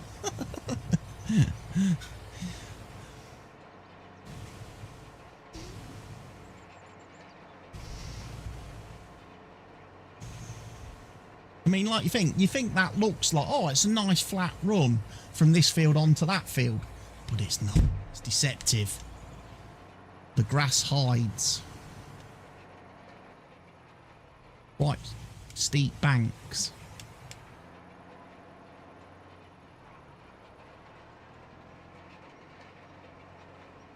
That things tend to get beached on, I've noticed already.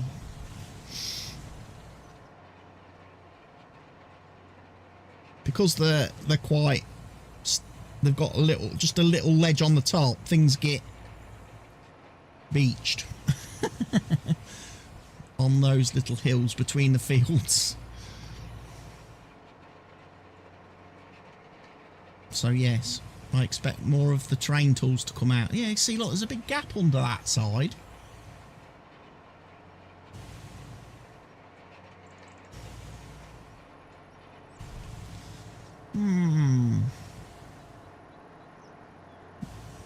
Could have done with making it a bit more flexy, couldn't there?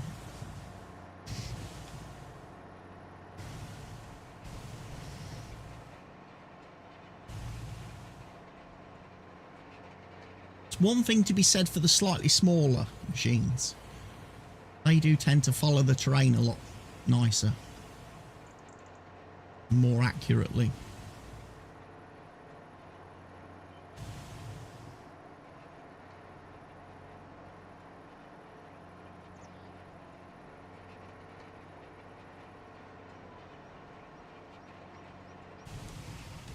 Right, let me have a look. Can I break this? You know what the answer's going to be? It's going to be, of course you can, Watty. You can break anything you want in this game.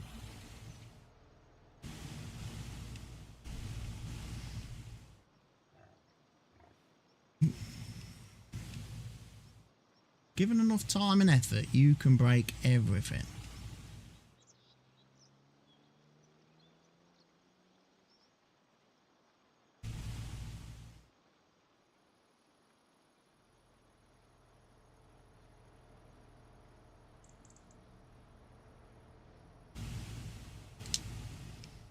You can't go any further that way because map border. Right. We'll come back in a minute and we'll try to roll that bit again where he's missed. I can see daylight under the hedges now, so I've clearly done enough levelling and smoothing there.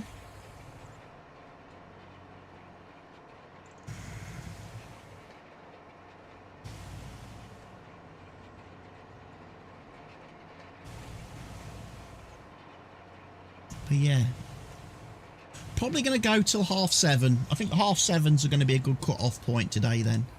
I think, ladies and gents, for today's stream. I think that gives us a long enough session. And there'll be a long enough VOD for people to re-watch and enjoy whenever they deem the need to. And it still gives me a chance to go and record a little bit of maybe Football Manager content tonight before I call it a night, proper night.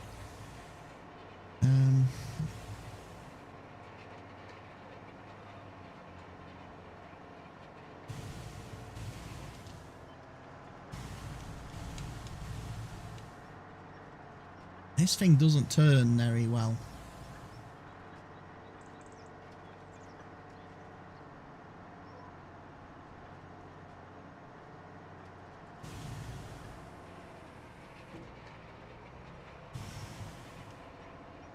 think the problem is with the all steering, wheel steering,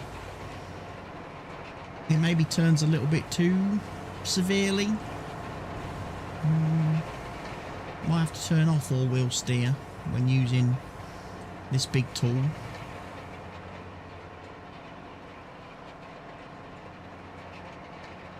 Stop the tractor turning in on itself.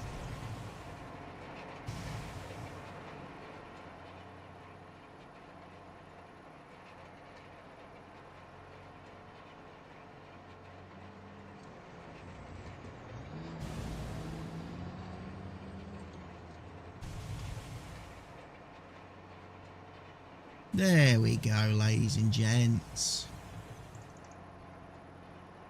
Lovely bit of rollage. Right.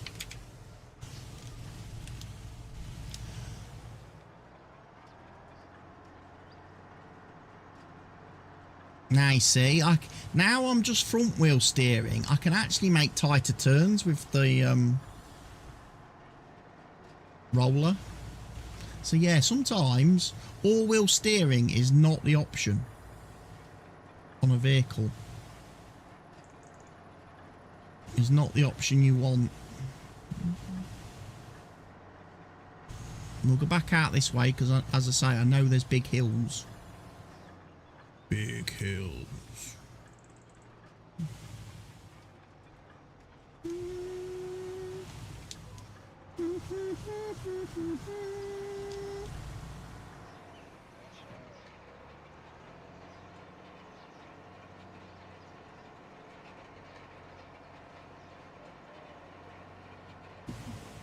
Mr. Cultivator is now at 45%.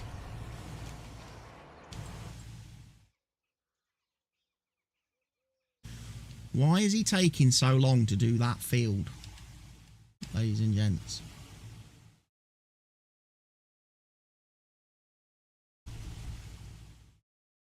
Because he's been fiddling and prattling about, doing all these silly little manoeuvres, instead of just getting on with it. Would be my guess. And I'm probably correct, aren't I?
Yeah, he's missed a bit again there, look.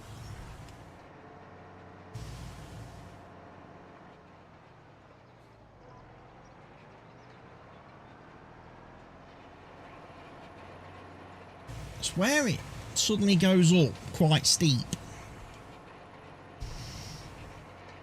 Like literally just off the field, this thing is like, the bank goes really high.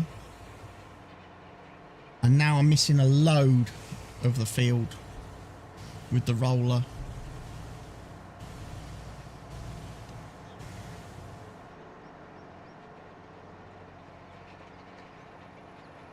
Maybe I just have to accept it.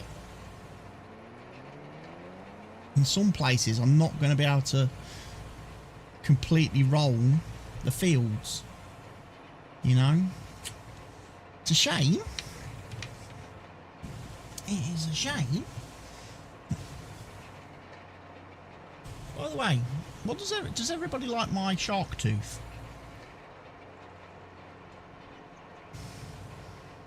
I've wanted one of these for so long. I finally got my hands on one. The real McCoy. And funny that I managed to do it just when, obviously, there's quite a lot in the media at the minute about the fact that there may be great whites in UK waters owing to climate change and everything. They may be here.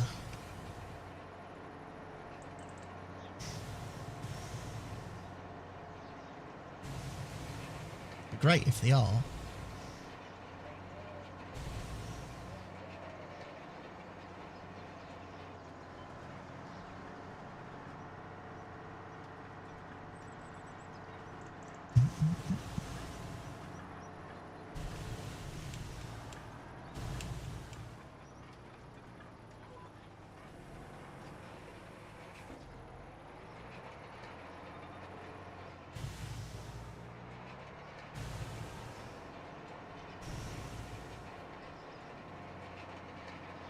So, let's start pricing things, shall we?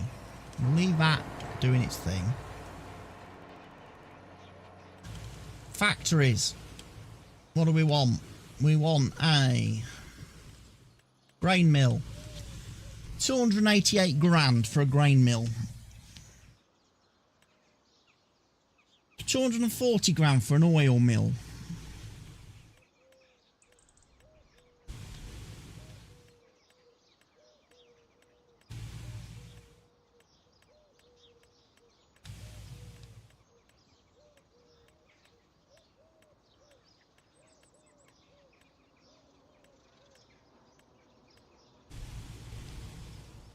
I thought there was a couple of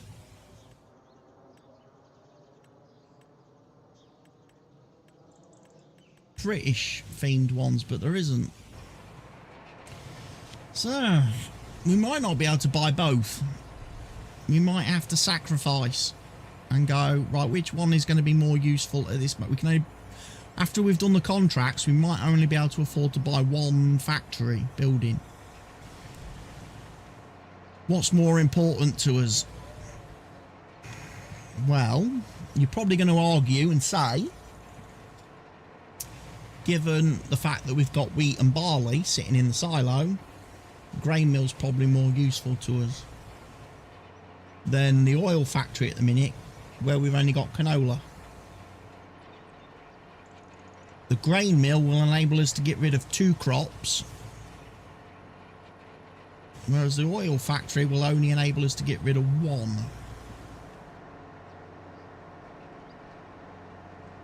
And we've definitely got more of the other 2 crops. The wheat and barley definitely outnumbers the canola currently.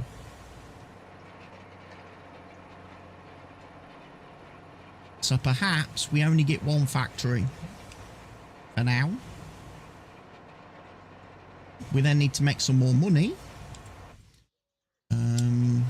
What else is available contract wise? Bearing in mind, fertilising. We get field 11 because we know that's busted. I mean, there's 45 grand sitting there in 2 fertilising contracts we could maybe possibly do with the sprayer.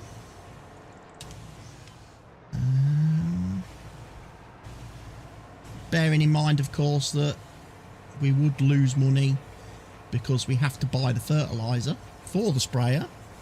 So we wouldn't be making 45 grand. We'd be making less than that.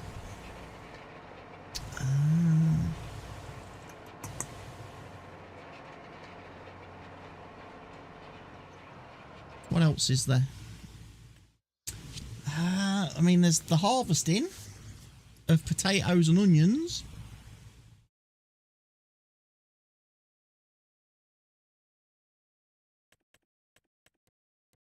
And then a couple of little mowing contracts which don't really pay and aren't worth really bothering with.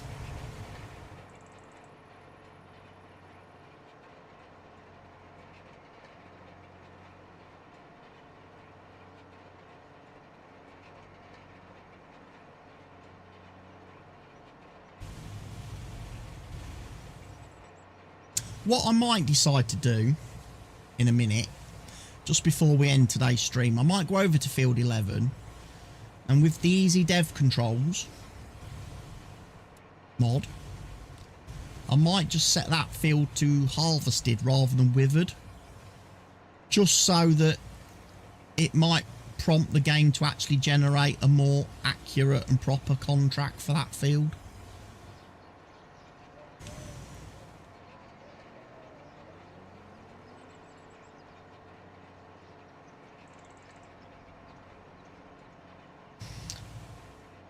Because obviously there's no point, the fertilising a withered crop is never going to work.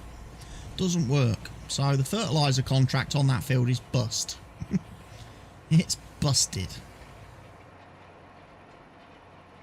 So what I think I should do is I should go over there, easy dev controls, set the field to canola harvested, and the field then needs, you know, what it needs, ploughing, fertilising, lime spreading, whatever.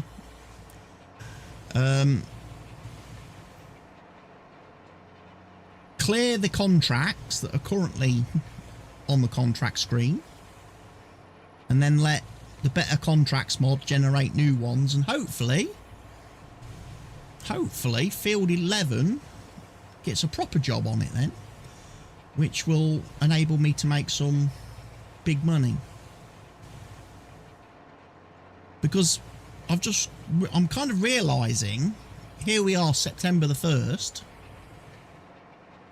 and apart from the fact that obviously I need to roll these fields and I need to do some fertilising of the fields that I've planted, I've almost done all the jobs already for September.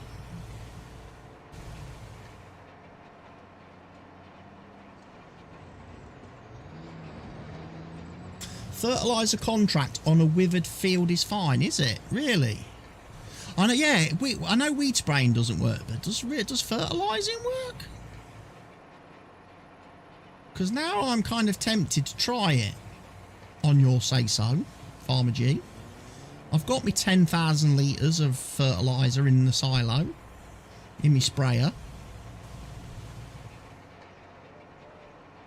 And then,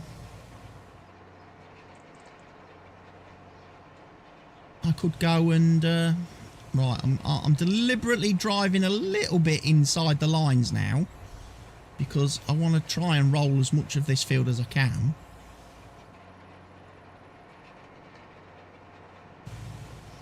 Knowing full well that we're going to run into the issue with the bank.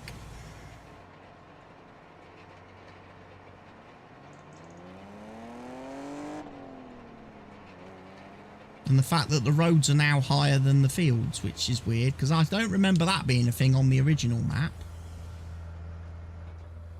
And I don't know why I folded that, because next job is over here.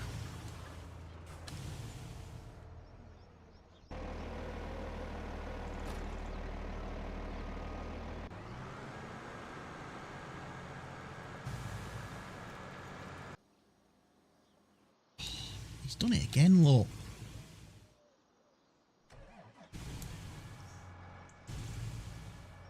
Wonder if the planter has the same problem.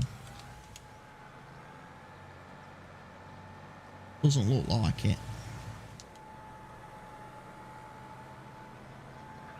Check the corners, ladies and gents. Let's check the corners, because I've got a feeling we might be missing bits of ground.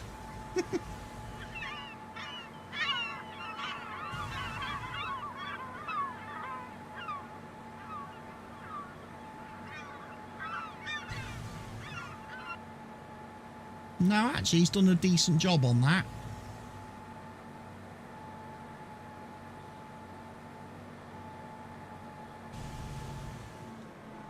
And of course, there's no exit out of this top part of the field either now on this version of the map.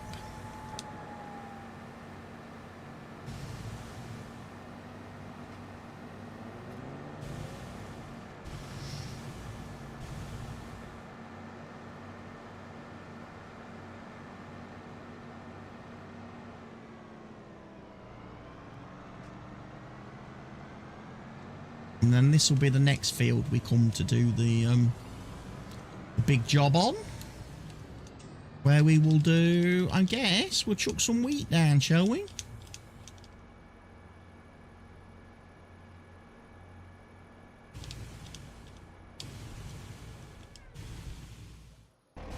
Right, you. Right, we're going to test it then. Fertilising field 11 for £169,000.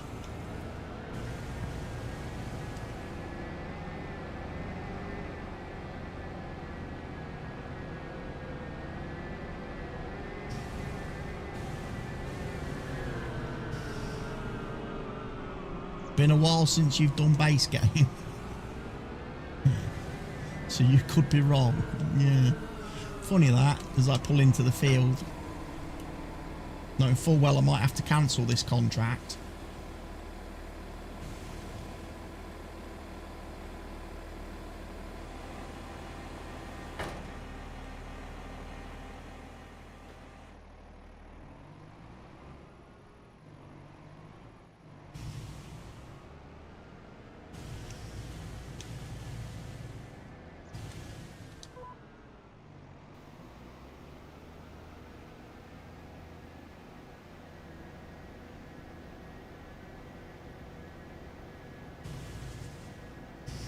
Right, fertiliser is going down and it is showing on the map. Contract is working. Could have done this earlier. Could have earned 169 grand a lot earlier today.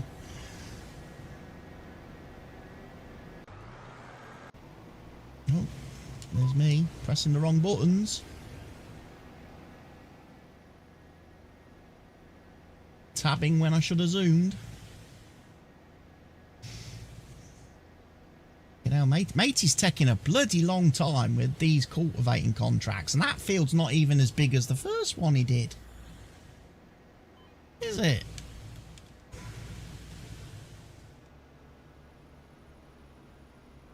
He's really dragging out this second contract for cultivating, and he's got one more still to do.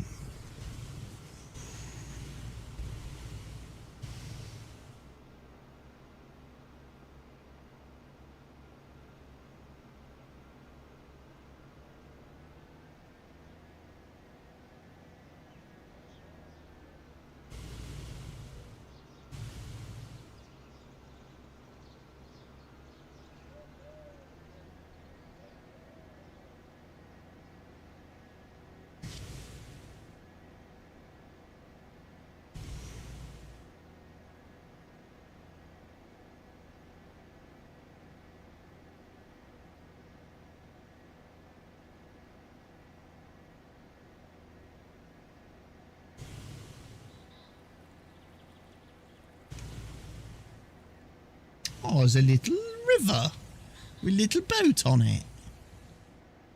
We do fishing.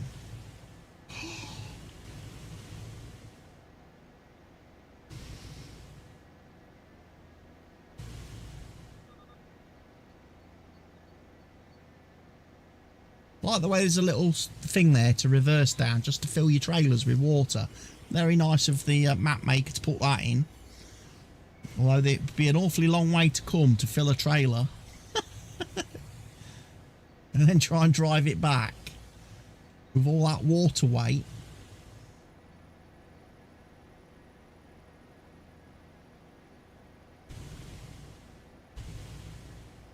Another little boat there, look. Or jet ski, is it?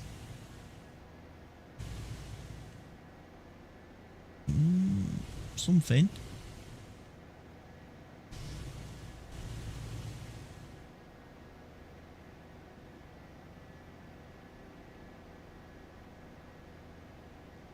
The first 70 to 80% should be quick as well, as they are only doing the up. Exactly.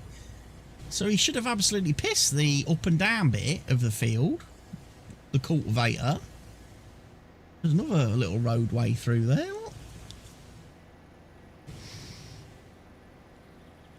Obviously, we've not watched him, so we don't actually quite know what he's done or what he's been doing to make such a faff of that field. Why is he taken all afternoon? And look, he's still only on the up and down rows, look.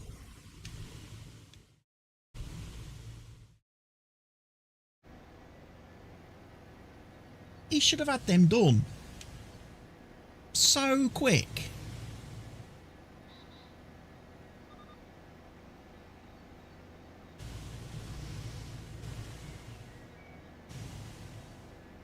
Perhaps we need to invest in a cultivator that does more than 12 kilometres per hour. Maybe that helps him out a little bit.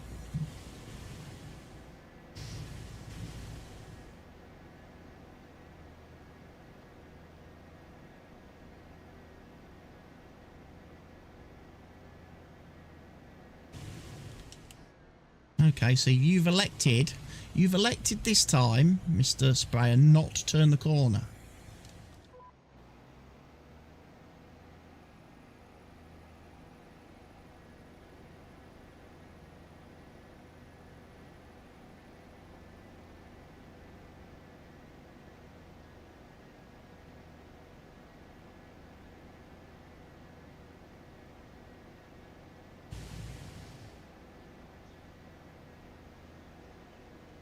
Biggest field on the map, this, and I'm probably going to have it done before the cultivator finishes.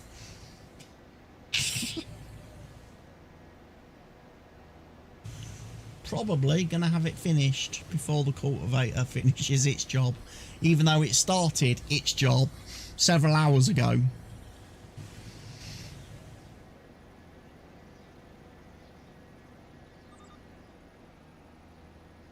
Oh, you decided to turn the corner that time. Nice.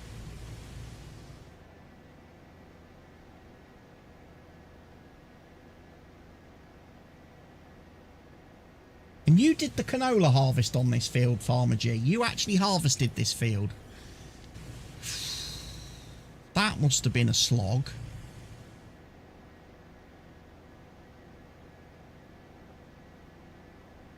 I mean, I felt bad enough doing the fields that I've done, and they're not that, don't think they're that big, really.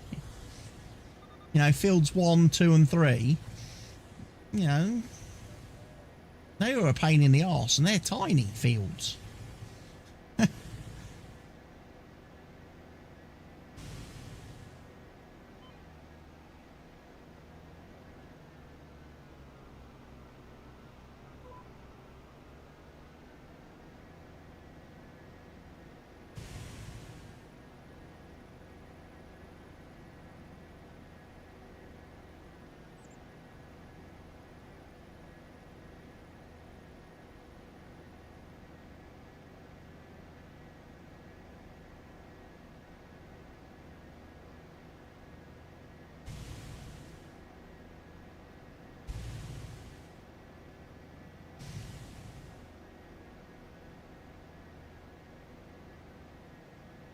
Left it to the AI and just carted.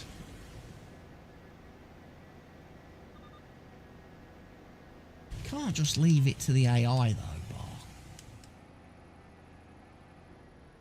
Because the AI does a poor job of things.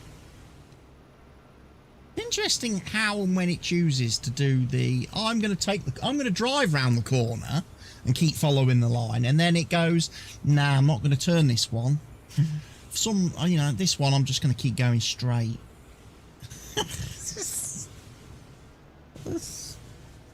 No rhyme or reason for it, ever. No rhyme or reason for it. Just, let's see if we're lucky and it decides it's going to carry on steering when it gets to the end of this row. Oh, it does. That's nice. What about this one? Oh, yeah. So far, so good. And then no. And then it's a no. It's a no.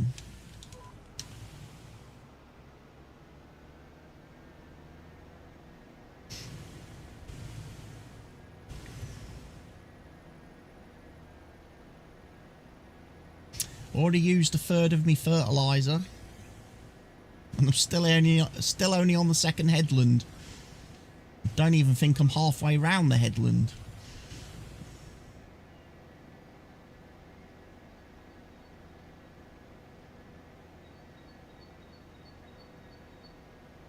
Don't think I'm going to be taking much liquid fertiliser back to the farm with me.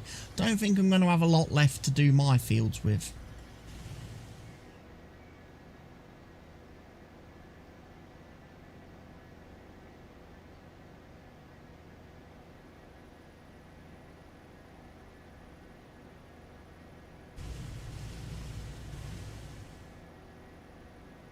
This is why I need to go and buy a load of TMR.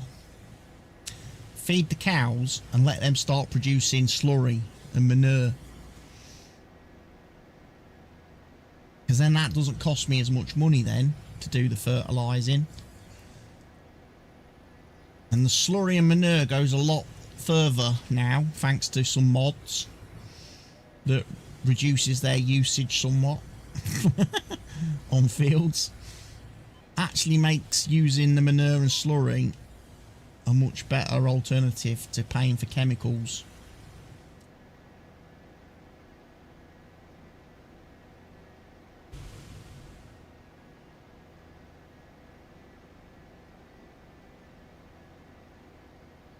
Just need to start getting the cows producing, that's the thing.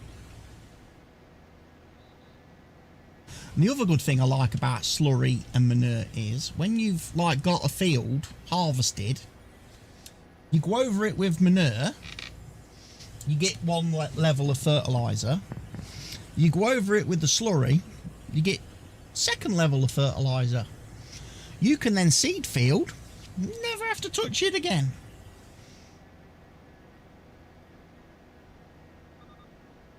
Whereas of course if you seed and fertilise a field and then try to spray it or whatever, the game goes, no, you can't do that because you've already used fertiliser in your seeder.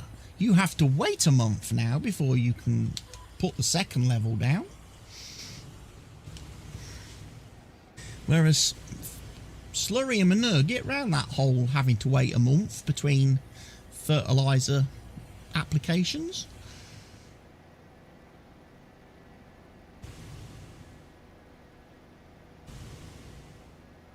And that's without even resorting to the option on a lot of the slurry spreaders where you can actually turn on double application rate and get 100% fertilise in one pass. Obviously you're using way more slurry and you would have to refill a fair few more times, but you can actually get 100% fertilisation in one journey with a slurry spreader, which you can't do again with any of these sprayers or spreaders.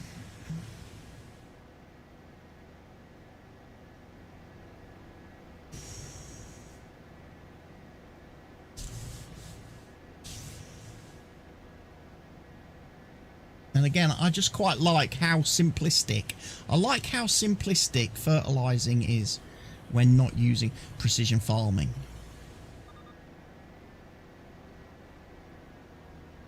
Because precision farming can be an absolute pain in the backside trying to get nitrogen levels right on fields. Unless you really have, unless you really have got the numbers committed to memory and to brain, so you know exactly what crop uses what amount, so you know what crop to put on a field after you've already had a crop on the field,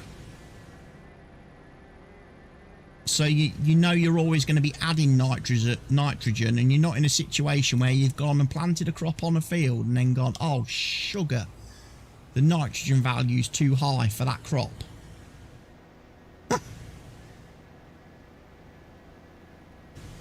Have you used the Colossus spreader for manure? The Colossus one What, from this pack?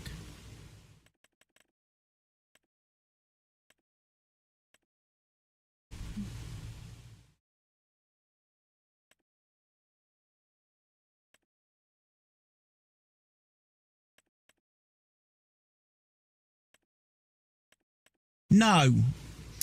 And there's a reason for that, and I'm sure I've mentioned this in a video. The reason I don't use these particular vehicles for my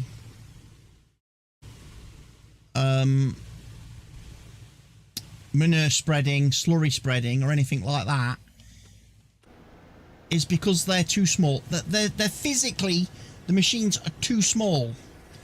I just can't suspend my belief that long that that machine, the FLM, will hold thousands and thousands of litres of manure.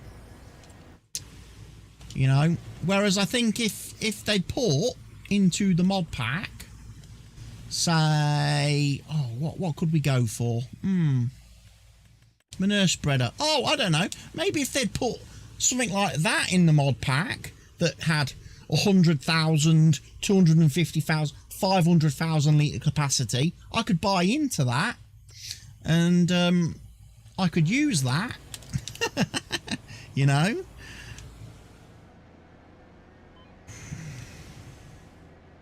Same with slurry spreaders. If they'd gone for, you know, instead of that thing, which is what I use to basically water my greenhouses, okay? You know, instead of that, had they gone for something, I don't know, a bit like that,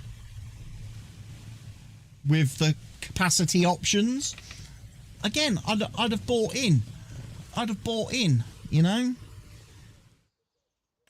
Something, maybe even something like that, I could have bought in. I just think they're just too small and unrealistic. I just can't bring myself to use them, you know. If we're going to have cheaty mods, at least try and make them believable. You know.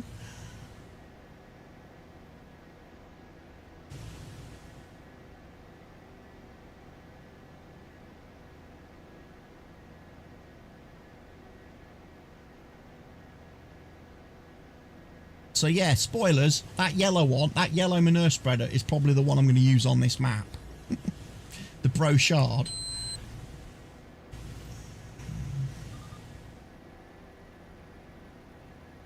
Which I think, I want to think now, was that base game in FS22? And Giants have now released it as a mod for FS25? Or was that part of a mod pack in FS22?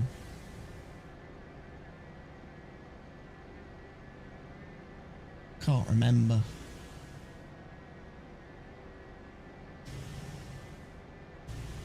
Yeah.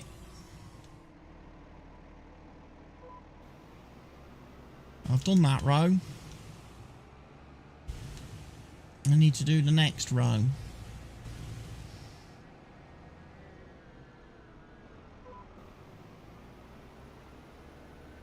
And we've only got 40% of our fertiliser left. Which one? The brochard. This one. This manure spreader. I think it was base game. The 60,000 litre one. But then I also have a feeling that there was a mod pack in FS22 where they added some big toys. And it might have been in that mod pack with the big toys.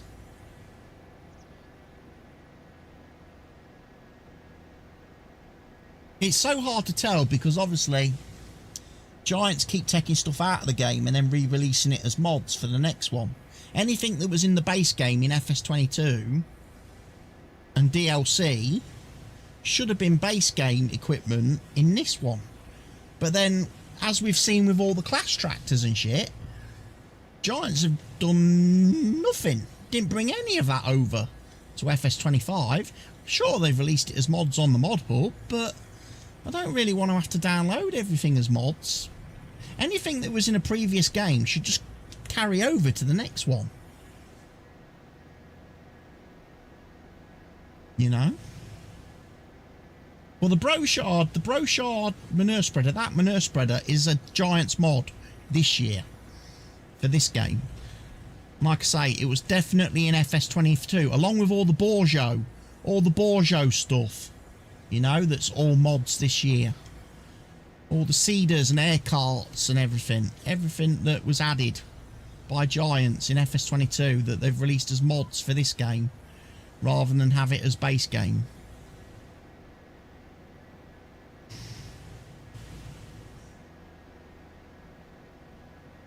Suddenly our cultivator only has 3% of the field left to do on his contract. He's just suddenly picked up the pace a bit now, and I'm at 73% on spraying. It's going to be close. I think he might just finish first though, given the fact that I'm also running quite low on spray. And I haven't even got to the middle of the field yet. Next pass, next row. Oh.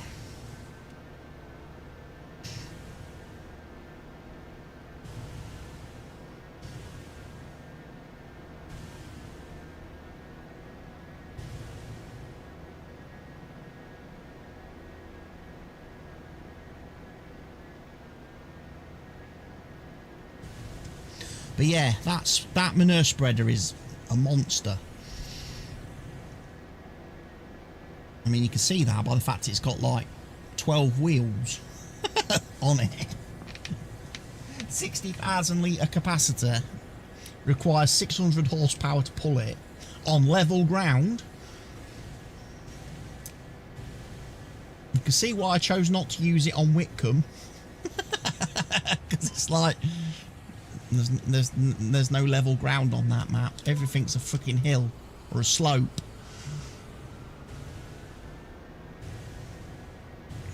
And to be fair, on a couple of the fields on Whitcomb that I tried manure spreading with my little manure spreader that I'm using, I ran into some issues where the tractors were just like, nope, can't go any higher up this hill. I'm just going to sit here and spin my wheels. Too much weight. Now my tractors have got some serious horsepower on that map. My Deutschfahrs.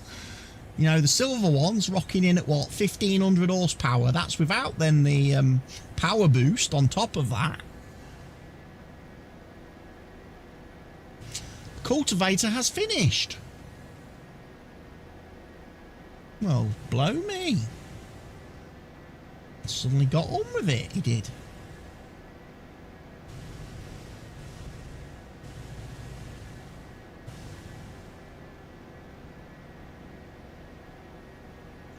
At 22% liquid fertilizer left, I just keep going till I run out. And at whatever point I run out, I'm finished. The contract best be done at that point, because I ain't going to go and fill and come back.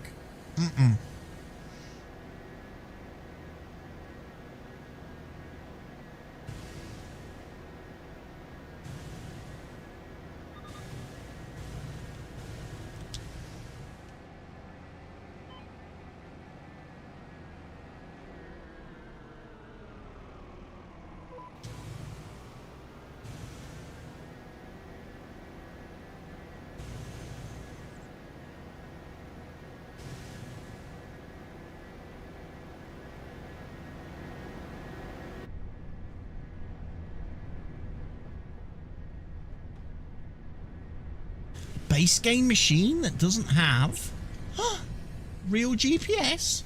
Oh no. Mod author, what are you doing to me? Not much point riding in cap then, is there?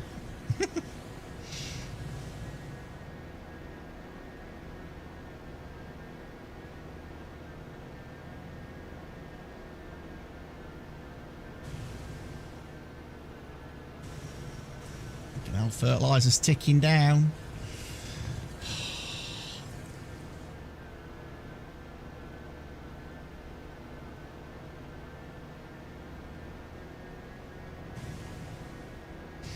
Just over 1,300 litres left. It's not even a full tank of liquid fert. A pallet of liquid fert. Dun, dun, dun. Come on. Need to see that number ticking up. 94, 95, 96, 97. Come on, quicker. Because like I say, I don't want to have to come back to this field.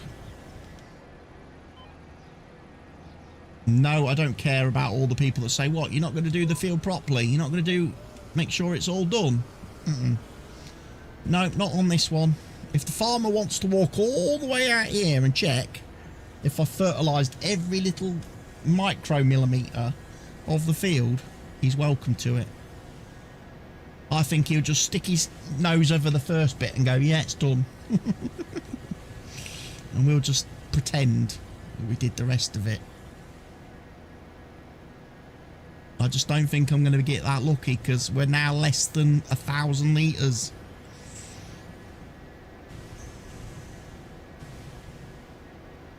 I've got a feeling the tank on this machine just wasn't quite big enough.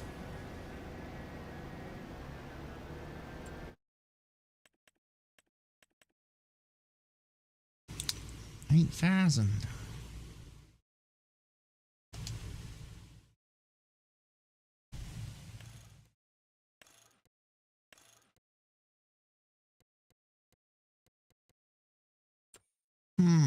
I could have real GPS on it. I just need to go and configure it in the workshop, don't I?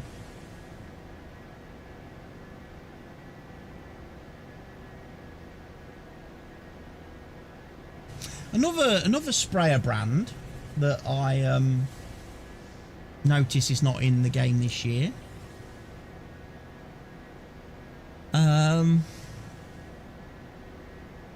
Is Bertroud. Oh, there's one there, that one, but there's not the other ones that were in the game. That, to me, that looks like the one that Caleb reversed into Clarkson's Land Rover with, in Clarkson's farm. But I remember Giants releasing a few of those as DLC, like FarmCon Agritechnica stuff, and then lo and behold, didn't carry it over to this year's game, did they? Didn't carry it over to FS25. Think, why go to all the trouble of making these models and stuff if you're not going to keep using them? You're not going to make them available in your next game.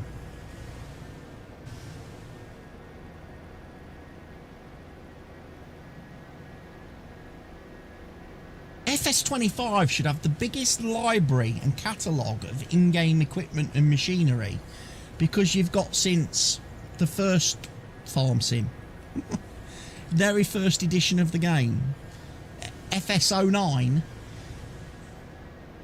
everything should be in it. Absolutely every single bit of tool and equipment that's ever been in the game should be here.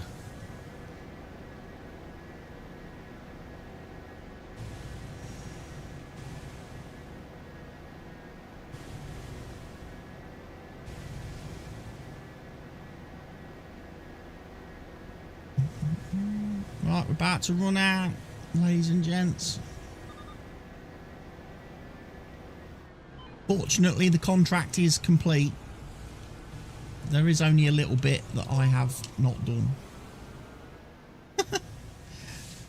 A little narrow little strip and a few corner pieces.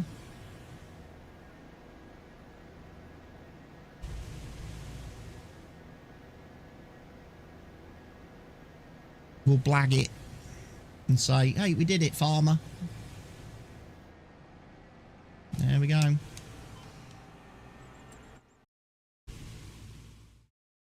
Field 11.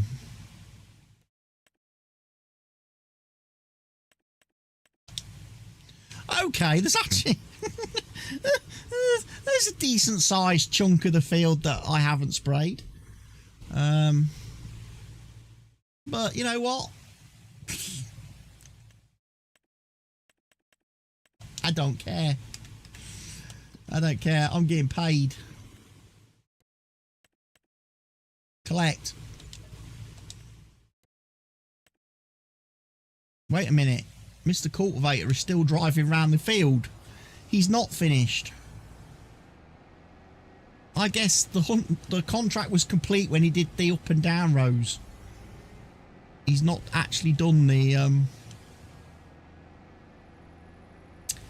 he's not actually done the headlands. Dude gets worse. Right, we're going this way. Look, I've got 263 grand in the bank now. Still can't buy a building. Still can't buy a grain mill. I can't. That field looks terrible. Can we fix that a bit, please?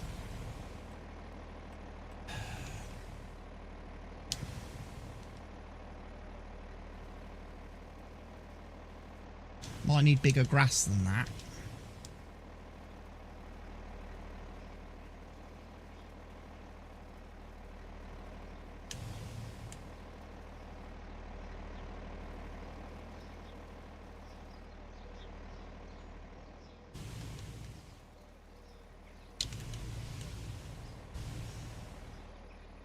Maybe some of this bit over here as well now. Needs a bit of...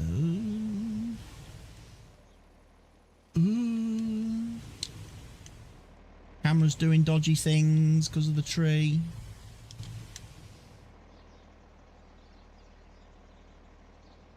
Hold fast! Nations at war. Barker is playing.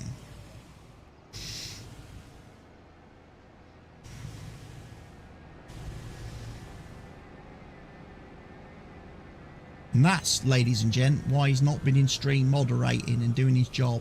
Because he's playing games.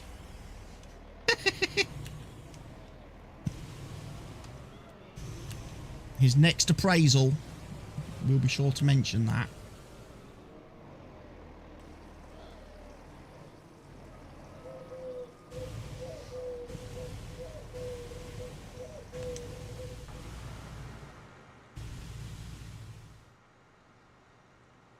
Right, dude, I don't know what you're doing. I don't care what you're doing. I want that contract money.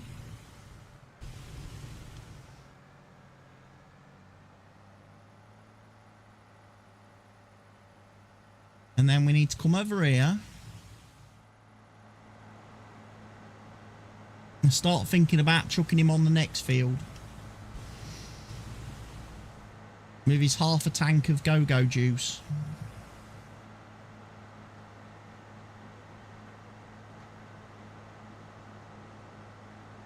I think it's this field he's doing.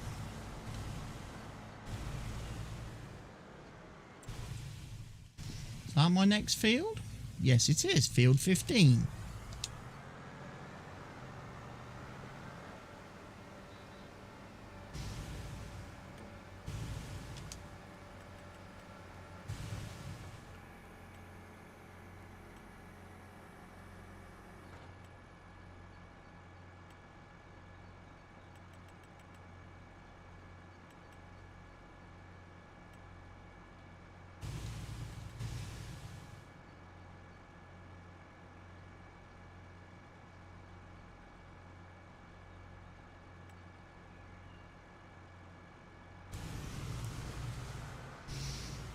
But whilst he's doing that, we now have the luxury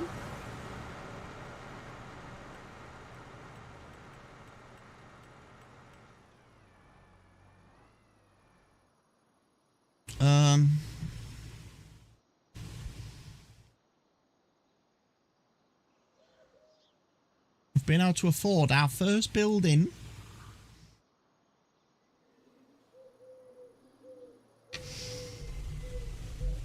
Area is restricted.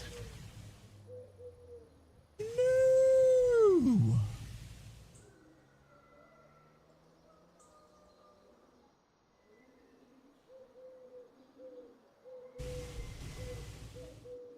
What?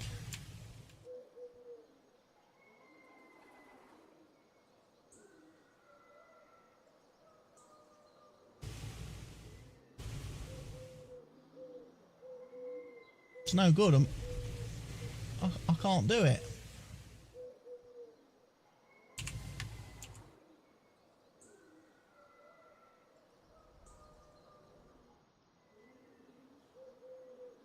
I'm not allowed to place anything in that area. Or this area.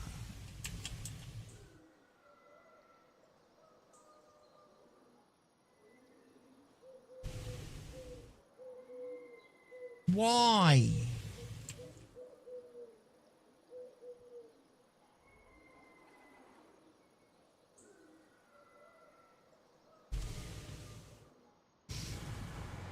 That kind of messes up my plans a bit, doesn't it?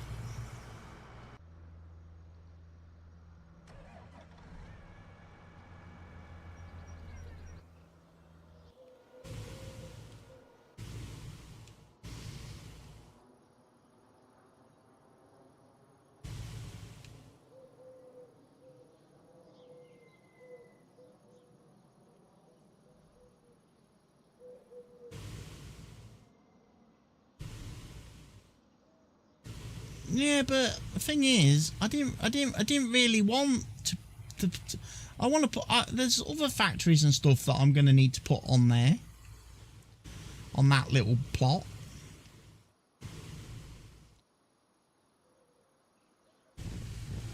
I wanted a reason to have to like drive up here and stuff, you know.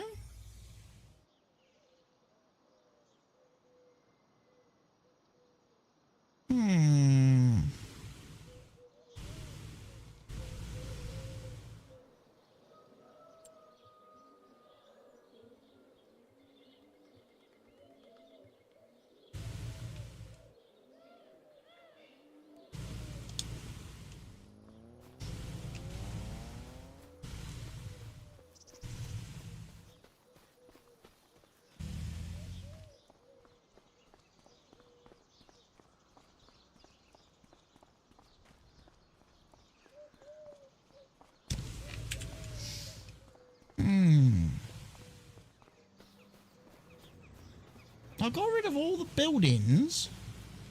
There shouldn't be anything in the way that stops me from building here, should there?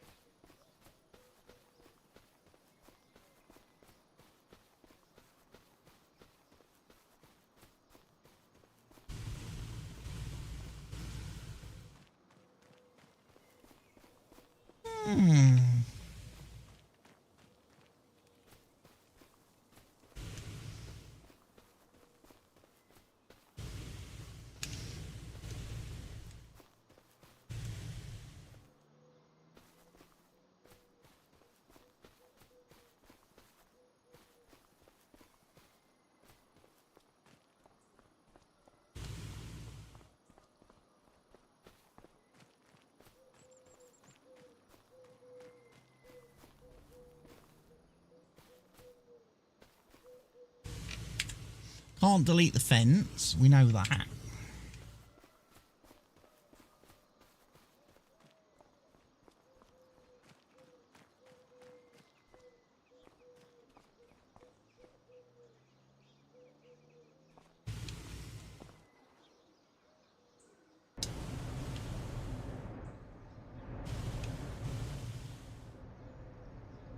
Area is restricted.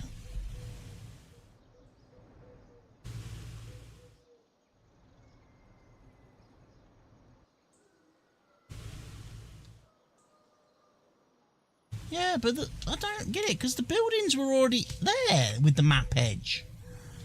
So to say area is restricted now is...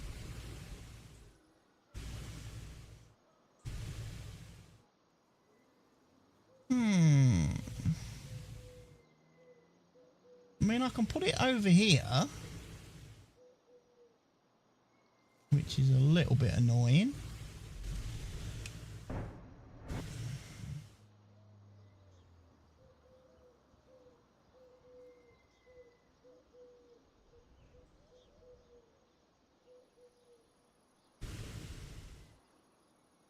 I mean, it's better than nothing.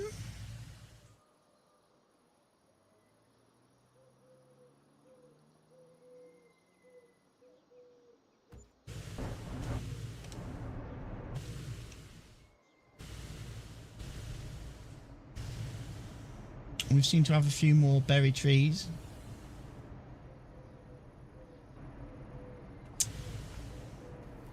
Would the place anywhere mod fix that issue for me? Could I place in a restricted area with the place anywhere mod?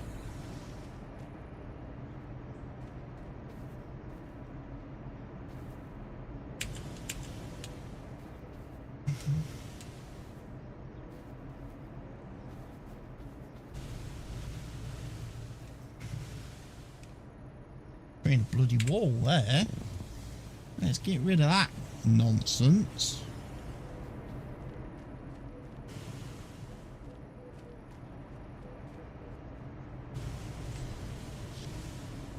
And then I guess the only other thing I can do then, when we have the money for the oil factory,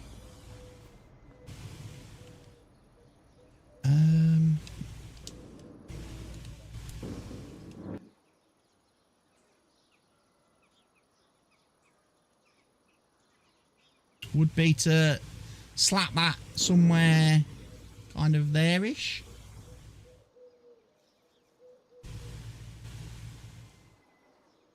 When I can afford it.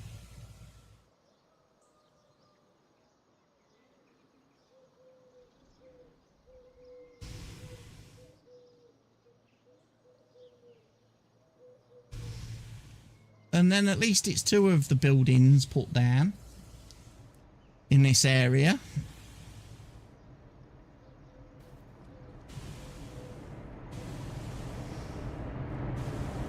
Even if I can't.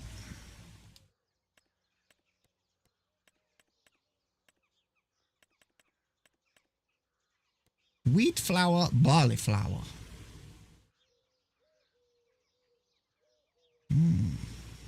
144,000 litres of barley, 126,000 litres of wheat.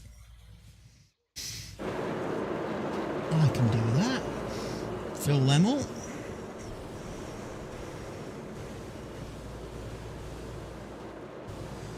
Fill them up next time.